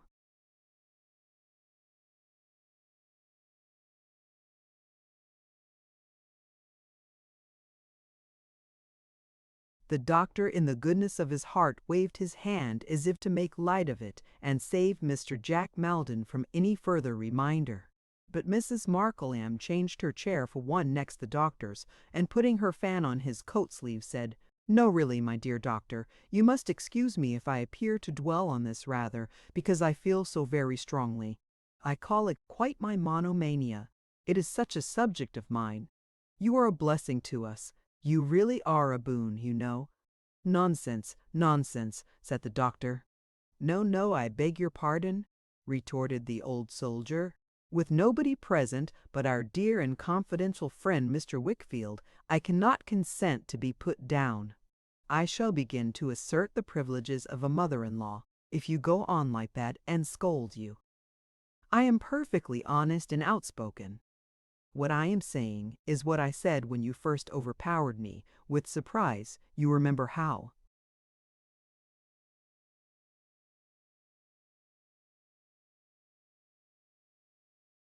surprised I was, by proposing for Annie.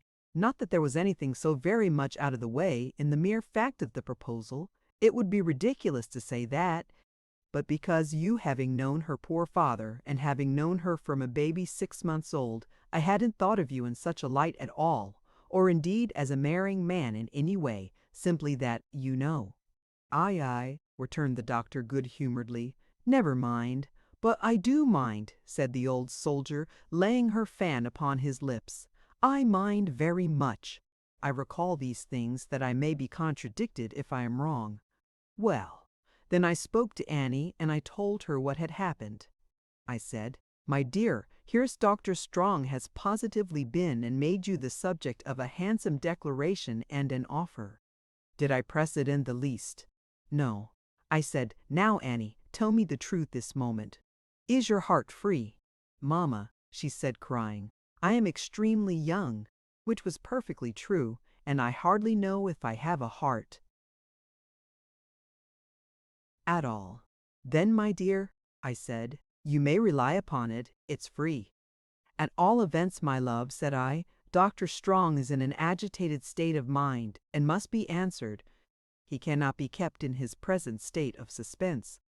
Mamma, said Annie, still crying, would he be unhappy without me? If he would, I honor and respect him so much that I think I will have him. So it was settled.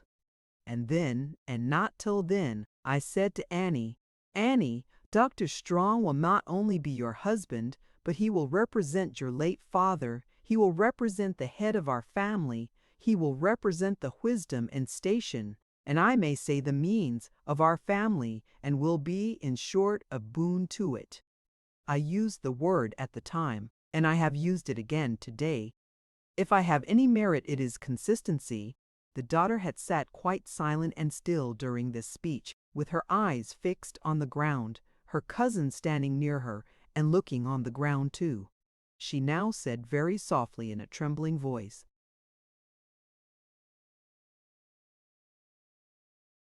Mamma, I hope you have finished? No, my dear Annie, returned the old soldier, I have not quite finished. Since you ask me, my love, I reply that I have not. I complain that you really are a little unnatural towards your own family, and as it is of no use complaining to you, I mean to complain to your husband. Now, my dear doctor, do look at that silly wife of yours. As the doctor turned his kind face, with its smile of simplicity and gentleness, towards her, she drooped her head more. I noticed that Mr. Wickfield looked at her steadily. When I happened to say to that naughty thing the other day, pursued her mother, shaking her head and her fan at her playfully, that there was a family circumstance she might mention to you, indeed, I think, was bound to mention, she said, that to mention it was to ask a favor, and that, as you were too generous, and as for her to ask was always to have, she wouldn't.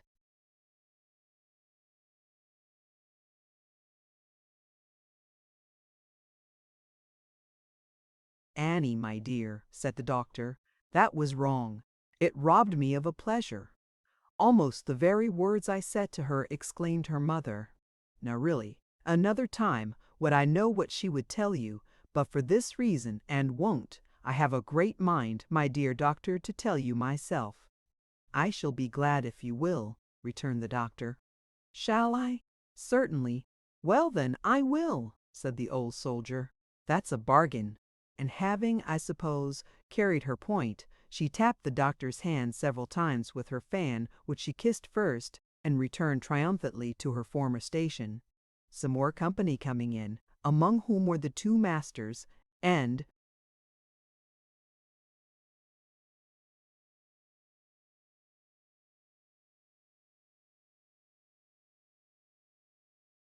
Adams, the talk became general, and it naturally turned on Mr. Jack Maldon, and his voyage, and the country he was going to, and his various plans and prospects.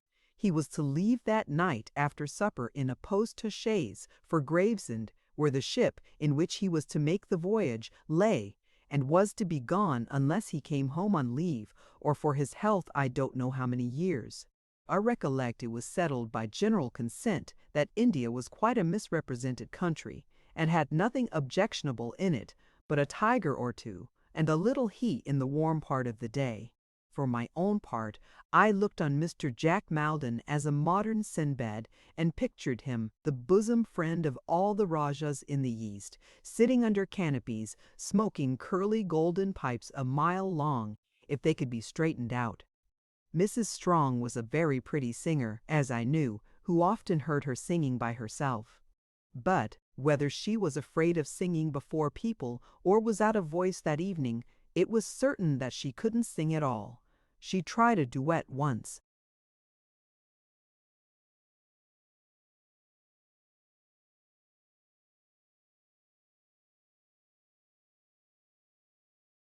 with her cousin Malden, but could not so much as begin, and afterwards, when she tried to sing by herself, although she began sweetly, her voice died away on a sudden and left her quite distressed, with her head hanging down over the keys. The good doctor said she was nervous, and, to relieve her, proposed a round game at cards, of which he knew as much as of the art of playing the trombone. But I remarked that the old soldier took him into custody directly for her partner, and instructed him as the first promising of the Picarberithini that we had a merry game, not made the less merry by the doctor's mistakes, of which he committed an innumerable quantity, in spite of the watchfulness of the butterflies, and to their great aggravation. Mrs. Strong had declined to play, on the ground of not feeling very well, and her cousin Malden had excused himself because he had some packing to do. When he had done it, however, he returned, and they sat together, talking, on the sofa. From time to time she came and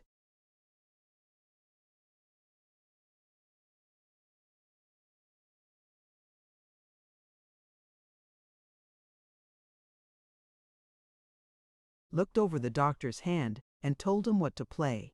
She was very pale, as she bent over him, and I thought her finger trembled as she pointed out the cards. But the doctor was quite happy in her attention, and took no notice of this, if it were so. At supper we were hardly so gay. Everyone appeared to feel that a parting of that sort was an awkward thing, and that the nearer it approached, the more awkward it was. Mr. Jack Maldon tried to be very talkative, but was not at his ease, and made matters worse.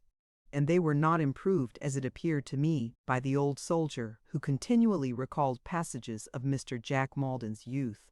The doctor, however, who felt, I am sure, that he was making everybody happy, was well pleased, and had no suspicion but that we were all at the utmost height of enjoyment.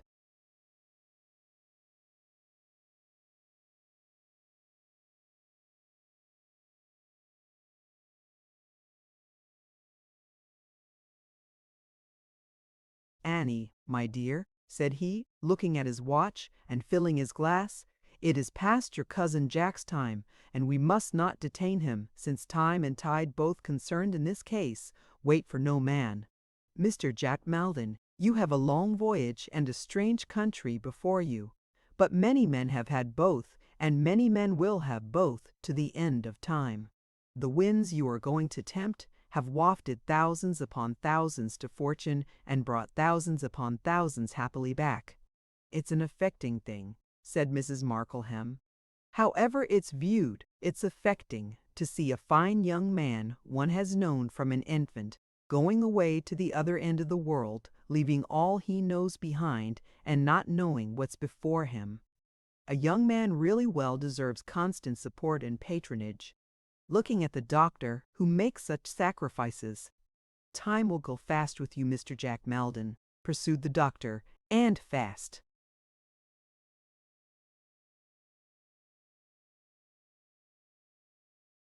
With all of us.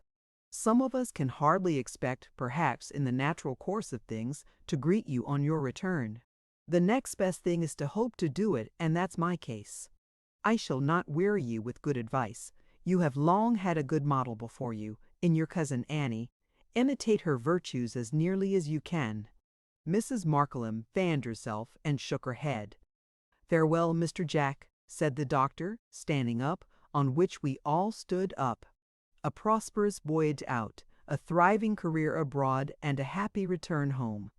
We all drank the toast, and all shook hands with Mr. Jack Maldon, After which he hastily took leave of the ladies who were there and hurried to the door, where he was received, as he got into the chaise, with a tremendous broadside of cheers discharged by our boys who had assembled on the lawn for the purpose. Running in among them to swell the ranks, I was very near the chaise when it rolled away, and I had a lively impression made upon me in the midst of the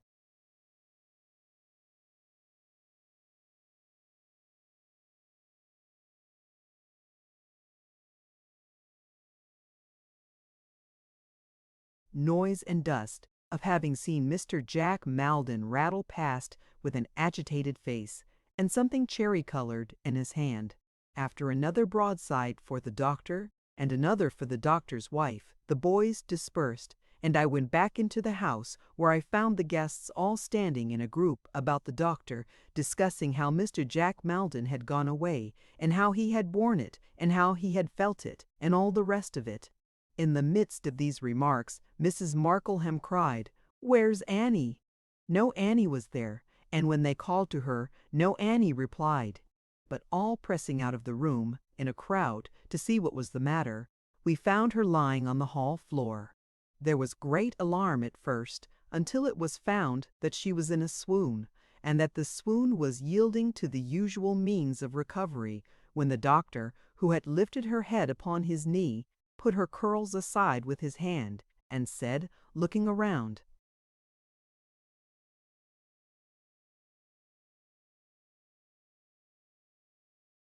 "Poor Annie, she's so faithful and tender-hearted. It's the parting from her old playfellow and friend, her favorite cousin, that has done this. Ah, it's a pity. I am very sorry."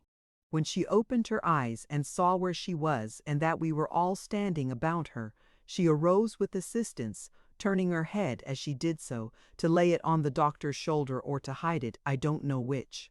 We went into the drawing-room to leave her with the doctor and her mother, but she said it seemed that she was better than she had been since morning, and that she would rather be brought among us. So they brought her in, looking very white and weak, I thought, and sat her on a sofa. "Annie, my dear," said her mother, doing something to her dress, "see here, you have lost a bow. Will anybody be so good as find a ribbon? A cherry-colored ribbon."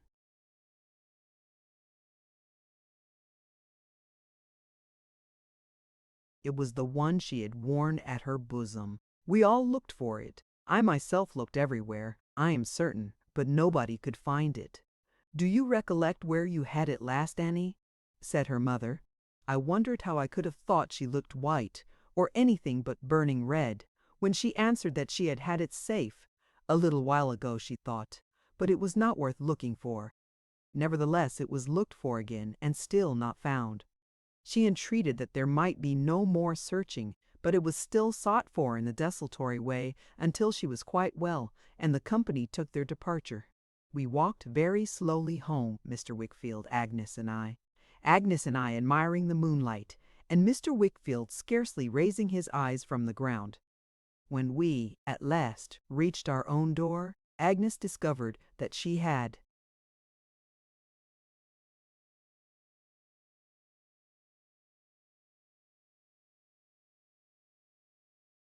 left her little reticule behind.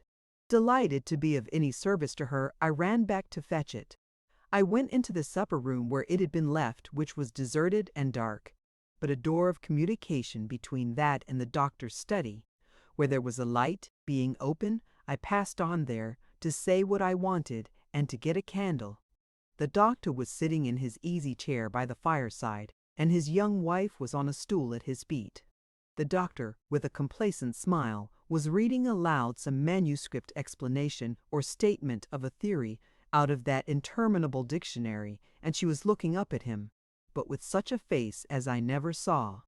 It was so beautiful in its form, it was so ashy pale, it was so fixed in its abstraction, it was so full of a wild, sleep-walking, dreamy horror of I don't know what. The eyes were wide open, and her brown hair fell in two rich clusters on her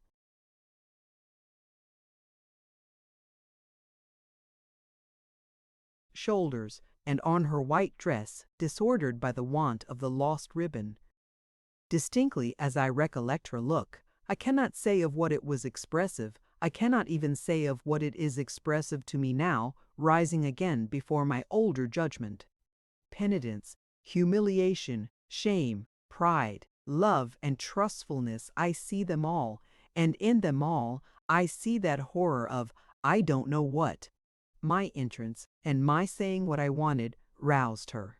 It disturbed the doctor too, for when I went back to replace the candle I had taken from the table, he was patting her head in his fatherly way, and saying he was a merciless drone to let her tempt him into reading on, and he would have her go to bed. But she asked him, in a rapid, urgent manner, to let her stay, to let her feel assured. I heard her murmur some broken words to this effect, that she was in his confidence that night. And, as she turned again towards him, after glancing at me as I left the room, and went out at the door, I saw her cross her hands upon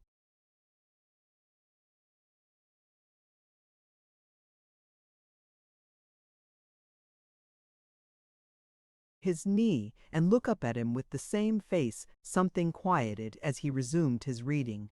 It made a great impression on me, and I remembered it a long time afterwards, as I shall have occasion to narrate when the time comes.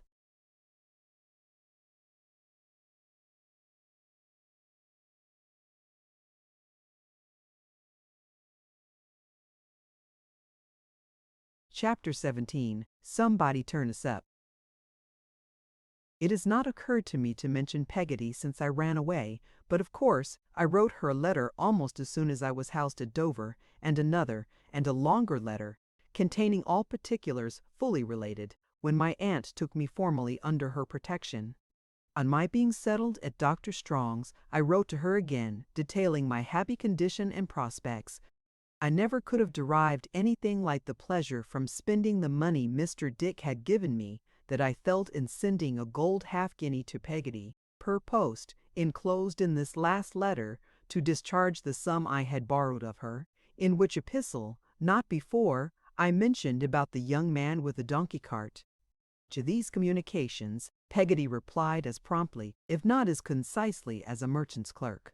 Her utmost powers of expression, which were certainly not great in ink, were exhausted in the attempt to write what she felt on the subject of my journey. 4 sides of incoherent and interjectional beginnings of sentences that had no end, except blots, were inadequate to afford her any relief.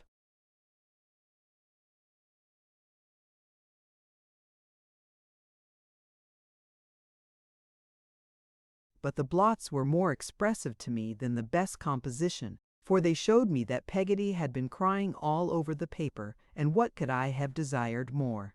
I made out without much difficulty that she could not take quite kindly to my aunt yet. The notice was too short after so long a prepossession the other way. We never knew a person, she wrote, but to think that Miss Betsy should seem to be so different from what she had been thought to be was immoral. That was her word. She was evidently still afraid of Miss Betsy, for she sent her grateful duty to her but timidly, and she was evidently afraid of me too, and entertained the probability of my running away again soon, if I might judge from the repeated hints she threw out that the coach fare to Yarmouth was always to be had of her for the asking. She gave me one piece of intelligence which affected me very much, namely, that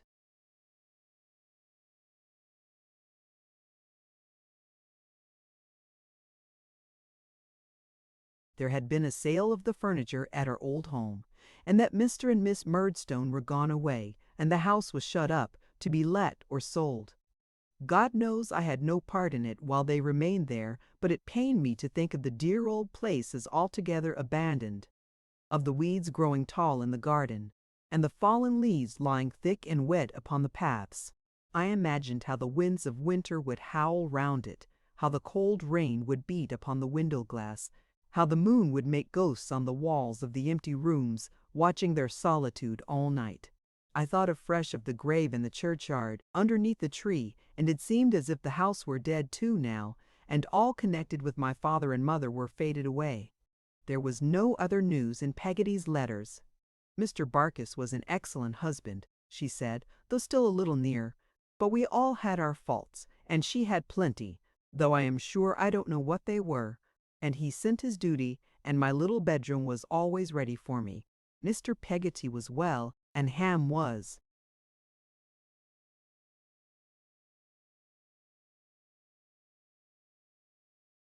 well, and Mrs. Gummidge was but poorly, and little Em'ly wouldn't send her love, but said that Peggotty might send it if she liked.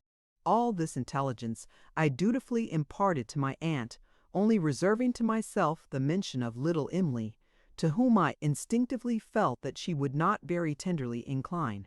While I was yet new at Dr. Strong's, she made several excursions over to Canterbury to see me, and always at unseasonable hours, with the view, I suppose, of taking me by surprise. But finding me well employed, and bearing a good character, and hearing on all hands that I rose fast in the school, she soon discontinued these visits.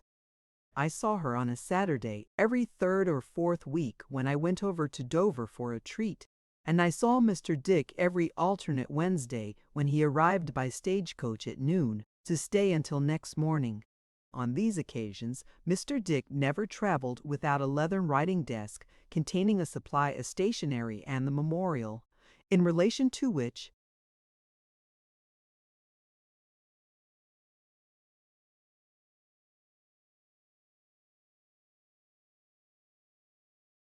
document he had a notion that time was beginning to press now, and that it really must be got out of hand. Mr. Dick was very partial to gingerbread.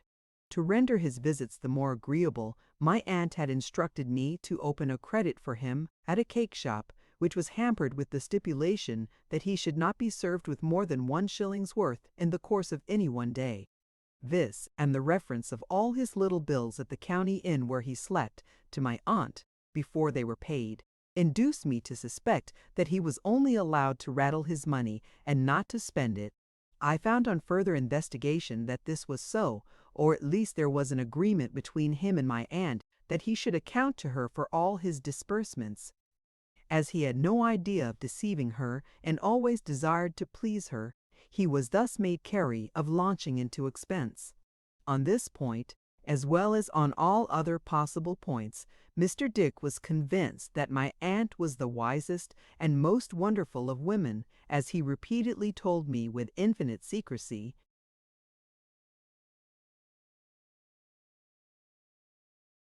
and always in a whisper. "Trotwood," said Mr. Dick with an air of mystery, after imparting this confidence to me one Wednesday, "who's the man that hides near our house and frightens her?"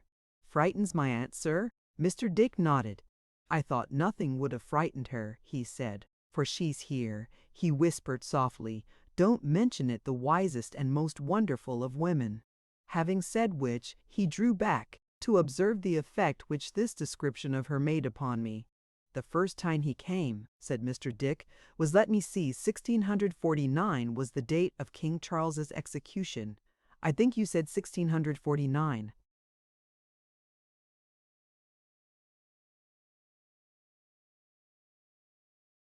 "Yes, sir.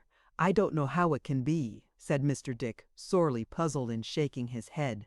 "I don't think I am as old as that. Was it in that year that the man appeared, sir?" I asked. "Why, really," said Mr. Dick, "I don't see how it can have been in that year, Trotwood. Did you get that date out of history?" "Yes, sir." "I suppose history never lies, does it?" said Mr. Dick with a gleam of hope. "Oh dear, no, sir," I replied most decisively. I was ingenuous and young, and I thought so. "I can't make it out," said Mr. Dick, shaking his head. "There's something wrong."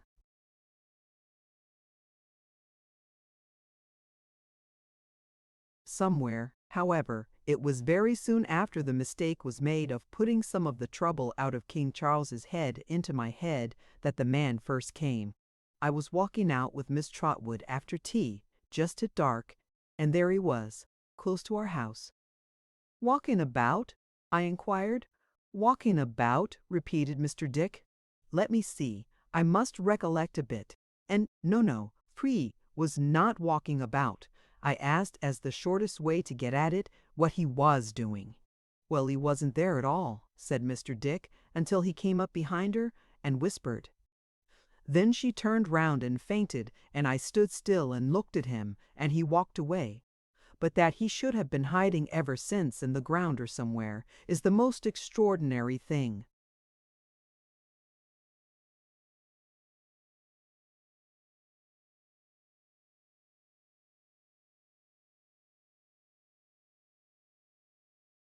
Has he been hiding ever since? I asked. To be sure he has, retorted Mr. Dick, nodding his head gravely. Never came out till last night.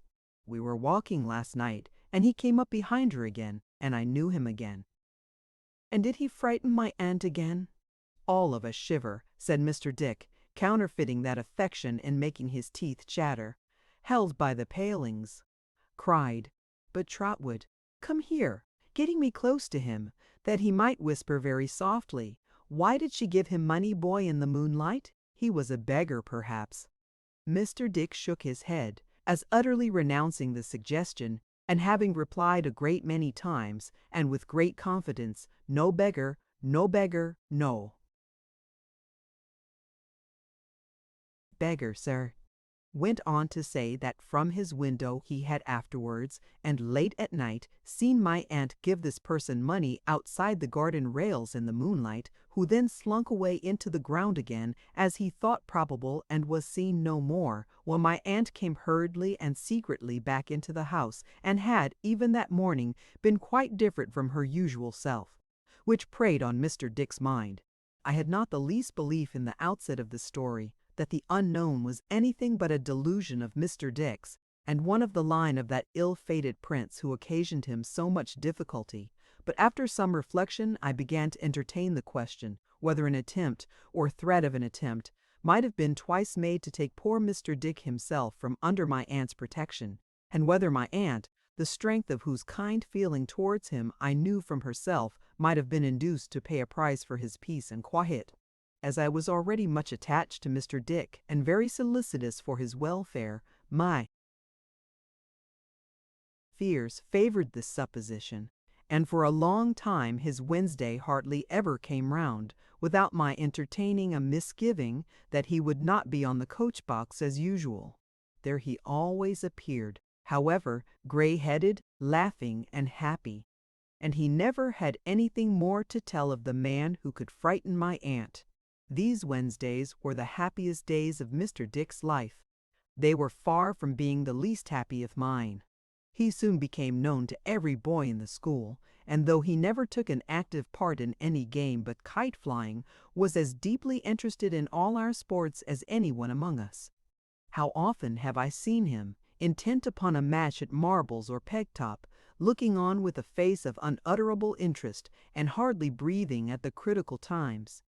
How often, at hare and hounds, have I seen him mounted on a little knoll, cheering the whole field on to action, and waving his hat above his grey head, oblivious of King Charles the Martyr's head, and all belonging to it.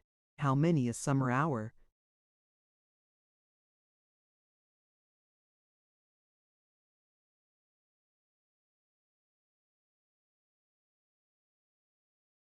have I known to be but blissful minutes to him in the cricket field?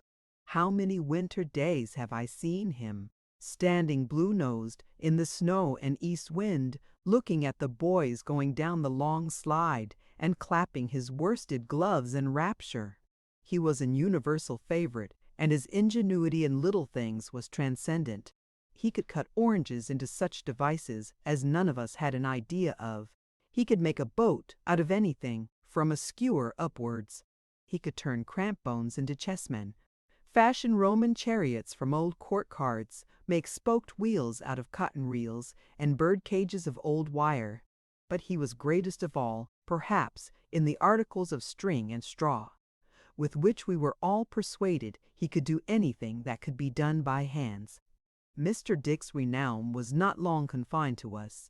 After a few Wednesdays, Dr. Strong himself made some inquiries of me about him, and I told him all.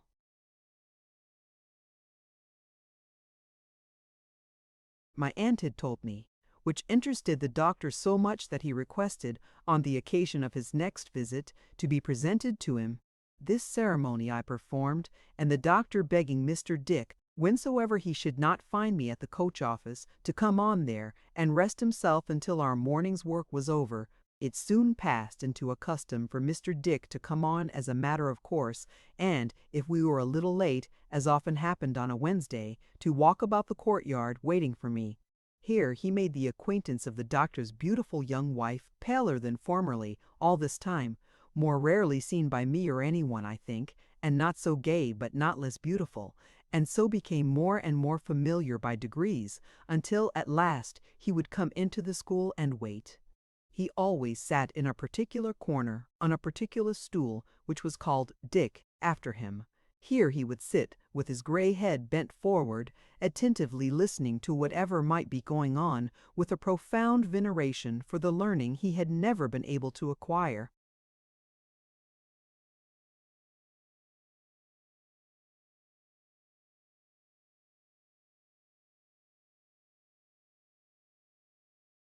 This veneration Mr. Dick extended to the doctor, whom he thought the most subtle and accomplished philosopher of any age.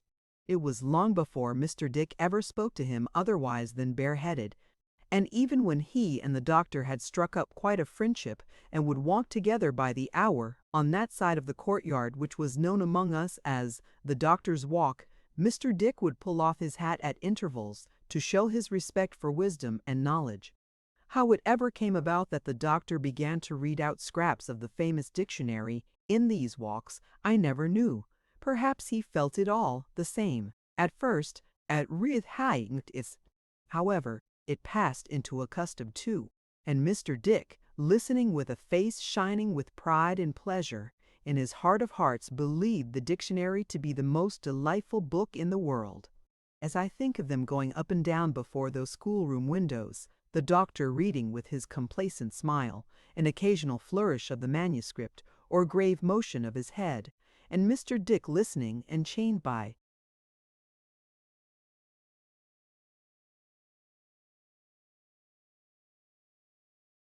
interest, with his poor wits calmly wandering God knows where, upon the wings of hard words, I think of it as one of the pleasantest things, in a quiet way, that I have ever seen. I feel as if they might go walking to and fro forever, and the world might somehow be the better for it, as if 1,000 things it makes a noise about were not one half so good for it or me. Agnes was one of Mr. Dick's friends very soon, and in often coming to the house, he made acquaintance with Uriah. The friendship between himself and me increased continually, and it was named on this odd footing that, while Mr. Dick came professedly to look after me as my guardian, he always consulted me in any little matter of doubt that arose, and invariably guided himself by my advice, not only having a high respect for my native sagacity, but considering that I inherited a good deal from my aunt. One Thursday morning, when I was about to walk with Mr. Dick from the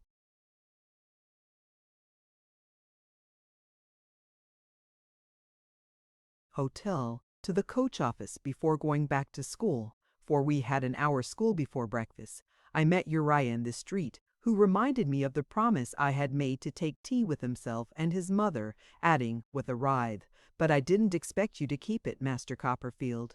We're so very humble." I really had not yet been able to make up my mind whether I liked Uriah or detested him, and I was very doubtful about it still, as I stood looking him in the face in the street. But I felt it quite an affront to be supposed proud, and said I only wanted to be asked. "Oh, if that's all, Master Copperfield," said Uriah, "and it really isn't our humbleness that prevents you, will you come this evening? But if it is our humbleness, I hope you won't mind owning to it, Master Copperfield, for we are well aware of our condition." I said I would mention it to Mr. Wickfield, and if he approved, as I had no doubt he would, I would come with pleasure. So at 6 o'clock that evening, which was one of the early office evenings, I announced myself as ready to Uriah. "Mother will be proud, indeed," he said, as we walked away together, "or she would be proud, if it wasn't sinful, Master Copperfield." "Yet you didn't mind supposing I was proud this morning," I returned. "Oh dear no, Master Copperfield," returned Uriah. "Oh, believe me, no," Such a thought never came into my head. I shouldn't have deemed it at all proud if you had thought us too humble for you, because we are so very humble. Have you been studying much law lately? I asked, to change the subject. Oh, Master Copperfield, he said, with an air of self-denial, my reading is hardly to be called study. I have passed an hour or two in the evening sometimes with Mr. Tidd.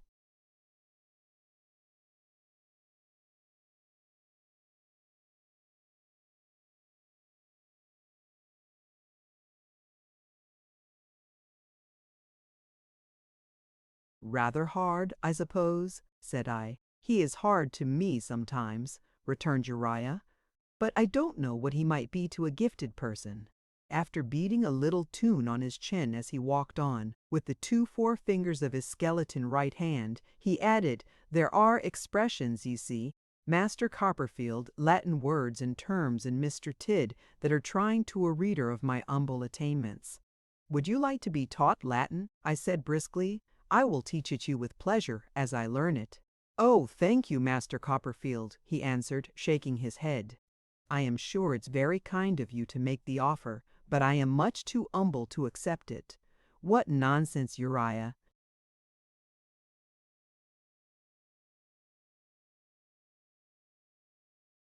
"Oh, indeed you must excuse me, Master Copperfield. I am greatly obliged, and I should like it of all things, I assure you, but I am far too humble. They're people enough to tread upon me in my lowly state without my doing outrage to their feelings by possessing learning. Learning ain't for me. A person like myself had better not aspire. If he is to get on in life, he must get on humbly, Master Copperfield." I never saw his mouth so wide, or the creases in his cheeks so deep, as when he delivered himself of these sentiments, shaking his head all the time and writhing modestly. "I think you are wrong, Uriah," I said. "I dare say there are several things that I could teach you, if you would like to learn them." "Oh, I don't doubt that, Master Copperfield," he answered. "Not in the least. But not being humble yourself, you don't judge well, perhaps. For them that are. I won't provoke my betters with knowledge, thank you. I'm much too humble. Here is my humble dwelling, Master Copperfield."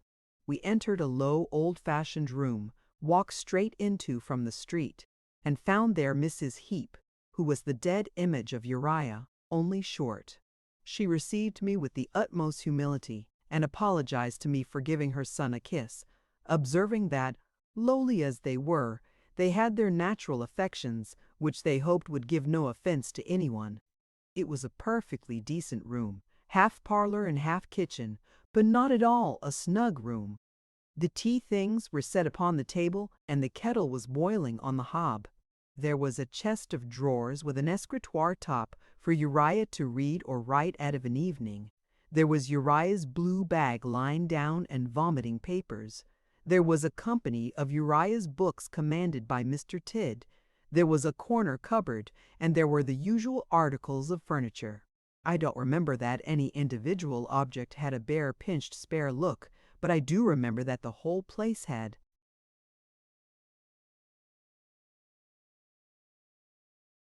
It was perhaps a part of Mrs. Heep's humility that she still wore weeds. Notwithstanding the lapse of time that had occurred since Mr. Heep's decease, she still wore weeds. I think there was some compromise in the cap, but otherwise she was as weedy as in the early days of her mourning. "This is a day to be remembered, my Uriah, I am sure," said Mrs. Heep, making the tea, "when Master Copperfield pays us a visit." "I said you'd think so, mother," said Uriah. "If I could have wished father to remain among us for any reason," said Mrs. Heep, "it would have been that he might have known his company this afternoon." I felt embarrassed by these compliments, but I was sensible, too, of being entertained as an honored guest, and I thought Mrs. Heep an agreeable woman.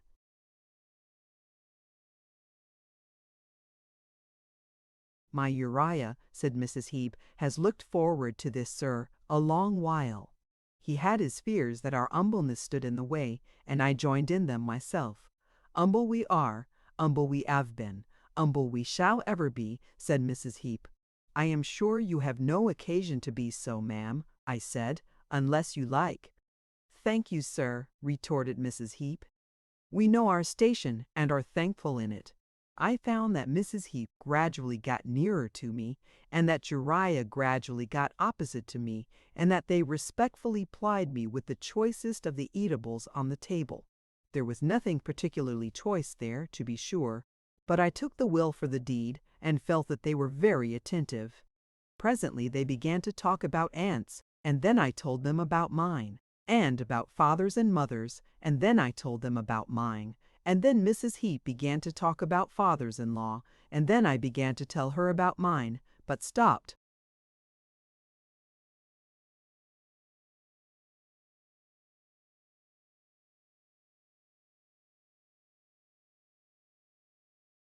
Because my aunt had advised me to observe a silence on that subject.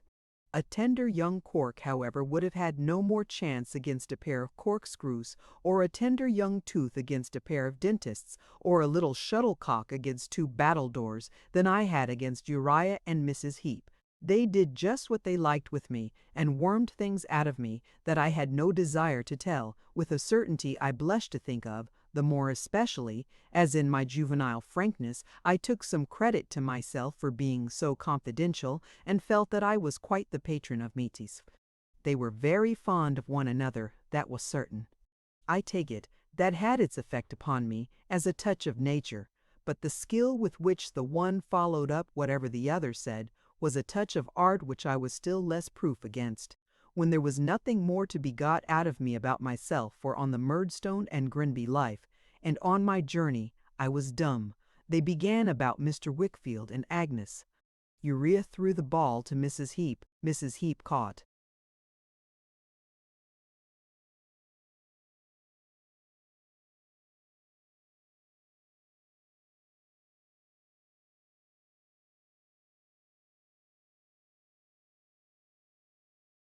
It and threw it back to Uriah. Uriah kept it up a little while, then sent it back to Mrs. Heep, and so they went on tossing it about until I had no idea who had got it, and was quite bewildered. The ball itself was always changing too. Hapmerson, right field, now Agnes, now the essence of Mr. Wickfield's business and resources, now our domestic life after dinner, now the wine that Mr. Wickfield took, the reason why he took it, and the pity that it was he took so much. Now one thing, now another, then everything at once, and all the time without appearing to speak very often, or to do awful. I found myself perpetually uttered it stick to the bict they was then I had begun to be a little uncomfortable, and to wish myself well out of the visit, when a figure coming down the street, past the door it stood open to air.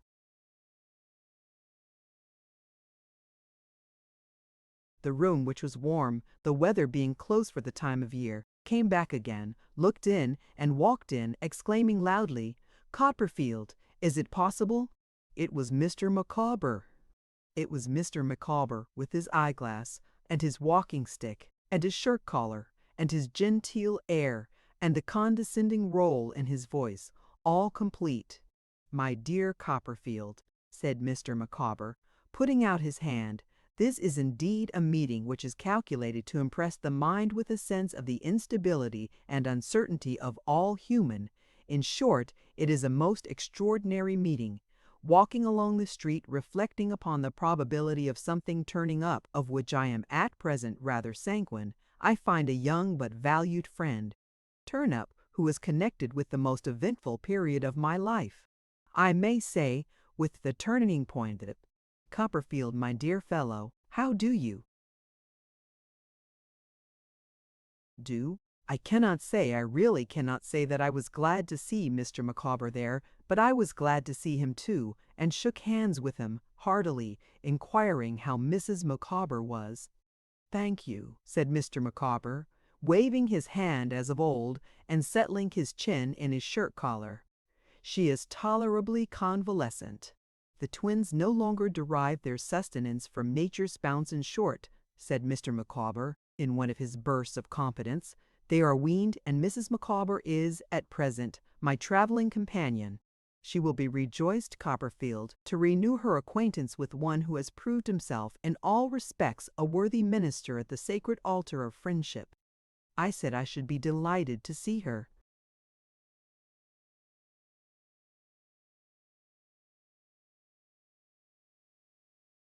You are very good, said Mr. Micawber.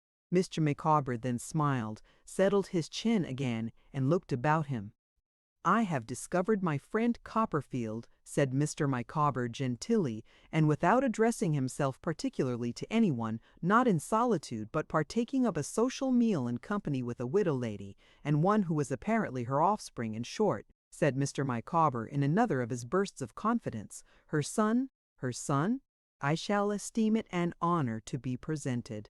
I could do no less, under these circumstances, than make Mr. Micawber known to Uriah Heep and his mother, which I accordingly did. As they abased themselves before him, Mr. Micawber took a seat and waved his hand in his most courtly manner. Any friend of my friend Copperfield's, said Mr. Micawber, has a personal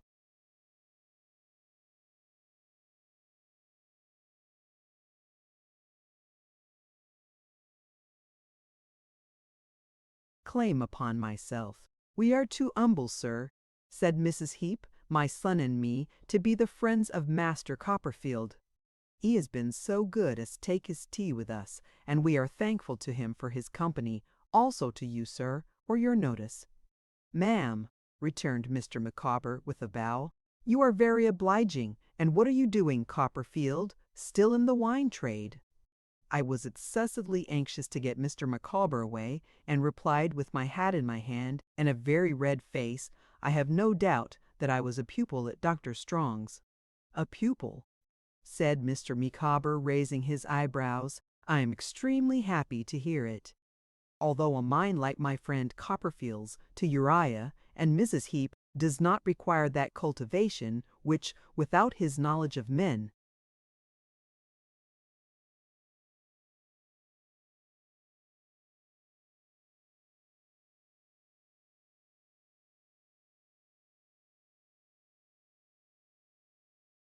and things it would require, still it is a rich soil teeming with latent vegetation. In short, said Mr. Micawber, smiling, in another burst of confidence, it is an intellect capable of getting up the classics to any extent.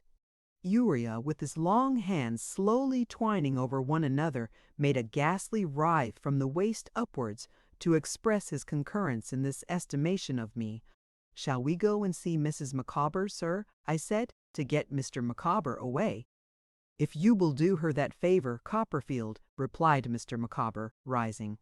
I have no scruple in saying, in the presence of our friends here, that I am a man who has, for some years, contended against the pressure of pecuniary difficulties. I knew he was certain to say something of this kind. He always would be so boastful about his difficulties. Sometimes I have risen superior to my difficulties. Sometimes my difficulties have, in short, have floored me. There have been times when I have administered a succession of facers to them. There have been times when they have been too many for me, and I have given in and said to Mrs. Micawber, in the words of Cato, Plato, thou reasonest well. It's all up now. I shall fight no more. But at no time of my life, said Mr. Micawber, have I enjoyed a higher degree of satisfaction than in pouring my griefs, if I may describe difficulties, chiefly arising out of warrants of attorney and promissory notes at 2 and 4 months, by that word into the bosom of my friend Copperfield. Mr. Micawber closed this handsome tribute by saying, Mr. Heep, good evening. Mrs. Heep, your servant, and then walking out with me in his most fashionable manner, making a good deal of noise on the pavement with his shoes, and humming a tune as we went. It was a little inn where Mr. Micawber put up, and he occupied a little room in it, partitioned off from the commercial room, and strongly flavored with tobacco smoke. I think it was over the kitchen, because a warm, greasy smell appeared to come up through the chinks in the floor, and there was a flabby perspiration on the walls. I know it was near the bar, on account of the smell of spirits and jingling of glasses. Here, recumbent on a small sofa, underneath a picture of a racehorse, with her head close to the fire and her feet pushing the mustard off the dumb waiter at the other end of the room, was Mrs. Micawber, to whom Mr. Micawber entered first, saying, "My dear, allow me to introduce to you a pupil of Dr. Strong's." I noticed, by the by, that although Mr. Micawber was just as much confused as ever about my age and standing, he always remembered, as a genteel thing, that I was a pupil of Dr. Strong's. Mrs. Micawber was amazed, but very glad to see me. I was very glad to see her.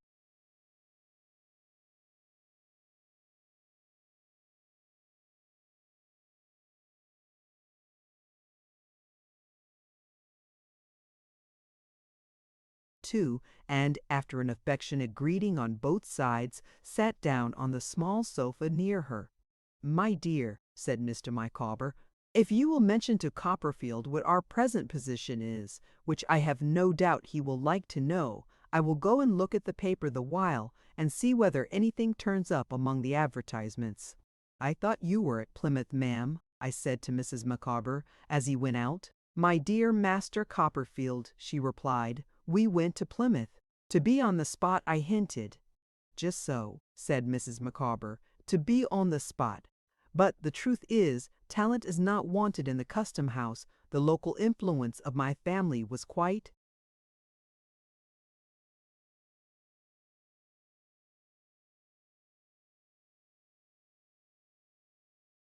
unavailing to obtain any employment in that department for a man of Mr. Micawber's abilities. They would rather not have a man of Mr. Micawber's abilities. He would only show the deficiency of the others. Apart from which," said Mrs. Micawber, "I will not disguise from you, my dear Master Copperfield, that when that branch of my family which is settled in Plymouth became aware that Mr. Micawber was accompanied by myself and by little Wilkins and his sister, and by the twins, they did not receive him with that ardor which he might have expected, being so newly released from captivity. In fact," said Mrs. Micawber, lowering her voice, "this is between ourselves. Our reception was cool." "Dear me," I said. "Yes," said Mrs. Micawber. "It is truly painful to contemplate mankind in such an aspect, Master Copperfield, but our reception was decidedly cool. There is."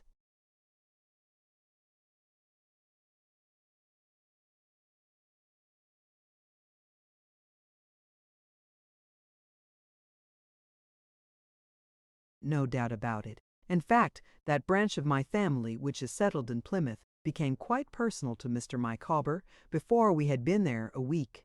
I said, and thought, that they ought to be ashamed of themselves. "Still, so it was," continued Mrs. Micawber. "Under such circumstances, what could a man of Mr. Micawber's spirit do?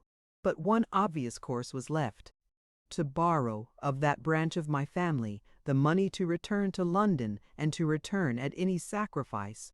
"Then you all came back again, ma'am?" I said. "We all came back again," replied Mrs. Micawber. "Since then, I have consulted other branches of my family on the course which it is most expedient for Mr. Micawber to take, for I maintain that he must take some course, Master Copperfield," said Mrs. Micawber argumentatively. "It is clear that a family of Han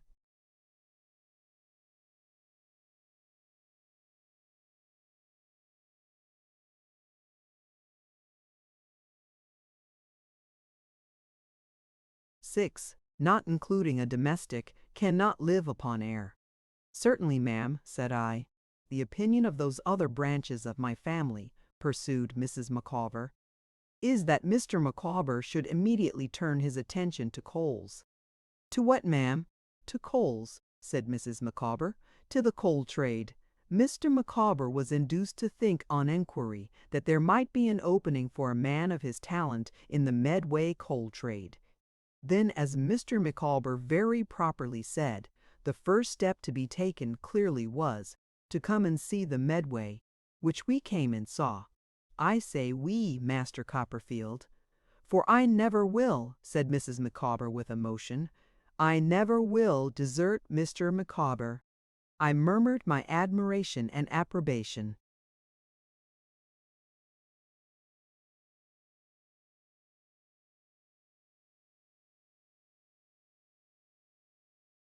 We came, repeated Mrs. Micawber, and saw the Medway. My opinion of the coal trade on that river is that it may require talent, but that it certainly requires capital. Talent Mr. Micawber has, capital Mr. Micawber has not. We saw, I think, the greater part of the Medway, and that is my individual conclusion. Being so near here, Mr. Micawber was of opinion that it would be rash not to come on and see the cathedral. Firstly, on account of its being so well worth seeing and our never having seen it, and secondly, on account of the great probability of something turning up in a cathedral town. We have been here, said Mrs. Micawber, 3 days. Nothing has as yet turned up, and it may not surprise you, my dear Master Copperfield, so much as it would a stranger, to know that we are at present waiting for a remittance from London to discharge our pecuniary obligations at this hotel. Until the arrival of that remittance, said Mrs. Micawber, with much feeling, I am cut off from my home. I allude to lodgings in Pentonville, from my boy and girl, and from my twins.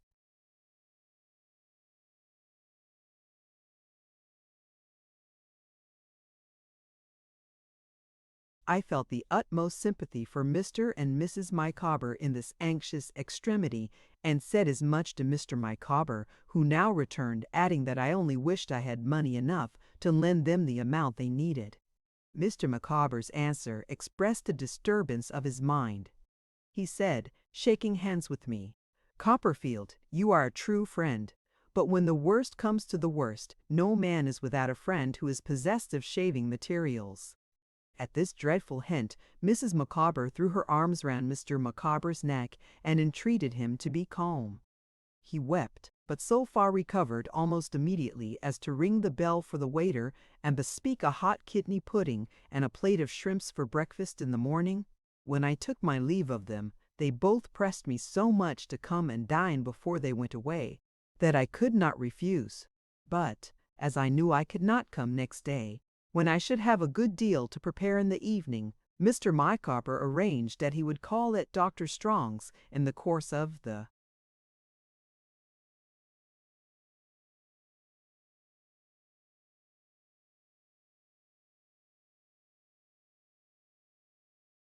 morning, having a presentiment that the remittance would arrive by that post, and propose the day after, if it would suit me better. Accordingly, I was called out of school next forenoon and found Mr. Micawber in the parlor, who had called to say that the dinner would take place as proposed. When I asked him if the remittance had come, he pressed my hand and departed. As I was looking out of window that same evening, it surprised me and made me rather uneasy to see Mr. Micawber and Uriah Heep walk past, arm in arm, Uriah humbly sensible of the honor that was done him, and Mr. Micawber taking a bland delight in extending his patronage to Uriah. But I was still more surprised when I went to the little hotel next day at the appointed dinner hour, which was 4 o'clock, to find, from what Mr. Micawber said, that he had gone home with Uriah, and had drunk brandy and water at Mrs. Heep's. "And I'll tell you what, my dear Copperfield," said Mr. Micawber, "your friend."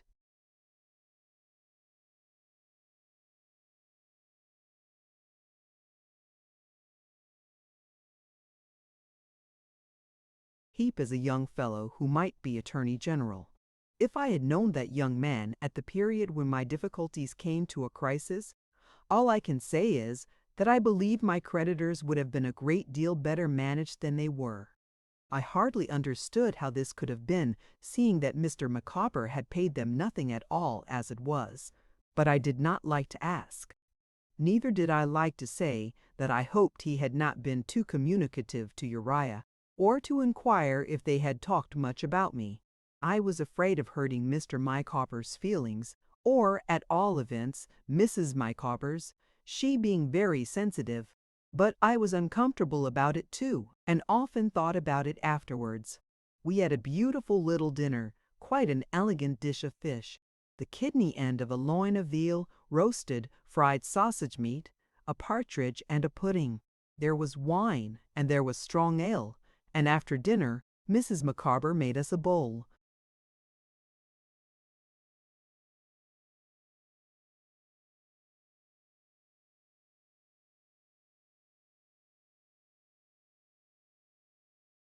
of hot punch with her own hands. Mr. Micawber was uncommonly convivial. I never saw him such good company. He made his face shine with the punch, so that it looked as if it had been varnished all over. He got cheerfully sentimental about the town, and proposed success to it, observing that Mrs. Micawber and himself had been made extremely snug and comfortable there, and that he never should forget the agreeable hours they had passed in Canterbury. He proposed me afterwards, and he and Mrs. Micawber and I took a review of our past acquaintance, in the course of which we sold the property all over again. Then I proposed Mrs. Micawber, or at least said, modestly, "If you'll allow me, Mrs. Micawber, I shall now have the pleasure of drinking your health, ma'am."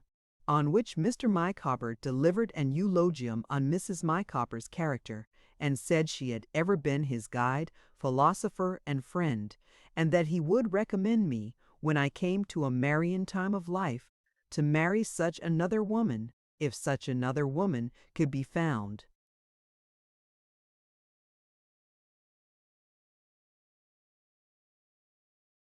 As the punch disappeared, Mr. Micawber became still more friendly and convivial. Mrs. Micawber's spirits becoming elevated too, we sang Auld Lang Syne. When we came to Here's a Hand, my trusty Frere, we all joined hands round the table, and when we declared we would take a right good Willie Watt, and hadn't the least idea what it meant, we were really affected. In a word, I never saw anybody so thoroughly jovial as Mr. Micawber was, down to the very last moment of the evening, when I took a hearty farewell of himself and his amiable wife. Consequently, I was not prepared at 7 o'clock next morning to receive the following communication, dated 9:30 in the evening, a quarter of an hour after I had left him. My dear lives, my dear life friend, the die is cast, all is over. Hiding the ravages of care with a sickly mask of mirth, I have not informed you this evening that there is no hope of the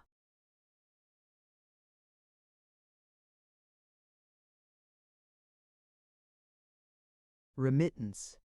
Under these circumstances, alike humiliating to endure, humiliating to contemplate, and humiliating to relate, I have discharged the pecuniary liability contracted at this establishment by giving a note of hand, made payable 14 days after date, at my residence, Pentonville, London. When it becomes due, it will not be taken up. The result is destruction. The bolt is impending, and the tree must fall.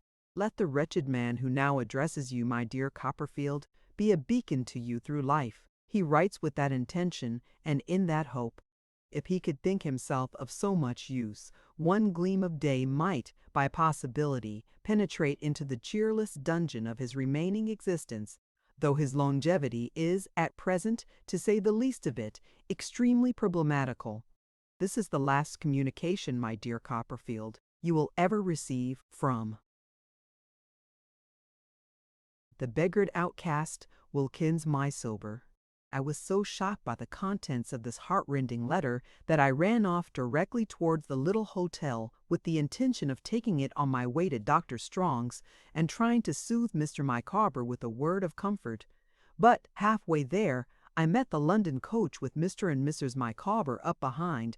Mr. Micawber, the very picture of tranquil enjoyment, smiling at Mrs. Micawber back with a bary picture of tranquil enjoyment, smiling at Mrs. Micawber backhag, with the pabaudo. As they did not see me, I thought it best, all things considered, not to see them. So, with a great weight taken off my mind, I turned into a by-street that was the nearest way to school, and felt upon the whole relieved that they were gone, though I still liked them very much.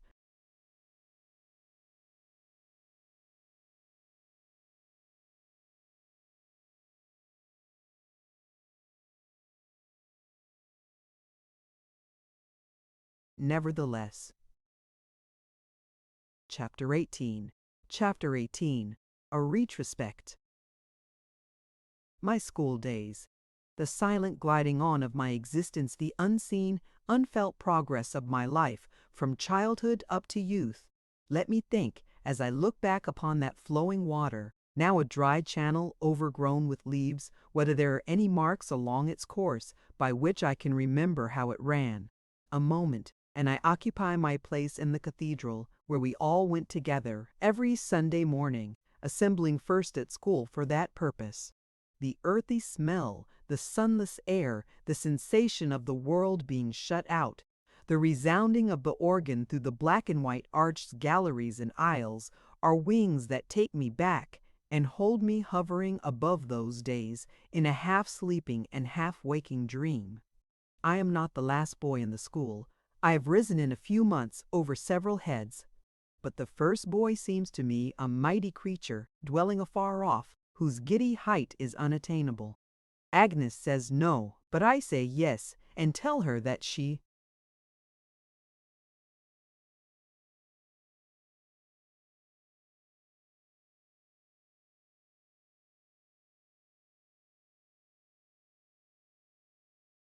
little thinks what stores of knowledge have been mastered by the wonderful being, at whose place she thinks I, even I, weak aspirant, may arrive in time. He is not my private friend and public patron as Steerforth was, but I hold him in a reverential respect. I chiefly wonder what he'll be when he leaves Dr. Strong's, and what mankind will do to maintain any place against him. But who is this that breaks upon me? This is Miss Shepherd, whom I love. Miss Shepherd is a boarder at the Mrs. Nettingall's establishment. I adore Miss Shepherd. She is a little girl in a spencer with a round face and curly flaxen hair. The Mrs. Nettingall's young ladies come to the cathedral too. I cannot look upon my book, for I must look upon Miss Shepherd. When the choristers chaunt, I hear Miss Shepherd.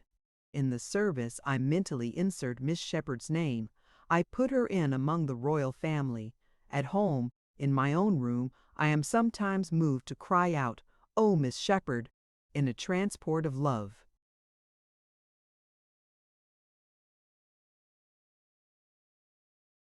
For some time I am doubtful of Miss Shepherd's feelings, but at length, fate being propitious, we meet at the dancing school. I have Miss Shepherd for my partner. I touch Miss Shepherd's glove and feel a thrill go up the right arm of my jacket and come out at my hair. I say nothing to Miss Shepherd, but we understand each other. Miss Shepherd and myself live but to be united. Why do I secretly give Miss Shepherd 12 Brazil nuts for a present, I wonder? They are not expressive of affection. They are difficult to pack into a parcel of any regular shape. They are hard to crack, even in room doors, and they are oily when cracked. Yet I feel that they are appropriate to Miss Shepherd. Soft seedy biscuits also I bestow upon Miss Shepherd, and oranges innumerable. Once I kissed Miss Shepherd in the cloakroom. Ecstasy.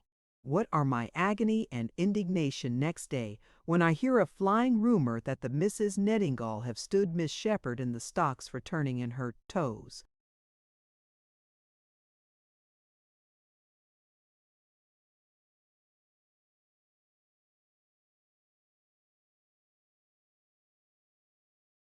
Miss Shepherd being the one pervading theme and vision of my life, how do I ever come to break with her? I can't conceive, and yet a coolness grows between Miss Shepherd and myself. Whispers reach me of Miss Shepherd having said she wished I wouldn't stare so, and having avowed a preference for Master Jones for Jones, a boy of no merit whatever. The gulf between me and Miss Shepherd widens. At last, one day, I meet the Mrs. Nettingall's establishment out walking. Miss Shepherd makes a face as she goes by and laughs to her companion. All is over. The devotion of a life, it seems, a life, it is all the same, is at an end. Miss Shepherd comes out of the morning service, and the royal family know her no more. I am higher in the school, and no one breaks my peace. I am not at all polite now to the Mrs. Nettingall's young ladies, and shouldn't dote on any of them if they were twice as many and 20 times as beautiful. I think the dancing school a tiresome affair, and wonder why the girls can't dance by themselves and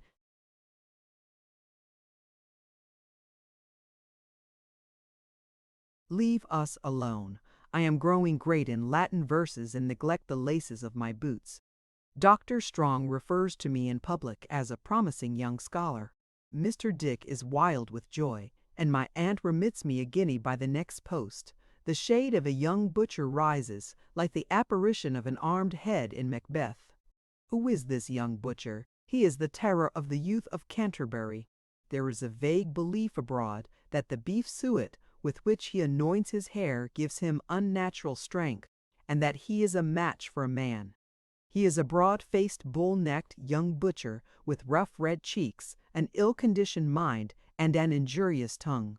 His main use of this tongue is to disparage Dr. Strong's young gentlemen. He says publicly that if they want anything, he'll give it 'em. He names individuals, among them myself included, whom he could undertake to settle with one hand and the other tied behind him. He waylays the smaller boys to punch their unprotected heads and calls challenges after me in the open streets. For these sufficient reasons I resolve to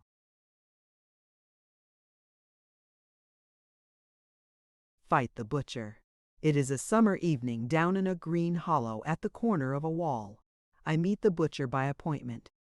I am attended by a select body of our boys, the butcher by two other butchers, a young publican, and a sweep. The preliminaries are adjusted, and the butcher and myself stand face to face. In a moment the butcher lights 10,000 candles out of my left eyebrow. In another moment, I don't know where the wall is, or where I am, or where anybody is. I hardly know which is myself and which the butcher. We are always in such a tangle and tussle, knocking about upon the trodden grass. Sometimes I see the butcher, bloody but confident. Sometimes I see nothing and sit gasping on my second's knee. Sometimes I go in at the butcher madly and cut my knuckles open against his face, without appearing to discompose him at all. At last I awake, very queer about the head, as from a giddy sleep, and see the butcher walking off, congratulated by the two other butchers, and the sweep, and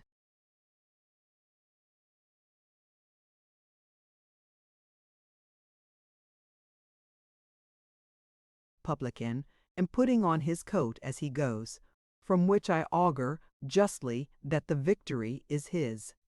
I am taken home in the sad plight, and I have beefsteaks put to my eyes, and am rubbed with vinegar and brandy, and find a great puffy place bursting out on my upper lip, which swells immoderately.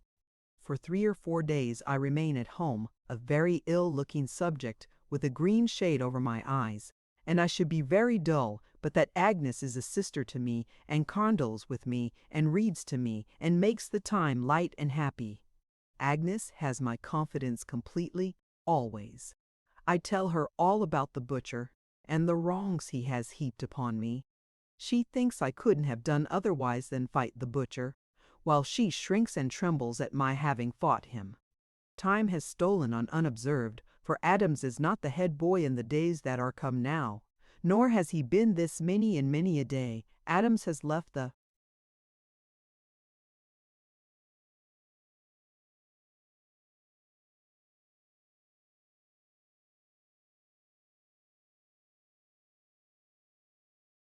school so long that when he comes back on a visit to Dr. Strong, there are not many there, besides myself, who know him. Adams is going to be called to the bar almost directly, and is to be an advocate, and to wear a wig.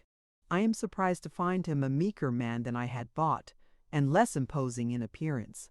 He has not staggered the world yet either, for it goes on as well as I can make out pretty much the same as if he had never joined it. A blank, through which the warriors of poetry and history march on in stately hosts that seem to have no end, and what comes next. I am the head boy now. I look down on the line of boys below me with a condescending interest in such of them as bring to my mind the boy I was myself when I first came there. That little fellow seems to be no part of me. I remember him as something left behind upon the road of life, as something I have passed, rather than have actually been, and almost think of him as of someone else.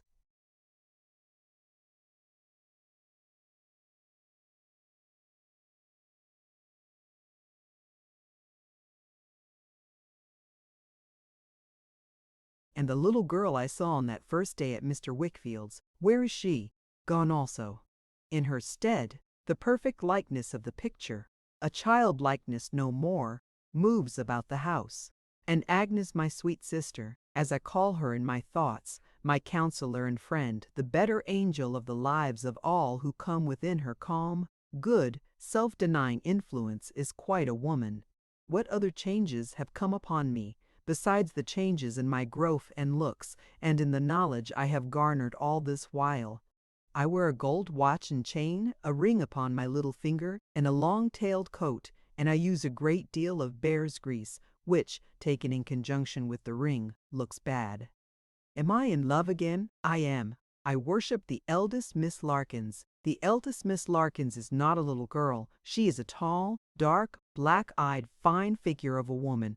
The eldest Miss Larkins is not a chicken, for the youngest Miss Larkins is not that, and the eldest must be 3 or 4 years older. Perhaps.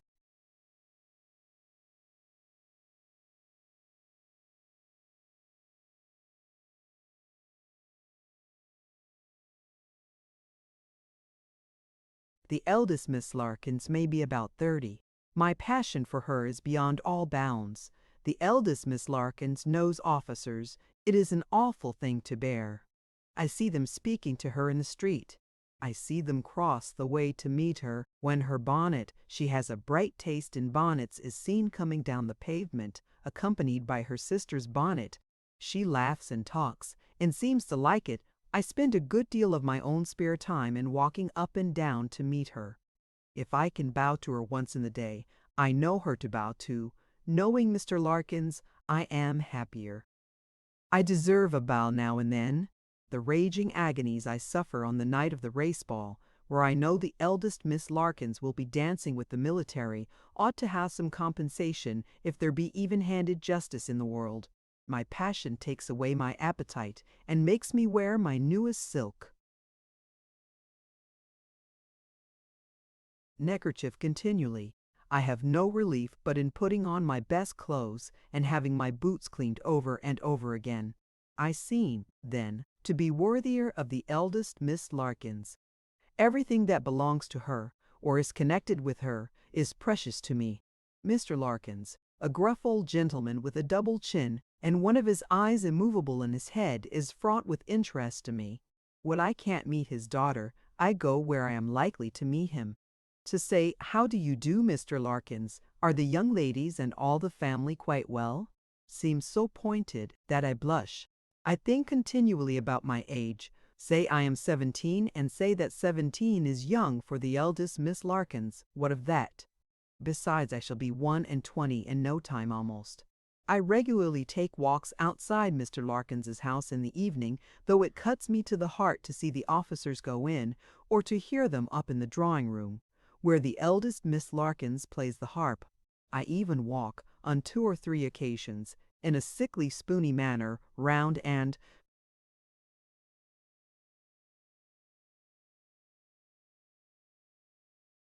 the house after the family are gone to bed, wondering which is the eldest Miss Larkins's chamber, and pitching, I dare say now, on Mr. Larkins's instead, wishing that a fire would burst out, that the assembled crowd would stand appalled, that I, dashing through them with a ladder, might rear it against her window, save her in my arms, go back for something she had left behind, and perish in the flames. For I am generally disinterested in my love, and think I could be content to make a figure before Miss Larkins, and expire. Generally, but not always. Sometimes brighter visions rise before me. When I dress the occupation of 2 hours, for a great ball given at the Larkinses the anticipation of 3 weeks, I indulge my fancy with pleasing images. I picture myself taking courage to make a declaration to Miss Larkins. I picture Miss Larkins sinking her head upon my shoulder and saying, "Oh, Mr. Copperfield, can I believe my ears?" I picture Mr. Larkins waiting on me next morning and saying, My dear Copperfield, my daughter has told me all. Youth is no objection. Here are 20,000 pounds. Be happy. I picture my aunt relenting and blessing us, and Mr. Dick and Dr. Strong being present at the marriage ceremony. I am a sensible fellow, I believe. On looking back, I mean, and modest, I am sure, but all this goes on notwithstanding. I repair to the enchanted house, where there are lights, chattering, music, flowers, officers, I am sorry to see, and the eldest Miss Larkins, a blaze of beauty. She is dressed in blue, with blue flowers in her hair, forget-me-nots, as if she had any need to wear forget-me-nots. It is the first really grown-up party that I have ever been invited to, and I am a little uncomfortable, for I appear not to belong to anybody, and nobody appears to have anything to say to me, except Mr. Larkins, who asks me how my schoolfellows are, which he needn't do, as I have not come there to be insulted. But after I have stood in the doorway for some time, and feasted my eyes upon the goddess of my heart, she approaches me, she, the eldest Miss Larkins, and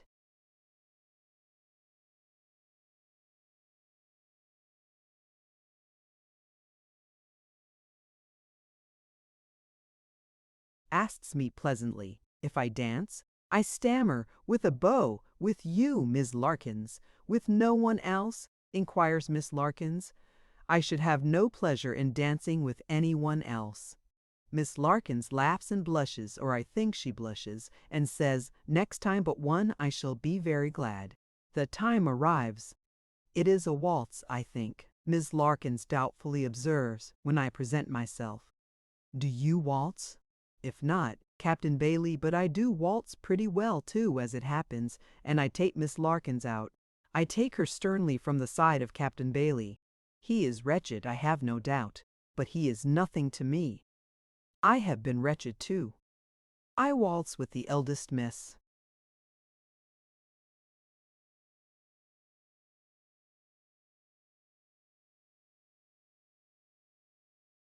Larkins, I don't know where, among whom, or how long.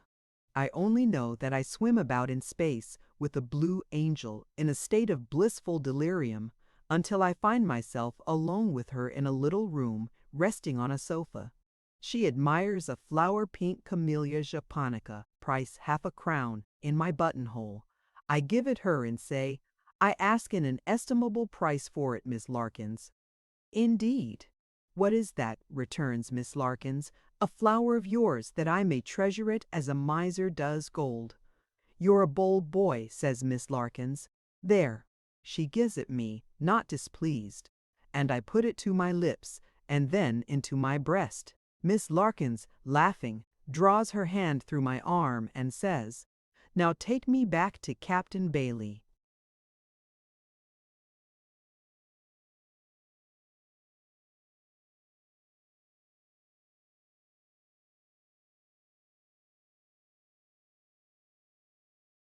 I am lost in the recollection of this delicious interview, and the waltz, when she comes to me again, with a plain elderly gentleman who has been playing whist all night upon her arm, and says, oh, here is my bold friend. Mr. Chessel wants to know you, Mr. Copperfield. I feel at once that he is a friend of the family, and am much gratified. I admire your taste, sir, says Mr. Chessel. It does you credit. I suppose you don't take much interest in hops, but I am a pretty large grower myself, and if you ever like to come over to our neighborhood of Ashford and take a run about our place, we shall be glad for you to stop as long as you like. I thank Mr. Chessel warmly, and shake hands. I think I am in a happy dream. I waltz with the eldest Miss Larkins once again. She says I waltz so well. I go home.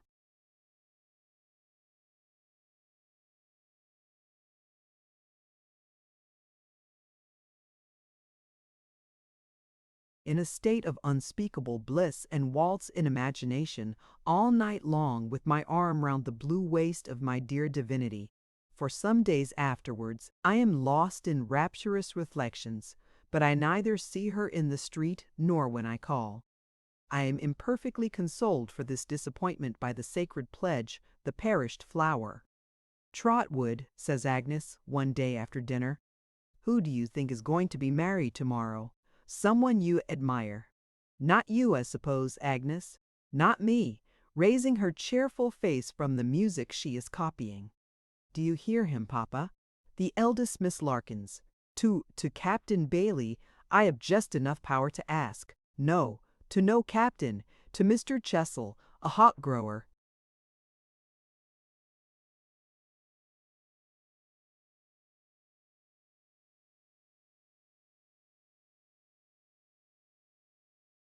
I am terribly dejected for about a week or two. I take off my ring, I wear my worst clothes, I use no bear's grease, and I frequently lament over the late Miss Larkins's faded flower. Being, by that time, rather tired of this kind of life, and having received new provocation from the butcher, I throw the flower away, go out with the butcher, and gloriously defeat him. This and the resumption of my ring as well as of the bear's grease in moderation are the last marks I can discern now in my progress to 17.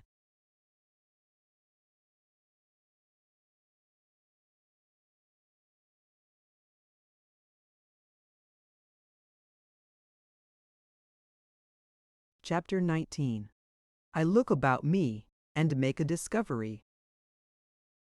I am doubtful whether I was at heart glad or sorry when my school days drew to an end and the time came for my leaving Dr. Strong's.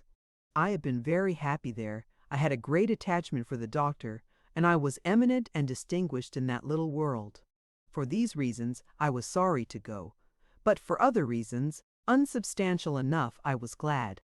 Misty ideas of being a young man at my own disposal, of the importance attaching to a young man at his own disposal, of the wonderful things to be seen and done by that magnificent animal, and the wonderful effects he could not fail to make upon society, lured me away. So powerful were these visionary considerations in my boyish mind that I seem, according to my present way of thinking, to have left school without natural regret. The separation has not made the impression on me that other separations have. I try in vain to recall how I felt about it, and what its circumstances were, but it is not momentous in my recollection. I suppose the opening prospect confused me. I know that my juvenile experiences went for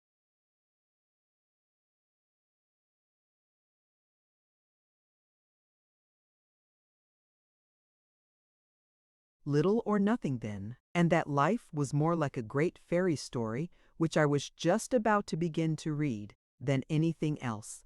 My aunt and I had held many grave deliberations on the calling to which I should be devoted. For a year or more I had endeavored to find a satisfactory answer to her often repeated question, what I would like to be.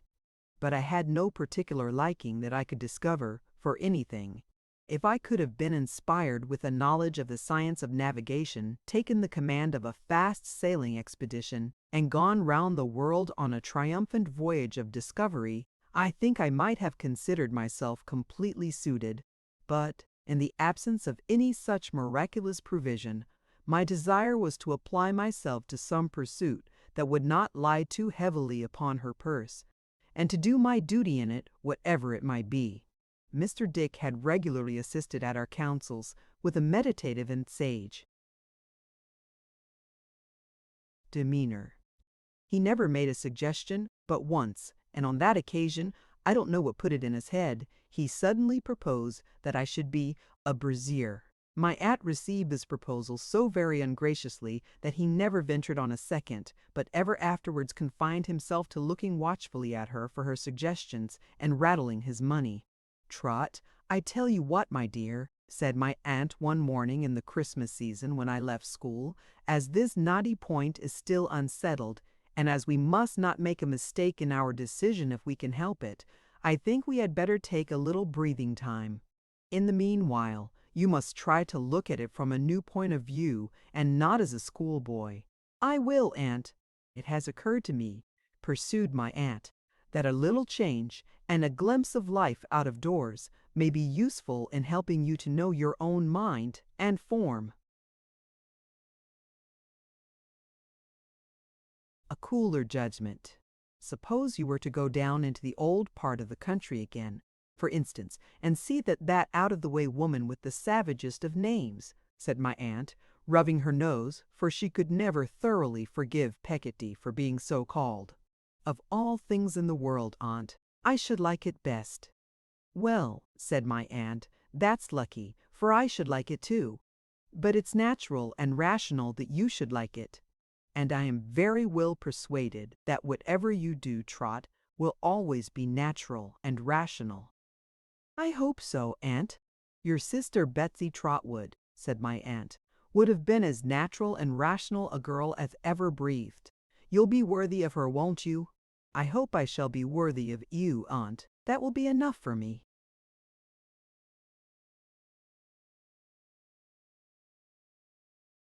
"It's a mercy that poor dear baby of a mother of yours didn't live," said my aunt, looking at me approvingly, "or she'd have been so vain of her boy by this time that her soft little head would have been completely turned if there was anything of it left to turn." My aunt always excused any weakness of her own in my behalf by transferring it in this way to my poor mother. "Bless me, Trotwood, how you do remind me of her." "Pleasantly, I hope, aunt?" said I. "He's as like her, Dick," said my aunt emphatically. "He's as like her as she was that afternoon before she began to fret. Bless my heart, he's as like her as he can look at me out of his 2 eyes." "Is he indeed?" said Mr. Dick. "And he's like David, too," said my aunt decisively.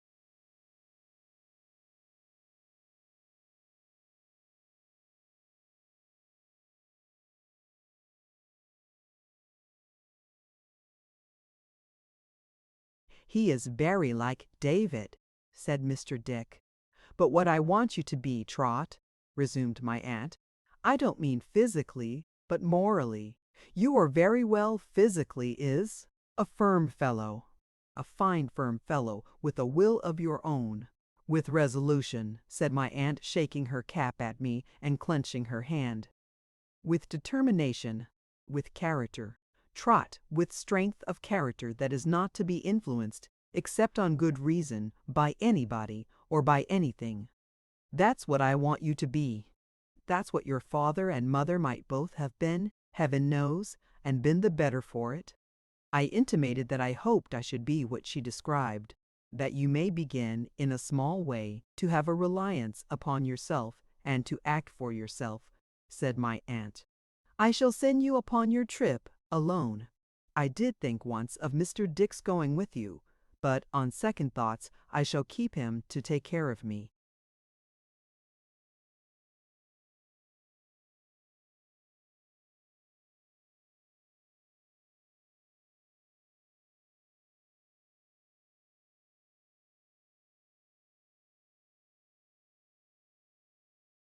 Mr. Dick, for a moment, looked a little disappointed, until the honor and dignity of having to take care of the most wonderful woman in the world restored the sunshine to his face. "Besides," said my aunt, "there's the memorial." "Oh, certainly," said Mr. Dick in a hurry. "I intend, Trotwood, to get that done immediately. It really must be done immediately. It really must be done immediately. And then it will go in, you know. And then," said Mr. Dick, after checking himself and pausing a long time, "there'll be a pretty kettle of fish." In pursuance of my aunt's kind scheme, I was shortly afterwards fitted out with a handsome purse of money and a portmanteau, and tenderly dismissed upon my expedition. At parting, my aunt gave me some good advice and a good many kisses, and said that as her object was that I should look about me and should think a little, she would recommend me to stay a few days in London if I liked it.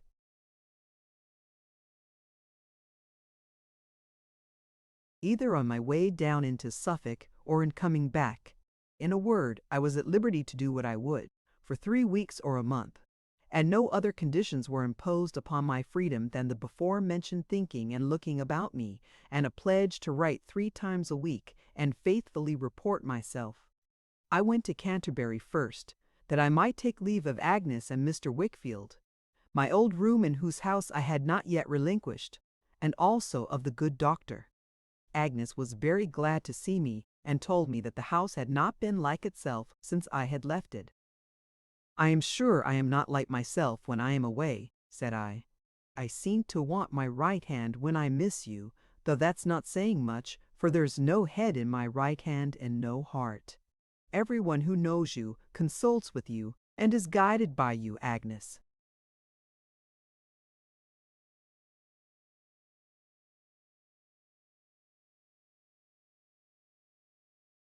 Everyone who knows me spoils me, I believe, she answered, smiling. No, it's because you are like no one else. You are so good and so sweet-tempered. You have such a gentle nature, and you are always right. You talk, said Agnes, breaking into a pleasant laugh as she sat at work, as if I were the late Miss Larkins. Come, it's not fair to abuse my confidence, I answered, reddening at the recollection of my blue enslaver. But I shall confide in you, just the same, Agnes. I can never grow out of that. Whenever I fall into trouble, or fall in love, I shall always tell you, if you'll let me, even when I come to fall in love in earnest. Why, you have always been in earnest, said Agnes, laughing again. Oh, that was as a child, or a schoolboy, said I, laughing in my turn, not without being a little shamefaced. Times are altering now, and I suppose I shall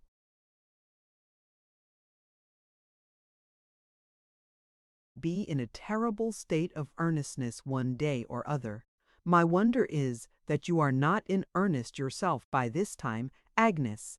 Agnes laughed again and shook her head. Oh, I know you are not, said I, because if you had been you would have told me, or at least, for I saw a faint blush in her face, you would have let me find it out for myself. But there is no one that I know of who deserves to love you, Agnes. Someone of a nobler character and more worthy altogether than anyone I have ever seen here must rise up before I give my consent. In the time to come, I shall have a wary eye on all admirers, and shall exact a great deal from the successful one, I assure you. We had gone on so far in a mixture of confidential jest and earnest that had long grown naturally out of our familiar relations, begun as mere children.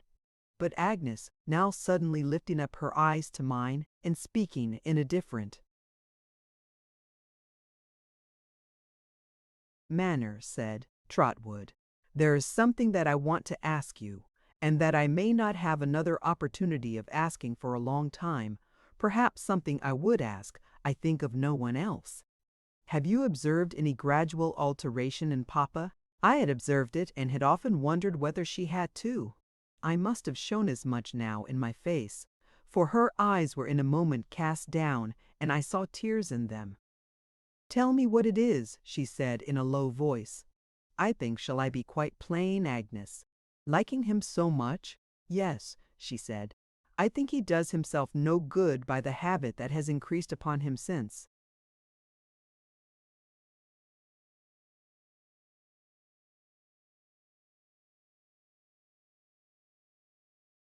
I first came here. He is often very nervous, or I fancy so. It is not fancy, said Agnes, shaking her head. His hand trembles, his speech is not plain, and his eyes look wild. I have remarked that at those times, and when he is least like himself, he is most certain to be wanted on some business. By Uriah, said Agnes.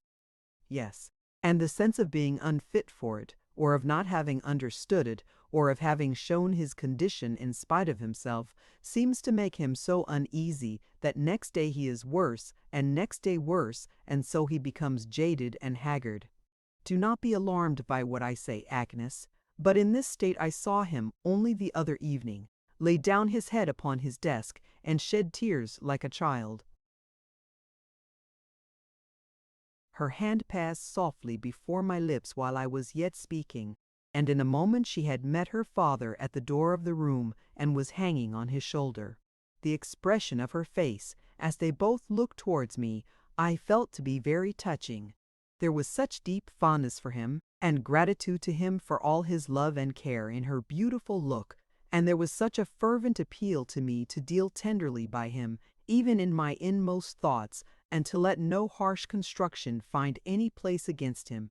She was, at once, so proud of him and devoted to him, yet so compassionate and sorry and so reliant upon me to be so too, that nothing she could have said would have expressed more to me or moved me. We were to drink tea at the doctor's. We went there at the usual hour, and round the study fireside found the doctor and his young wife and her mother. The doctor, who made as much of my going away as if I were going to China, received me as an honored guest and called for a log of wood to be thrown on.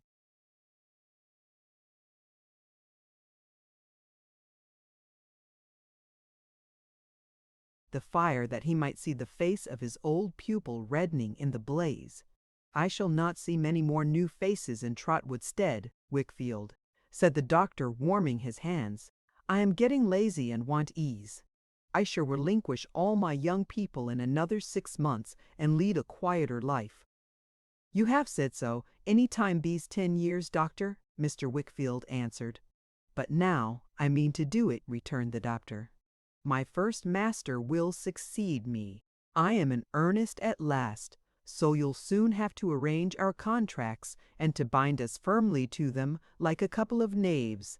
And to take care," said Mr. Wickfield, "that you're not imposed on, eh? As you certainly would be in any contract you should make for yourself. Well, I am ready. There are worse tasks than that in my calling. I shall have nothing to think of then," said the doctor with a smile, "but my dictionary, and this other contract bargain, Annie." As Mr. Wickfield glanced towards her, sitting at the tea-table by Agnes, she seemed to me to avoid his look with such unwonted hesitation and timidity that his attention became fixed upon her as if something were suggested to his thoughts. "There is a post come in from India, I observe," he said after a short silence. "By the by." "And letters from Mr. Jack Maldon," said the doctor. "Indeed, poor dear Jack," said Mrs. Markleham, shaking her head. "That trying climate, like living, they tell me, on a sand heap underneath a burning glass. He looked strong, but he wasn't. My dear doctor, it was his spirit, not his constitution, that he ventured on so boldly. Annie, my dear, I am sure you must perfectly recollect that your cousin never was strong, not what can be called."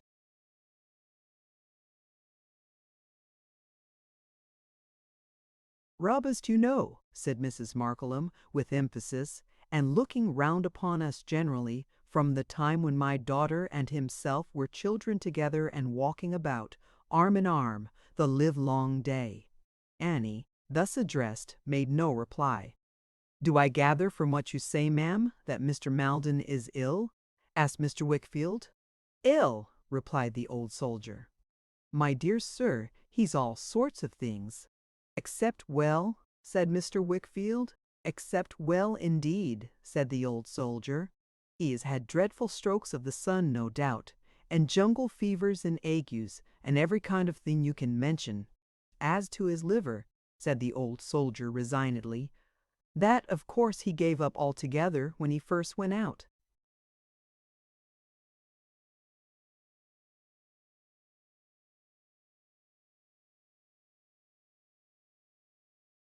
"Does he say all this?" asked Mr. Wickfield. "Say? My dear sir," returned Mrs. Markleham, shaking her head and her fan, "you little know my poor Jack Maldon when you ask that question. Say? Not he. You might drag him at the heels of 4 wild horses first." "Mamma," said Mrs. Strong. "Annie, my dear," returned her mother, "once for all, I must really beg that you will not interfere with me, unless it is to confirm what I say. You know as well as I do that your cousin Maldon would be dragged at the heels of any number of wild horses. Why should I confine myself to 4? I won't confine myself to 4, 8, 16, 2 and 30, rather than say anything calculated to overturn the doctor's plans." "Wickfield's plans," said the doctor, stroking his face and looking penitently at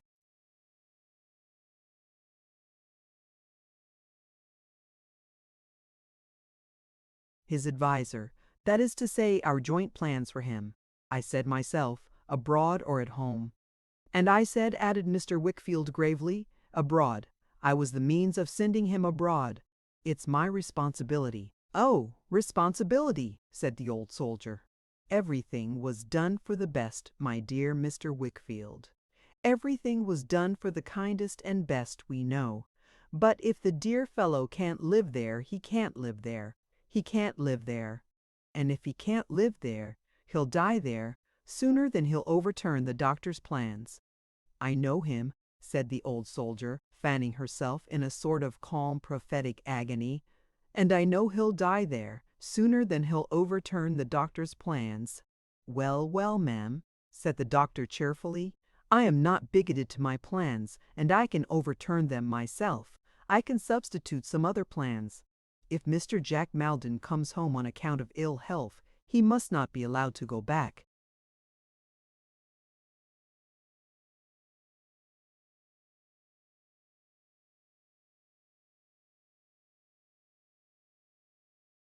And we must endeavor to make some more suitable and fortunate provision for him in this country. Mrs. Markleham was so overcome by this generous speech, which, I need not say, she had not at all expected or led up to that. She could only tell the doctor it was like himself, and go several times through that operation of kissing the sticks of her fan, and then tapping his hand with it.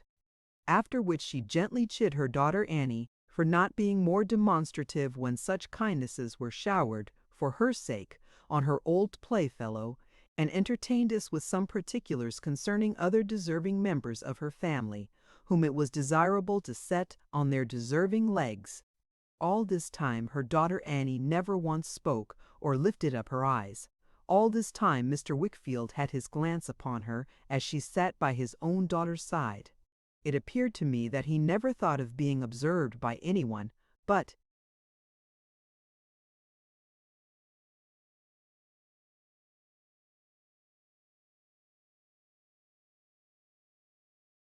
was so intent upon her and upon his own thoughts in connection with her as to be quite absorbed. He now asked what Mr. Jack Maldon had actually written in reference to himself, and to whom he had written. Why, here, said Mrs. Markleham, taking a letter from the chimney-piece above the doctor's head. The dear fellow says to the doctor himself, where is it? Oh! I am sorry to inform you that my health is suffering severely, and that I fear I may be reduced to the necessity of returning home for a time, as the only hope of restoration. That's pretty plain, poor fellow, his only hope of restoration. But Annie's letter is plainer still. Annie, show me that letter again. Not now, mamma, she pleaded in a low tone. My dear, you absolutely are, on some subjects, one of the most ridiculous persons in the world, returned her mother, and perhaps the most unnatural to the claims of your own family. We never should have heard of the letter at all, I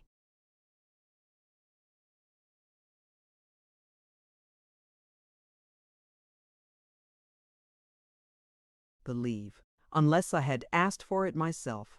Do you call that confidence, my love, towards Dr. Strong? I am surprised. You ought to know better. The letter was reluctantly produced, and as I handed it to the old lady, I saw how the unwilling hand from which I took it trembled. Now let us see, said Mrs. Markleham, putting her glass to her eye, where the passage is. The remembrance of old times, my dearest Annie, and so forth, it's not there. The amiable old proctor, who's he? Dear me, Annie, how illegibly your cousin Maldon writes, and how stupid I am. Doctor, of course. Ah, amiable indeed. Here she left off, to kiss her fan again, and shake it at the doctor, who was looking at us in a state of placid satisfaction. Now I have found it. You may not be surprised to hear, Annie. No, to be sure, knowing that he never was really strong. What did I say just now? That I have undergone so much in this distant place, as to have decided to leave it at all hazards, on sick.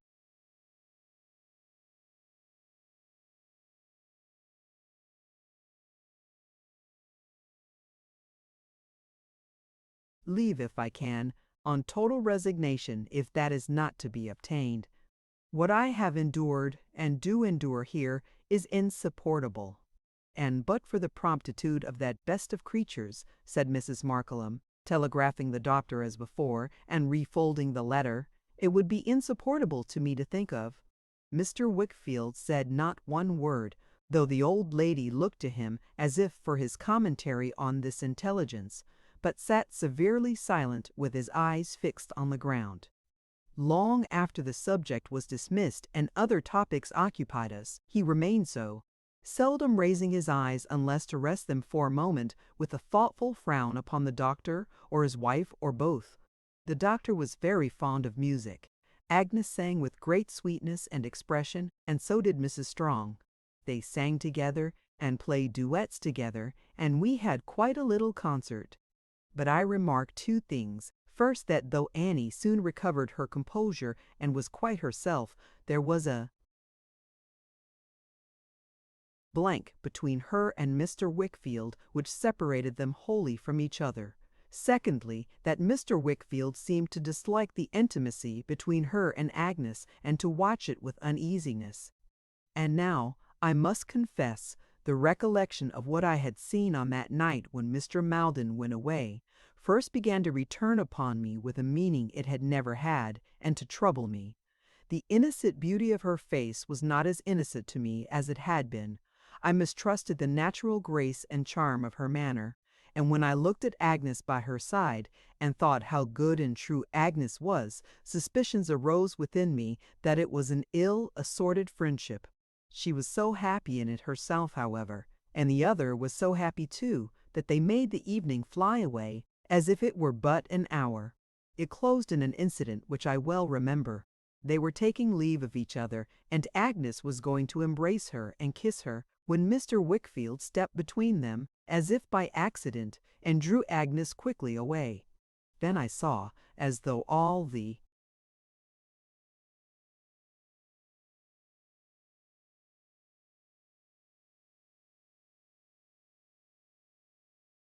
intervening time had been cancelled, and I were still standing in the doorway on the night of the departure, the expression of that night in the face of Mrs. Strong, as it confronted his.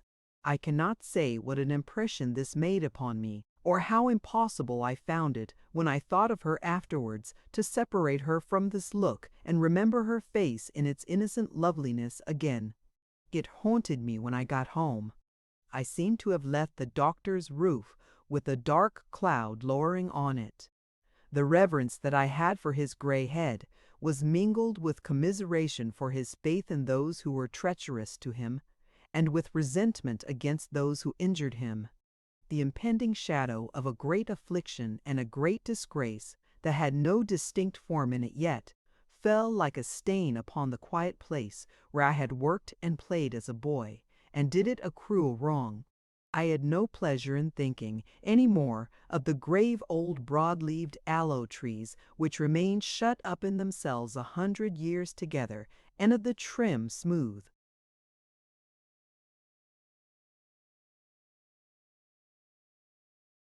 grass plot, and the stone urns, and the doctor's walk, and the congenial sound of the cathedral bell hovering above them all. It was as if the tranquil sanctuary of my boyhood had been sacked before my face, and its peace and honor given to the winds. But morning brought with it my parting from the old house, which Agnes had filled with her influence, and that occupied my mind sufficiently. I should be there again soon, no doubt. I might sleep again, perhaps often, in my old room, but the days of my inhabiting there were gone, and the old time was past. I was heavier at heart when I packed up such of my books and clothes as still remained there to be sent to Dover than I cared to show to Uriah Heep, who was so officious to help me that I uncharitably thought him mighty glad that I was going. I got away from Agnes and her father somehow, with an indifferent show of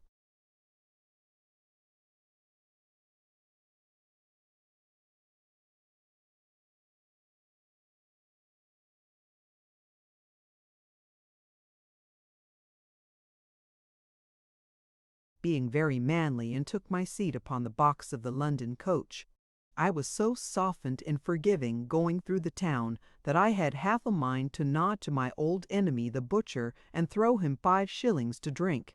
But he looked such a very obdurate butcher as he stood scraping the great block in the shop, and moreover his appearance was so little improved by the loss of a front tooth which I had knocked out, that I thought it best to make no advances. The main object on my mind, I remember, when we got fairly on the road, was to appear as old as possible to the coachman, and to speak extremely gruff. The latter point I achieved at great personal inconvenience, but I stuck to it, because I felt it was a grown-up sort of thing.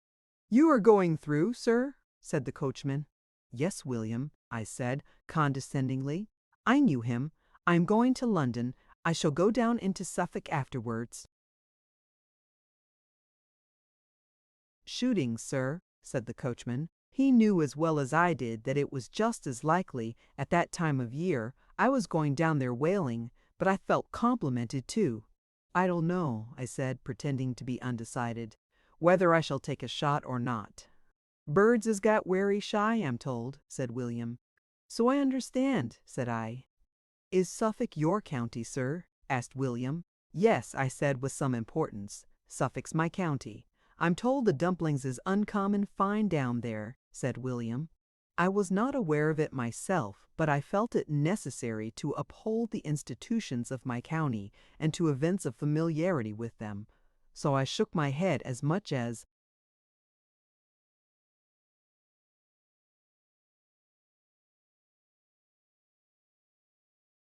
to say, "I believe you." "And the punches," said William. "There's cattle. A Suffolk punch, when he's a good un, is worth his weight in gold." "Did you ever breed any Suffolk punches yourself, sir?" "And no," I said, "not exactly. Here's a gentleman behind me, I'll pound it," said William, "as has bred 'em by wholesale." The gentleman spoken of was a gentleman with a very unpromising squint and a prominent chin, who had a tall white hat on with a narrow flat brim, and whose close-fitting drab trousers seemed to button all the way up outside his legs from his boots to his hips. His chin was cocked over the coachman's shoulder, so near to me that his breath quite tickled the back of my head, and as I looked at him, he leered at the leaders with the eye with which he didn't squint, in a very knowing manner. "Ain't you?" asked William. "Ain't I? What?" said the gentleman behind. "Bred them Suffolk punches by wholesale? I should think so," said the gentleman. "There ain't no sort of 'orse that I ain't bred, and no sort of dorg. 'Orses and dorgs is some men's fancy. They're wittles and drink, to me lodging, wife and children reading, writing, and arithmetic snuff, tobaccer and sleep." "That ain't a sort of man to see sitting behind a coach box, is it, though?" said William in my ear as he handled the reins.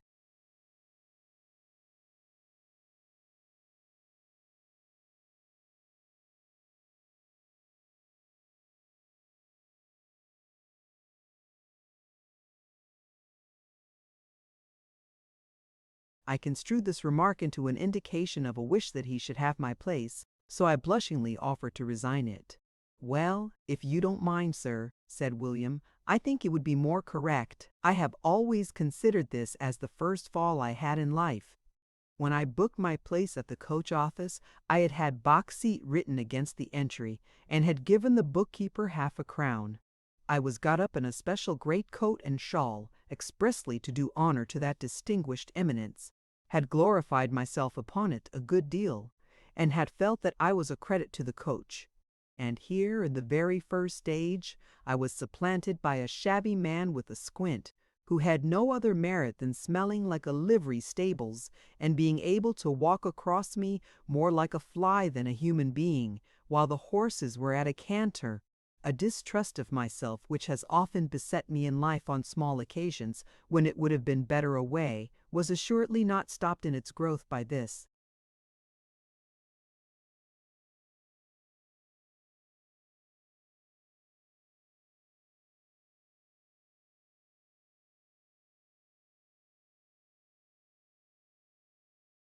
Little incident outside the Canterbury coach. It was in vain to take refuge in gruffness of speech. I spoke from the pit of my stomach for the rest of the journey, but I felt completely extinguished and dreadfully young. It was curious and interesting, nevertheless, to be sitting up there behind 4 horses, well educated, well dressed, and with plenty of money in my pocket, and to look out for the places where I had slept on my weary journey. I had abundant occupation for my thoughts in every conspicuous landmark on the road. When I looked down at the trampers whom we passed, and saw that well-remembered style of face turned up, I felt as if the tinker's blackened hand were in the bosom of my shirt again. When we clattered through the narrow street of Chatham, and I caught a glimpse, in passing, of the lane where the old monster lived who had bought my jacket, I stretched my neck eagerly to look for the place where I had sat, in the sun and in the shade, waiting for my money. When we came at last within a stage of London, and passed the veritable Salem house where Mr. Batty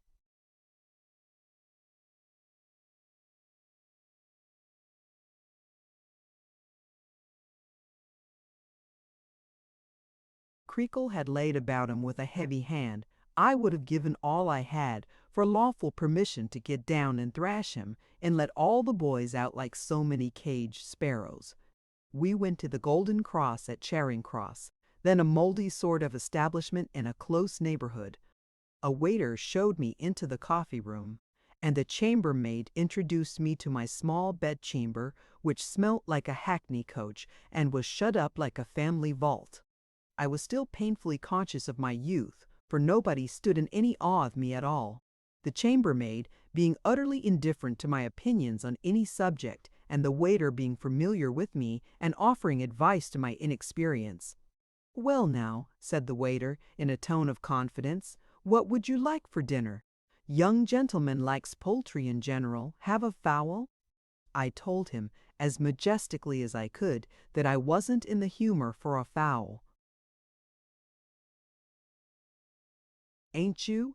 said the waiter. "Young gentleman is generally tired of beef and mutton. Have a weal cutlet." I assented to this proposal, in default of being able to suggest anything else. "Do you care for taters?" said the waiter, with an insinuating smile, and his head on one side. Young gentleman generally has been overdosed with taters.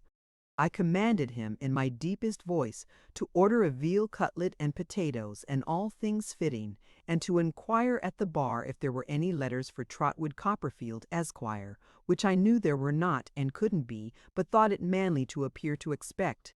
He soon came back to say that there were none, at which I was much surprised, and began to lay the cloth for my dinner in a box by the fire.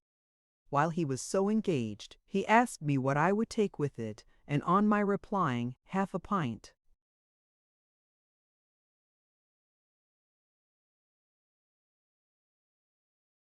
of sherry, thought it a favorable opportunity, I am afraid, to extract that measure of wine from the stale leavings at the bottoms of several small decanters. I am of this opinion, because while I was reading the newspaper, I observed him behind a low wooden partition, which was his private apartment, very busy pouring out of a number of those vessels into one, like a chemist and druggist making up a prescription.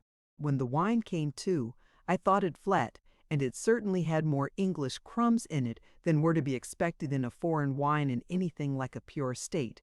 But I was bashful enough to drink it and say nothing. Being then in a pleasant frame of mind, from which I infer that poisoning is not always disagreeable in some stages of the process, I resolved to go to the play. It was Covent Garden Theatre that I chose, and there, from the back of a center box, I saw Julius Caesar and the new pantomime. To have all those noble Romans alive before me and walking in and out for my entertainment instead.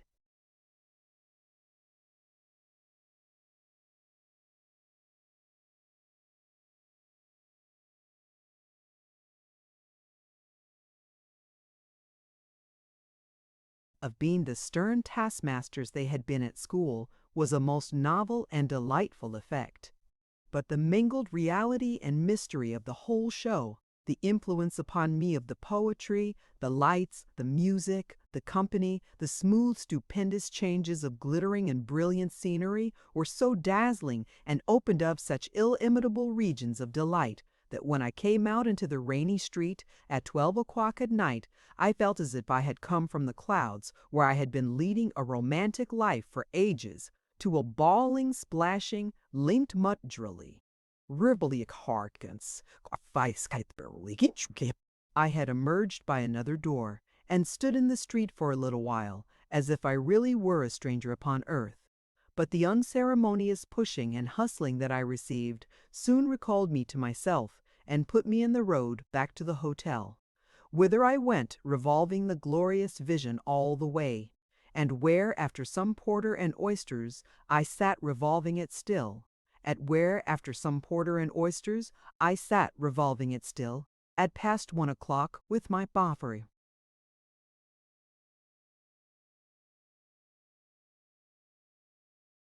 On the coffee-room fire.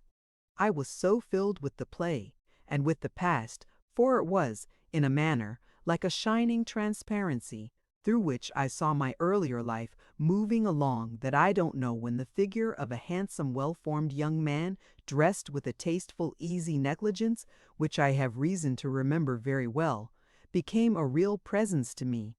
But I recollect being conscious of his company without having noticed his coming in, and my still sitting musing over the coffee-room fire. At last I rose to go to bed, much to the relief of the sleepy waiter, who had got the fidgets in his legs, and was twisting them, and hitting them, and putting them through all kinds of contortions in his small pantry. In going towards the door, I passed the person who had come in, and saw him plainly. I turned directly, came back, and looked again. He did not know me, but I knew him in a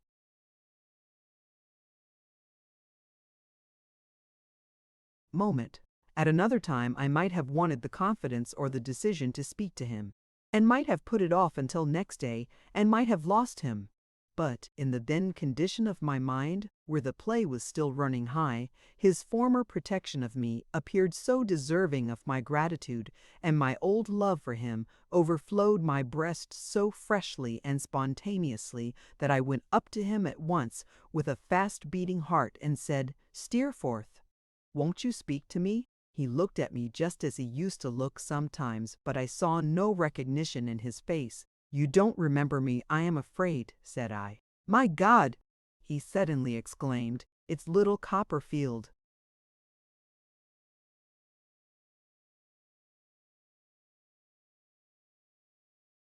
I grasped him by both hands, and could not let them go, but for very shame, and the fear that it might displease him, I could have held him round the neck and cried.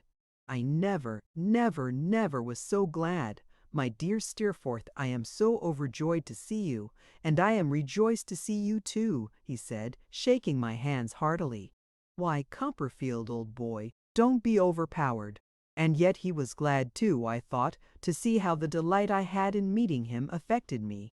I brushed away the tears that my utmost resolution had not been able to keep back, and I made a clumsy laugh of it, and we sat down together side by side. "Why, how do you come to be here?" said Steerforth, clapping me on the shoulder. "I came here by the Canterbury coach today. I have been adopted by an aunt down in that part of the country, and have just finished my education there. How do you come to be here, Steerforth?" "Well, I am what they call an Oxford man," he returned. "That is to say, I get bored to death down there periodically, and I am on my way now to my mother's." "You're a devilish, amiable-looking fellow, Copperfield, just what you used to be, now I look at you, not altered in the least." "I knew you immediately," I said, "but you are more easily remembered." He laughed as he ran his hand through the clustering curls of his hair, and said gaily, "Yes, I am on an expedition of duty. My mother lives a little way out of town, and the roads being in a beastly condition, and our house tedious enough, I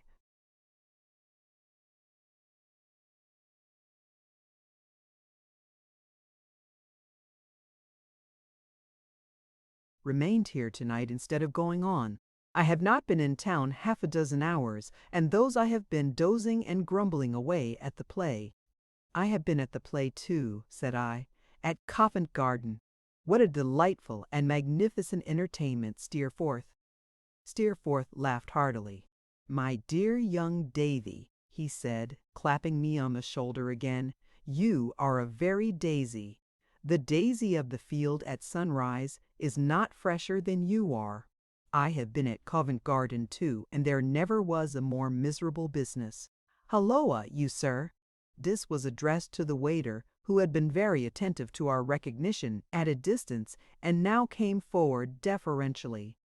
"Where have you put my friend, Mr. Copperfield?" said Steerforth. "Beg your pardon, sir.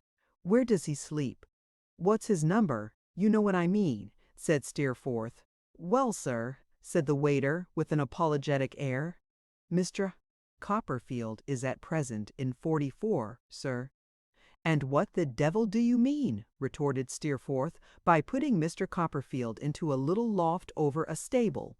"Why, you see we wasn't aware, sir," returned the waiter still apologetically, "as Mr. Copperfield was anyways particular. We can give Mr. Copperfield 72, sir, if it would be preferred. Next you, sir." "Of course it would be preferred," said Steerforth, "and do it at once." The waiter immediately withdrew to make the exchange. Steerforth, very much amused at my having been put into 44, laughed again, and clapped me on the shoulder again, and invited me to breakfast with him next morning at 10 o'clock, an invitation I was only too proud and happy to accept. It being now pretty late, we took our candles and went upstairs, where we parted with friendly heartiness at his door, and where I found my new room a great improvement on my old one, it not being at all musty, and having an immense 4-post bedstead in it, which was quite a little landed estate. Here, among pillows enough for 6, I soon fell asleep in a blissful condition, and dreamed of ancient Rome, Steerforth, and friendship, until the early morning coaches, rumbling out of the archway underneath, made me dream of thunder and the gods.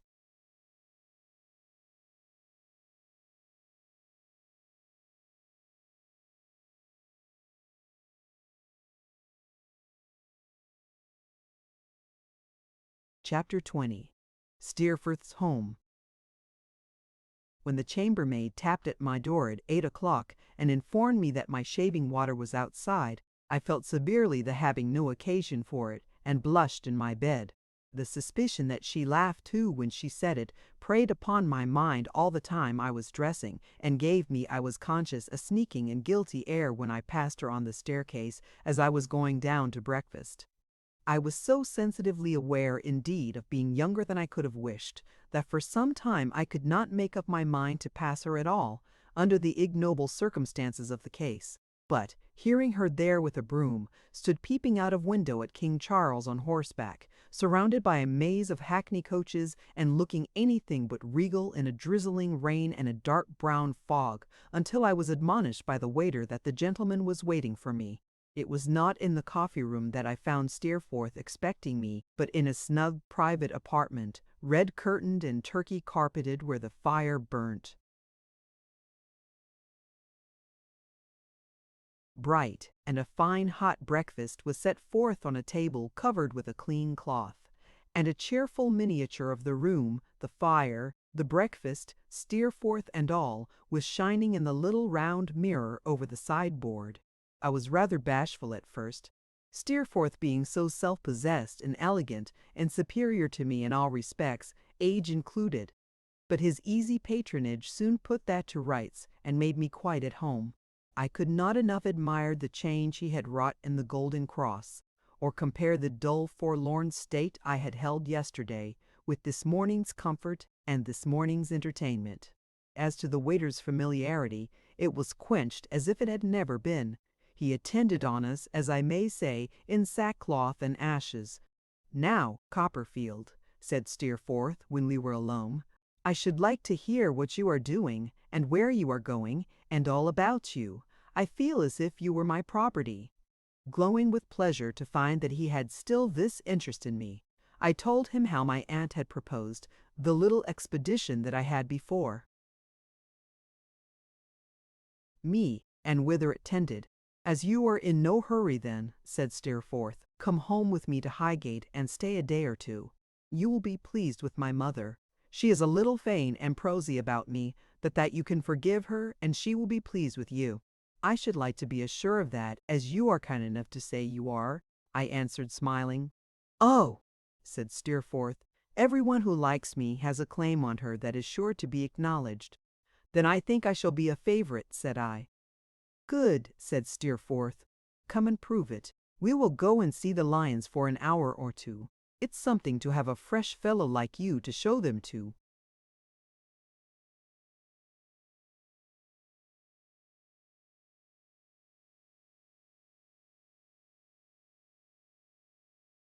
Copperfield, and then we'll journey out to Highgate by the coach. I could hardly believe but that I was in a dream, and that I should wake presently in number 44 to the solitary box in the coffee-room and the familiar waiter again. After I had written to my aunt and told her of my fortunate meeting with my admired old schoolfellow and my acceptance of his invitation, we went out in a hackney chariot and saw a panorama and some other sights, and took a walk through the museum, where I could not help observing how much Steerforth knew on an infinite variety of subjects, and of how little account he seemed to make his knowledge. "You'll take a high degree at college, Steerforth," said I, "if you have not done so already, and they will have good reason to be proud of you." "I take a degree," cried Steerforth. "Not I, my dear Daisy. Will you mind my calling you Daisy?"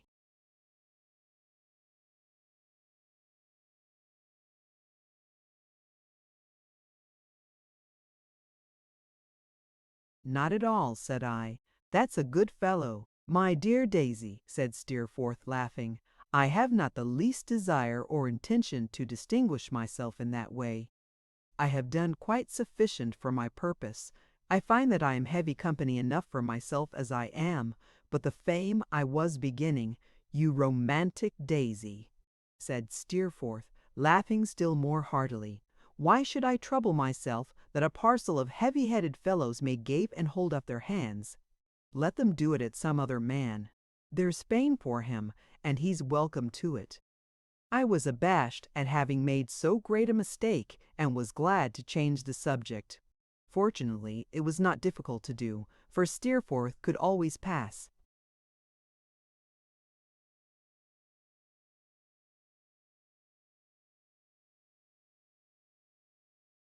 From one subject to another, with a carelessness and lightness that were his own. Lunch succeeded to our sightseeing, and the short winter day wore away so fast that it was dusk when the stage-coach stopped with us at an old brick house at Highgate on the summit of the hill. An elderly lady, though not very far advanced in years, with a proud carriage and a handsome face, was in the doorway as we alighted, and greeting Steerforth as "my dearest James," folded him in her arms. To this lady he presented me as his mother, and she gave me a stately welcome. It was a genteel old-fashioned house, very quiet and orderly. From the windows of my room I saw all London lying in the distance like a great vapor, with here and there some lights twinkling through it. I had only time, in dressing, to glance at the solid furniture, the framed pieces of work done, I supposed, by Steerforth's mother when she was a girl, and some pictures and crayons of ladies.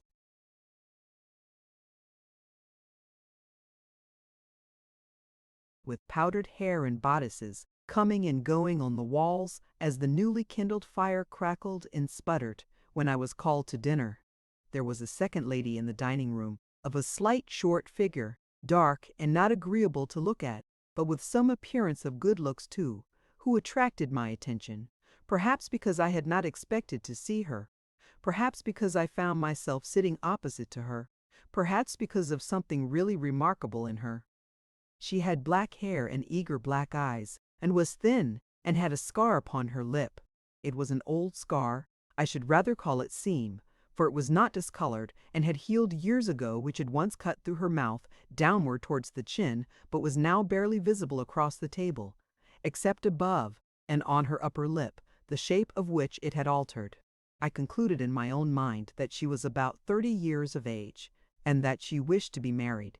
She was a little dilapidated, like a house with having been so long to let, yet had, as I have said, an appearance of good looks. Her thinness seemed to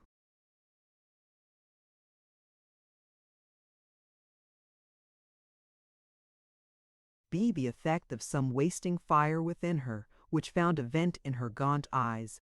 She was introduced as Miss Dartle, and both Steerforth and his mother called her Rosa.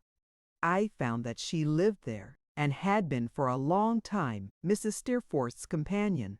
It appeared to me that she never said anything she wanted to say outright, but hinted it and made a great deal more of it by this practice. For example, when Mrs. Steerforth observed, more in jest than earnest, that she feared her son led but a wild life at college, Miss Dartle put in thus: "Oh, really? You know how ignorant I am, and that I only ask for information, but isn't it always so?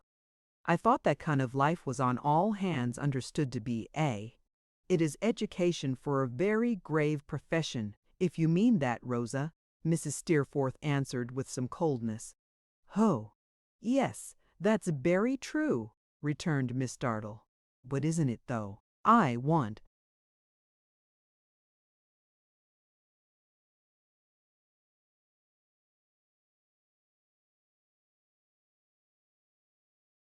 to be put right if I am wrong, isn't it really?" "Really what?" said Mrs. Steerforth. "Oh, you mean it's not," returned Miss Dartle. "Well, I'm very glad to hear it. Now I know what to do. That's the advantage of asking. I shall never allow people to talk before me about wastefulness and profligacy and so forth in connection with that life any more." "And you will be right," said Mrs. Steerforth. "My son's tutor is a conscientious gentleman, and if I had not implicit reliance on my son, I should have reliance on him. Should you?" said Miss Dartle. "Dear me! Conscientious, is he?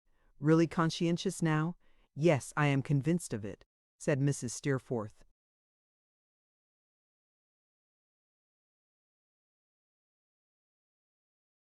"How very nice!" exclaimed Miss Dartle. "What a comfort! Really conscientious. Then he's not. But of course he can't be, if he's really conscientious. Well, I shall be quite happy in my opinion of him from this time. You can't think how it elevates him in my opinion, to know for certain that he's really conscientious. Her own views of every question, and her correction of everything that was said to which she was opposed, Miss Dartle insinuated in the same way. Sometimes I could not conceal from myself with great power, though in contradiction even of Steerforth. An instance happened before dinner was done. Mrs. Steerforth speaking to me about my intention of going down into Suffolk, I said at hazard how glad I should be if Steerforth would only go there with me, and explaining to him that I was going to see my old nurse and Mr. Peggotty's family, I reminded him of the boatman whom he had seen at school. "Oh, that bluff fellow," said Steerforth. "He had a son with him, hadn't he?"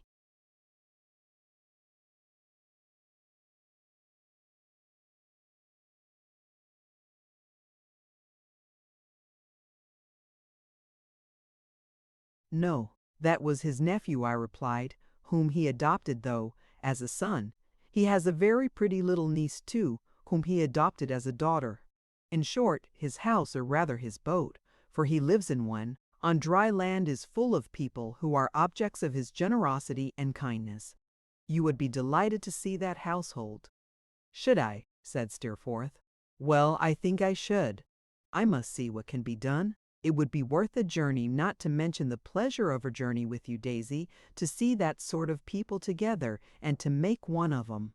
My heart leaped with a new hope of pleasure. But it was in reference to the tone in which he had spoken of that sort of people that Miss Dartle, whose sparkling eyes had been watchful of us, now broke in again. "Oh, but really, do tell me. Are they, though?" she said.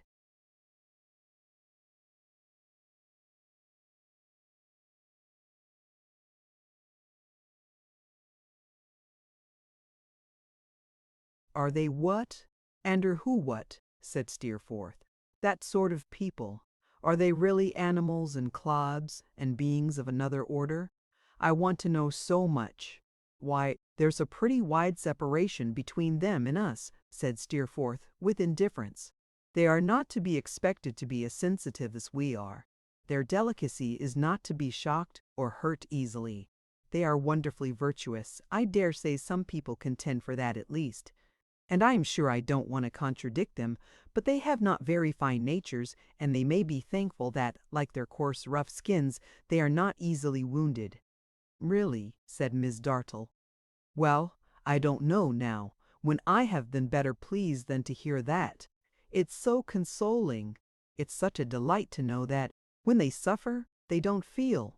Sometimes I have been quite uneasy for that sort of people, but now I shall just dismiss the idea of them altogether. Live and learn, aye.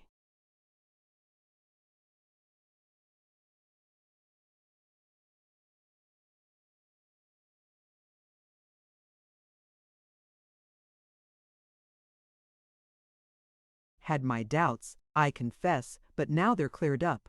I didn't know, and now I do know. And that shows the advantage of asking, don't it? I believed that Steerforth had said what he had, in jest, or to draw Miss Dartle out, and I expected him to say as much when she was gone, and we two were sitting before the fire. But he merely asked me what I thought of her. She is very clever, is she not? I asked. Clever. She brings everything to a grindstone, said Steerforth, and sharpens it as she has sharpened her own face and figure these years past. She has worn herself away by constant sharpening. She is all edge. What a remarkable scar that is upon her lip, I said. Steerforth's face fell, and he paused a moment.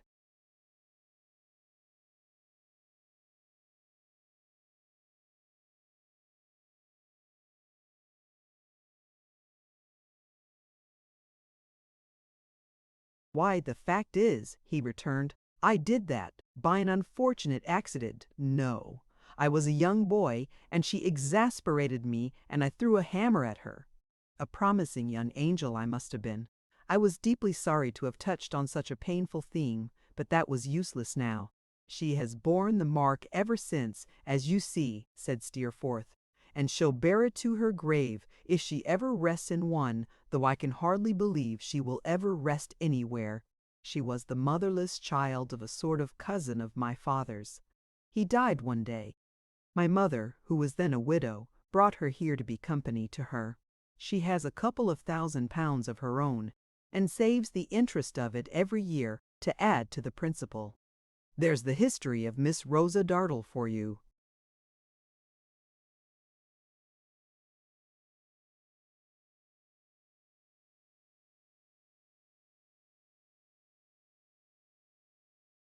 And I have no doubt she loves you like a brother, said I. Humph! retorted Steerforth, looking at the fire. Some brothers are not loved overmuch, and some love but help yourself, Copperfield.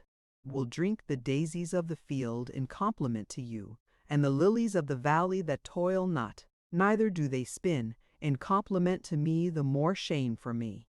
A moody smile that had overspread his features cleared off as he said this merrily, and he was his own frank, winning self again. I could not help glancing at the scar with a painful interest when we went in to tea. It was not long before I observed that it was the most susceptible part of her face, and that when she turned pale, that mark altered first, and became a dull, lead-colored streak, lengthening out to its full extent, like a mark in invisible ink brought to the fire. There was a little altercation between her and Steerforth about a cast of the dice at backgammon, when I thought her, for one moment, in.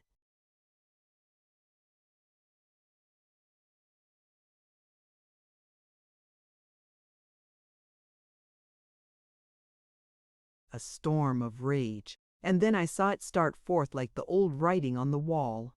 It was no matter of wonder to me to find Mrs. Steerforth devoted to her son. She seemed to be able to speak or think about nothing else. She showed me his picture as an infant, in a locket, with some of his baby hair in it. She showed me his picture as he had been when I first knew him, and she wore at her breast his picture as he was now. All the letters he had ever written to her she kept in the cabinet near her own chair by the fire, and she would have read me some of them, and I should have been very glad to hear them too, if he had not interposed and coaxed her out of the design. It was at Mr. Creakle's, my son tells me, that you first became acquainted, said Mrs. Steerforth, as she and I were talking at one table, while they played backgammon at another. Indeed, I recollect his speaking at that time of a pupil younger than himself who had taken his fancy there. But your name, as you may.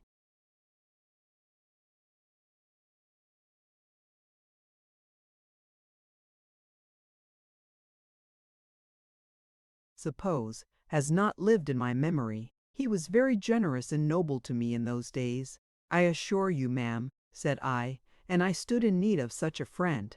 I should have been quite crushed without him. He is always generous and noble, said Mrs. Steerforth proudly.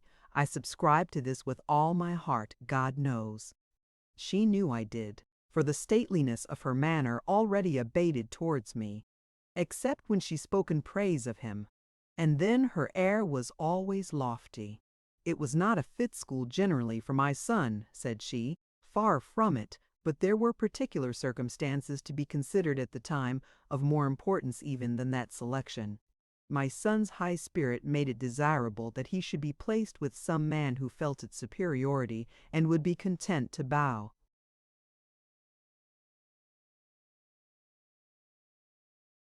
himself before it, and we found such a man there. I knew that, knowing the fellow, and yet I did not despise him the more for it, but thought it a redeeming quality in him if he could be allowed any grace for not resisting one so irresistible as Steerforth. My son's great capacity was tempted on, there, by a feeling of voluntary emulation and conscious pride, the fond lady went on to say. He would have risen against all constraint, but he found himself the monarch of the place, and he haughtily determined to be worthy of his station. It was like himself. I echoed with all my heart and soul that it was like himself. So my son took of his own will and on no compulsion to the course in which he can always, when it is his pleasure, outstrip every competitor, she pursued. My son informs me, Mr. Copperfield, that you are quite devoted to him, and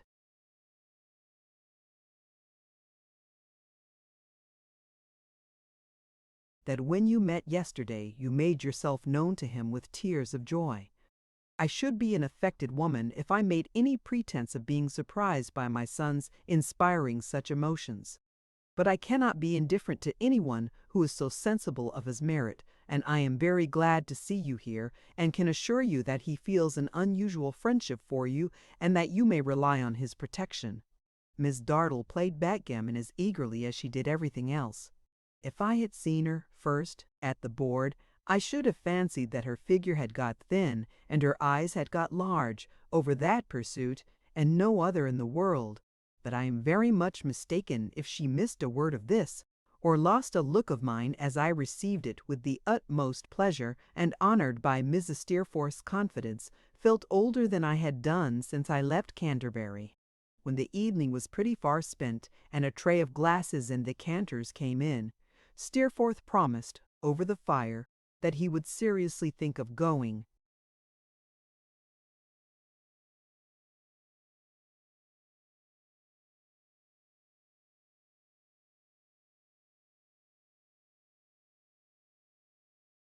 Down into the country with me. There was no hurry, he said. A week hence would do, and his mother hospitably said the same. While we were talking, he more than once called me Daisy, which brought Miss Dartle out again. But really, Mr. Copperfield, she asked, is it a nickname? And why does he give it you? Is it because he thinks you young and innocent? I'm so stupid in these things. I colored in replying that I believed it was. Oh, said Miss Dartle, now I am glad to know that. I asked for information, and I am glad to know it. He thinks you young and innocent, and so you are his friend. Well, that's quite delightful. She went to bed soon after this, and Mrs. Steerforth retired too. Steerforth and I, after lingering for half an hour over the fire, talking about Traddles and all the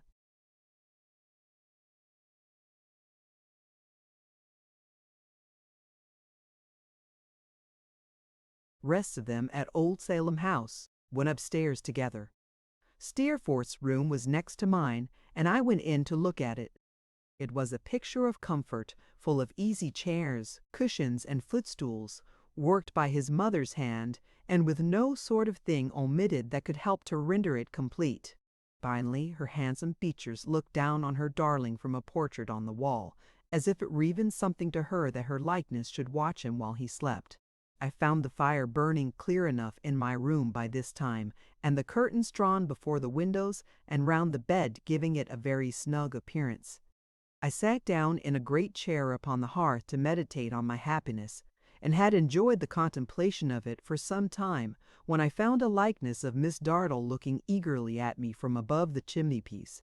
It was a startling likeness, and necessarily had a startling look. The painter hadn't made the scar, but I made it, and there it was, coming and going. Now,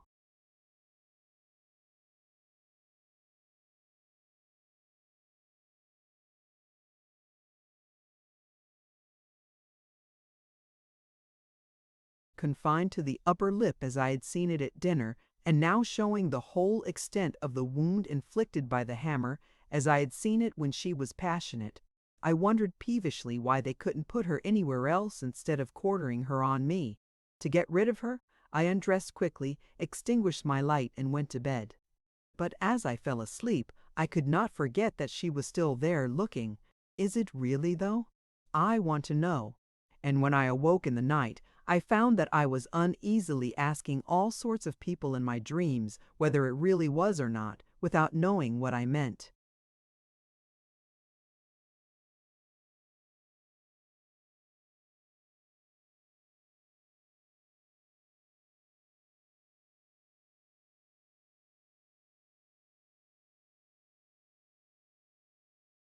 The end.